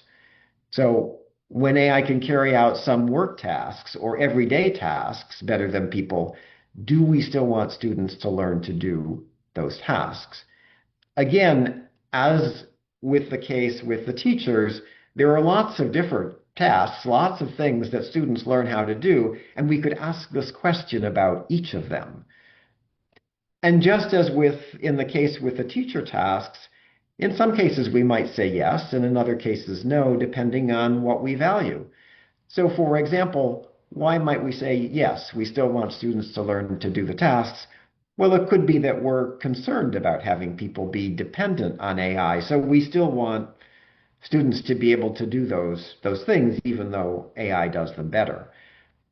Or it might be that we're actually a little bit concerned about using students' time well.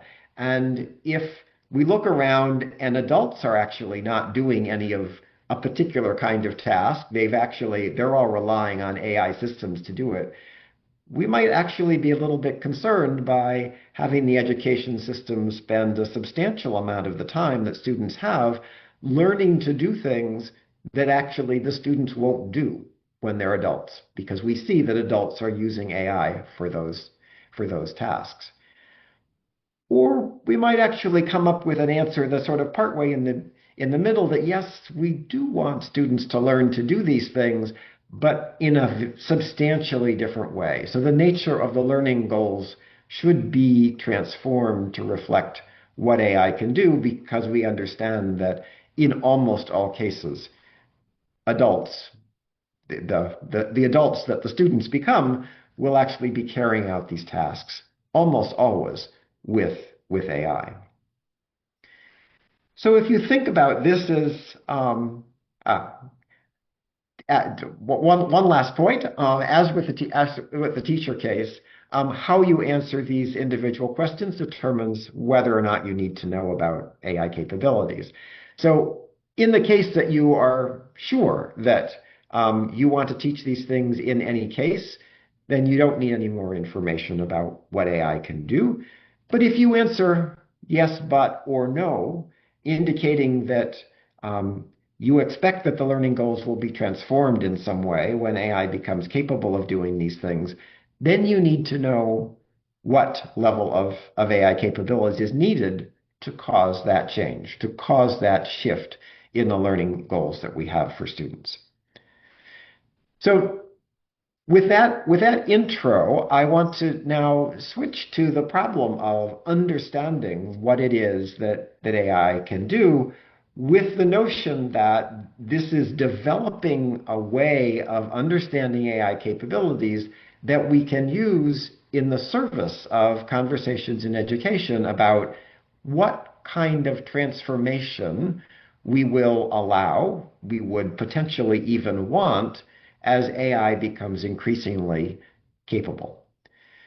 So to start that, I've put up here comparisons related to the OECD's PISA test of 15-year-olds in the 3 core domains of reading, mathematics, and science.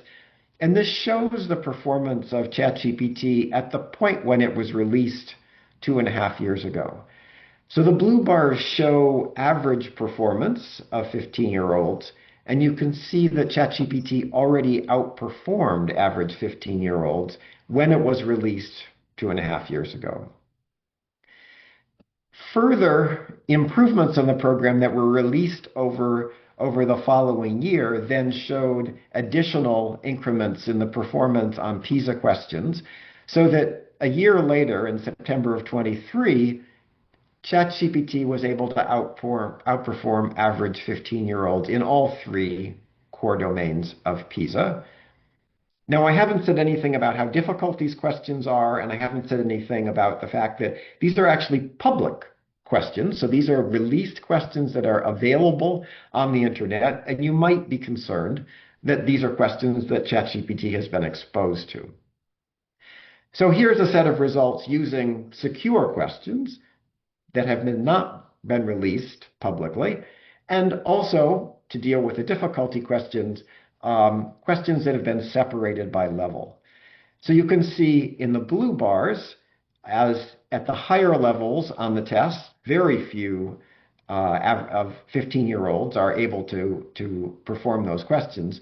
And the green bars show the performance of ChatGPT. So that ChatGPT is outperforming students at all levels on the PISA science test in secure questions that have not been released on the web, that could not be used for training.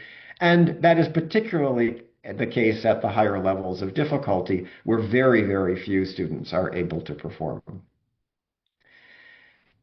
So the OECD did some initial work now almost 10 years ago, anticipating this level of improvement in performance with respect to AI systems in relation to the tests that the OECD has in relation to different areas of competence. And there was a decision to develop a way of communicating with the public and with policymakers about what AI could do in a comprehensible way that people could understand as a comparison to corresponding human abilities. So for the past 5 years, we've been carrying out this project, developing a set of indicators to do this, and developing a framework to describe what AI was able to do in the past, what it's currently able to do, and to allow people to understand the nature of the capabilities that are likely to be coming in the future. We've developed this with a group of AI experts and experts in human psychology. So there's a core group of experts who helped us develop the indicators over 4 years or so. And then over the last 6 months, we had an additional set of experts who have provided peer review on the indicators that we've developed. These indicators are roughly comprehensive, so they address the full range of the areas in human cognitive psychology. They address the major subfields in AI. They're able to be linked to data that we have with respect to work in education, although that work is not yet complete. In each case, so we have a set of 9 different indicators. In each case, the indicators are based on a 5-level scale that looks a little bit like the 6-level scale that I just referenced to with respect to the PISA science assessment. At the top of these scales, the level of performance is effectively full human equivalence. And at the lower levels of the scale shows the progression of AI, going from very simple levels up through more difficult levels of performance until the AI systems reach the full level of human performance. We've developed these scales, as I said, there are nine of them.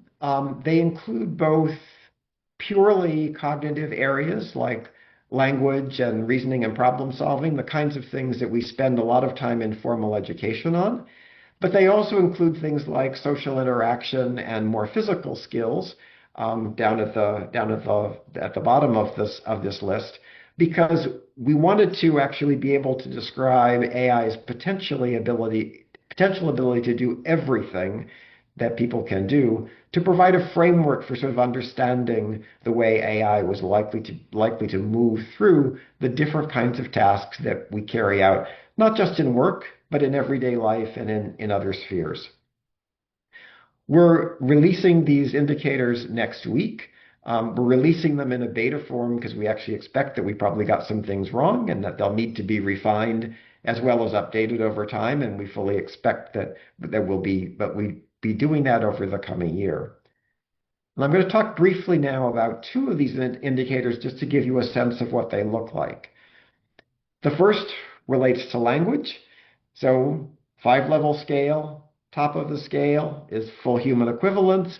Lower levels of the scale show the progression of AI. This indicator is composed of 6 different dimensions that define the scale. So one of those dimensions is the linguistic dimension. This is going down at the bottom from systems that only deal with keywords, don't have any appreciation for the structure of grammar, up through systems that can deal with the syntax and the semantics of words, up through fully nuanced level that is able to take into account all context up at the top levels. Another dimension is the knowledge dimension, going from systems down at the bottom that involve no knowledge at all, up to systems at the top that actually have access to full world knowledge and are able to update that knowledge in real time. A third dimension, for example, the learning dimension, systems that don't learn at all in the context of their use in language, up to systems that are able to fully learn dynamically and adapt as they interact with their environment. You can take a program like ChatGPT and put it on the scale by looking at the different aspects of its performance and how that relates to the 6 different dimensions. So you can see here that 3 of those dimensions actually appear at level 3. There are 2 that are down at level 2 and 1 that's up at level 4. So you might roughly say that ChatGPT is at level 3, although it's not cleanly at level 3 because of the difference in the different dimensions. And if you want to see the challenges that remain with respect to language and the kinds of problems that the field is working on now, then you would look at the upper levels, at levels 4 and 5. That's where AI is currently headed. Those are the areas where you would want to ask, are these things that we're becoming able to do, or are they still far too difficult? Another scale, the social scale. So this is, again, 5-level scale. At the top, full human equivalence. At the bottom, the most basic kinds of AI, and then going up the scale, the things that are of increasing difficulty for AI. Again, a set of dimensions define the scale. So this is the identity dimension, going from systems at the bottom that have a generic personality up through systems that have some personality, and then at the top a fully adaptive personality that's able to respond to a social situation and to be able to exhibit appropriate aspects of its personality in that context.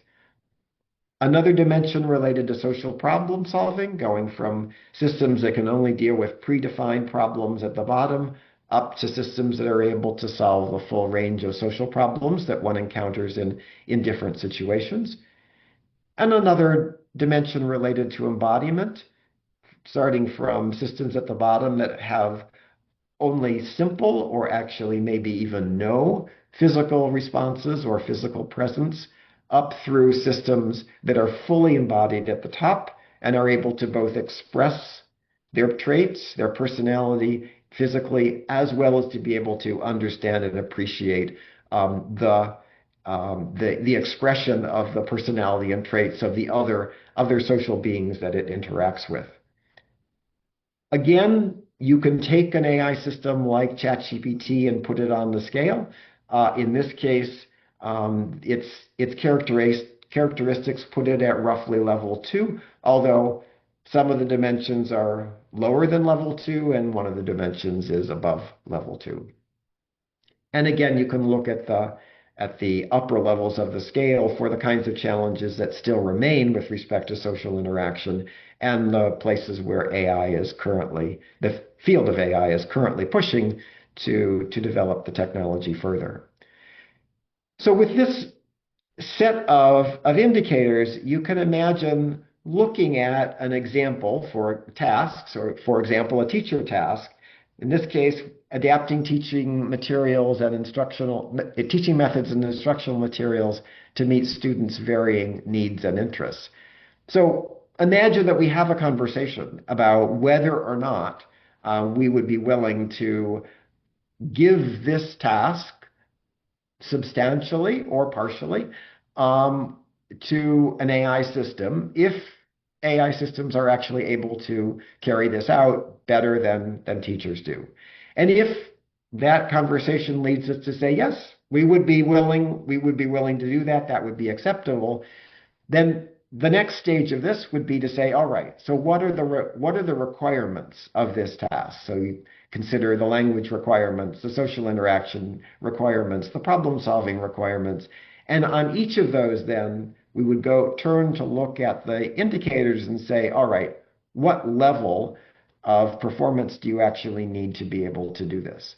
So for example, you might say, well, on the language side, we actually need fully nuanced language, so it's all the way up at the top of the scale in order to be able to do this adequately. But we might have a discussion of that, and some people might say, no, level 3 is actually perfectly fine with respect to language, and we could look very carefully at the kinds of things that teachers do in the process of adapting teaching methods and materials to see whether fully nuanced language is necessary or whether something less than that is adequate. So that to sort of give you a sense of how to go from the next step of having created these indicators to beginning to apply them to different types of tasks that teachers do and different types of tasks that students learn to do in the cases where we're willing to entertain the idea that we might actually move AI into having a much stronger role in those tasks. So we've had the values conversation, and then we want to sort of say, okay, at what point do we need to start the transformation with respect to this particular set of tasks? For the project, I just want to close with describing briefly our next steps. So over this coming year, we're going to be working on the process for updating the indicators, so that we can describe as AI develops at what level AI is performing on each of the 9 scales that underlie the indicators. And we're going to begin working on the process for applying those indicators to education. So looking at linking the indicators to the requirements for different teaching tasks. How can AI be used in teaching at different capabilities, so at different capabilities of AI? And also linking it to student learning goals. So asking how AI can support or replace student competencies as AI itself has different levels of capability. And then on the work side, also linking the indicators to other occupations besides teaching, asking how it can transform the skill demands that people learn in vocational and post-secondary training as AI itself has different capability levels. So with that, I will close, and thank you. Thank you very much, Stuart. Very interesting. And I think we have a couple of minutes for some questions, if anyone wants to ask you some questions. So feel free to do that. Anyone? While they are thinking a little bit, I will just ask you one, Stuart. Do you have any recommendation for the Norwegian educational system? Very briefly. Do you have any? It's a tough question, but still. Well, I mean, I guess the one recommendation I would have is that I think this is a conversation that we need to start having. And I mean, from the time that I have spent in Norway, my sense is that you are actually relatively far along in approaching this question in a sophisticated and thoughtful way. And I've been very impressed by the stress that people place on being clear about what is valued in education, and using that as a starting point for then understanding and thinking through how technology should be used. But this is actually not going to be easy. And I think it will be difficult for us to decide that it really is okay to use technology in ways that we're far more comfortable thinking about teachers carrying on those activities, or adults carrying on those activities in the case of student learning goals. And I think because of the difficulty of that, it's a conversation that we should start having now. because the technology is racing ahead. Yeah, absolutely. Anyone else? Any questions for Stuart? I do see a question in the question and answer. Okay, yeah, just which is asking, why should we compare human performance to machines in the first place? Yeah. And I actually have to say that's a question that the computer scientists who we worked with asked at the beginning, because their sense was always it's completely different. The way that people do things is completely different than the way AI has been designed. So why would you even ask this question? It's just completely different. And our response has been twofold. First of all, because of the fast pace of AI, it's useful to have a fixed framework that allows us to understand how things are changing in AI. And so to have something that is structured in terms of what people are able to do, and to have sort of at the top of the scale a sense of, okay, this is full human equivalence, and how are we progressing along that, provides a relatively fixed reference point where we can have the conversation with respect to that today. We can have it 5 years from now. We can have it 10 years from now.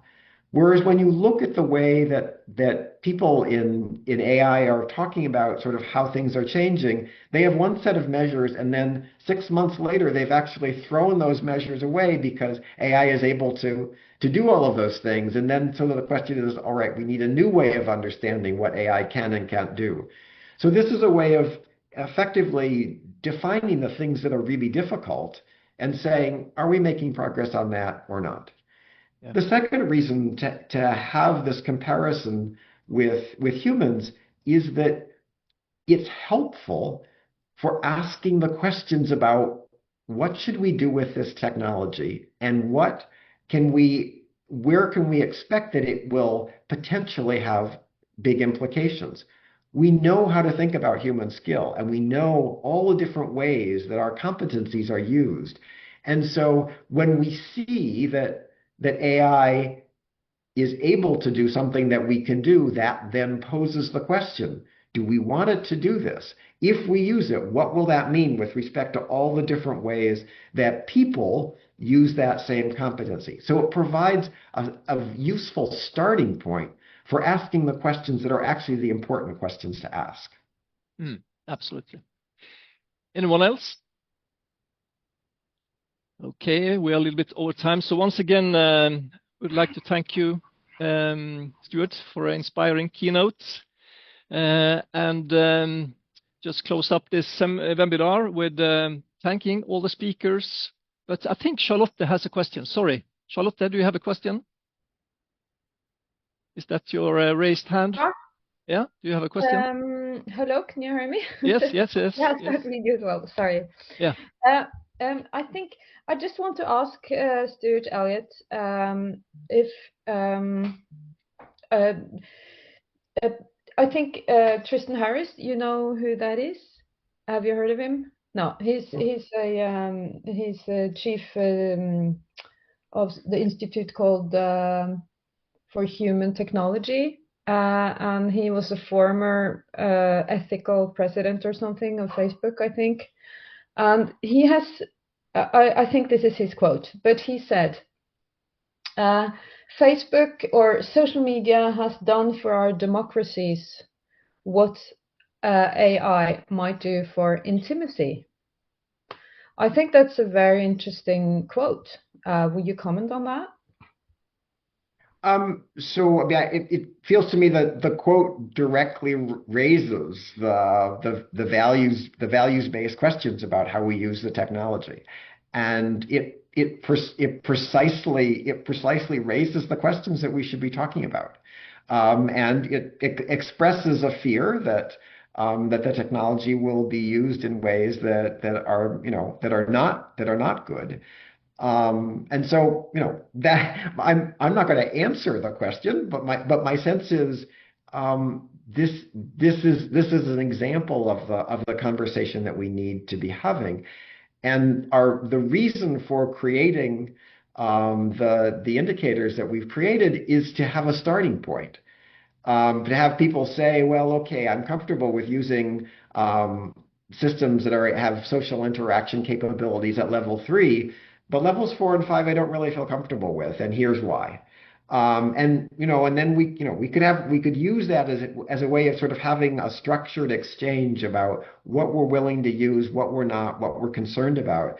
And then the indicators then, as they're updated, will allow us to say, well, okay, we don't have level 4 or 5 in social interaction yet. So we don't need to be concerned about those implications today. But if 5 years from now we're actually at level 4, then at that point, then it's clear, okay, now we have the concrete possibility, and we actually need to decide what to do.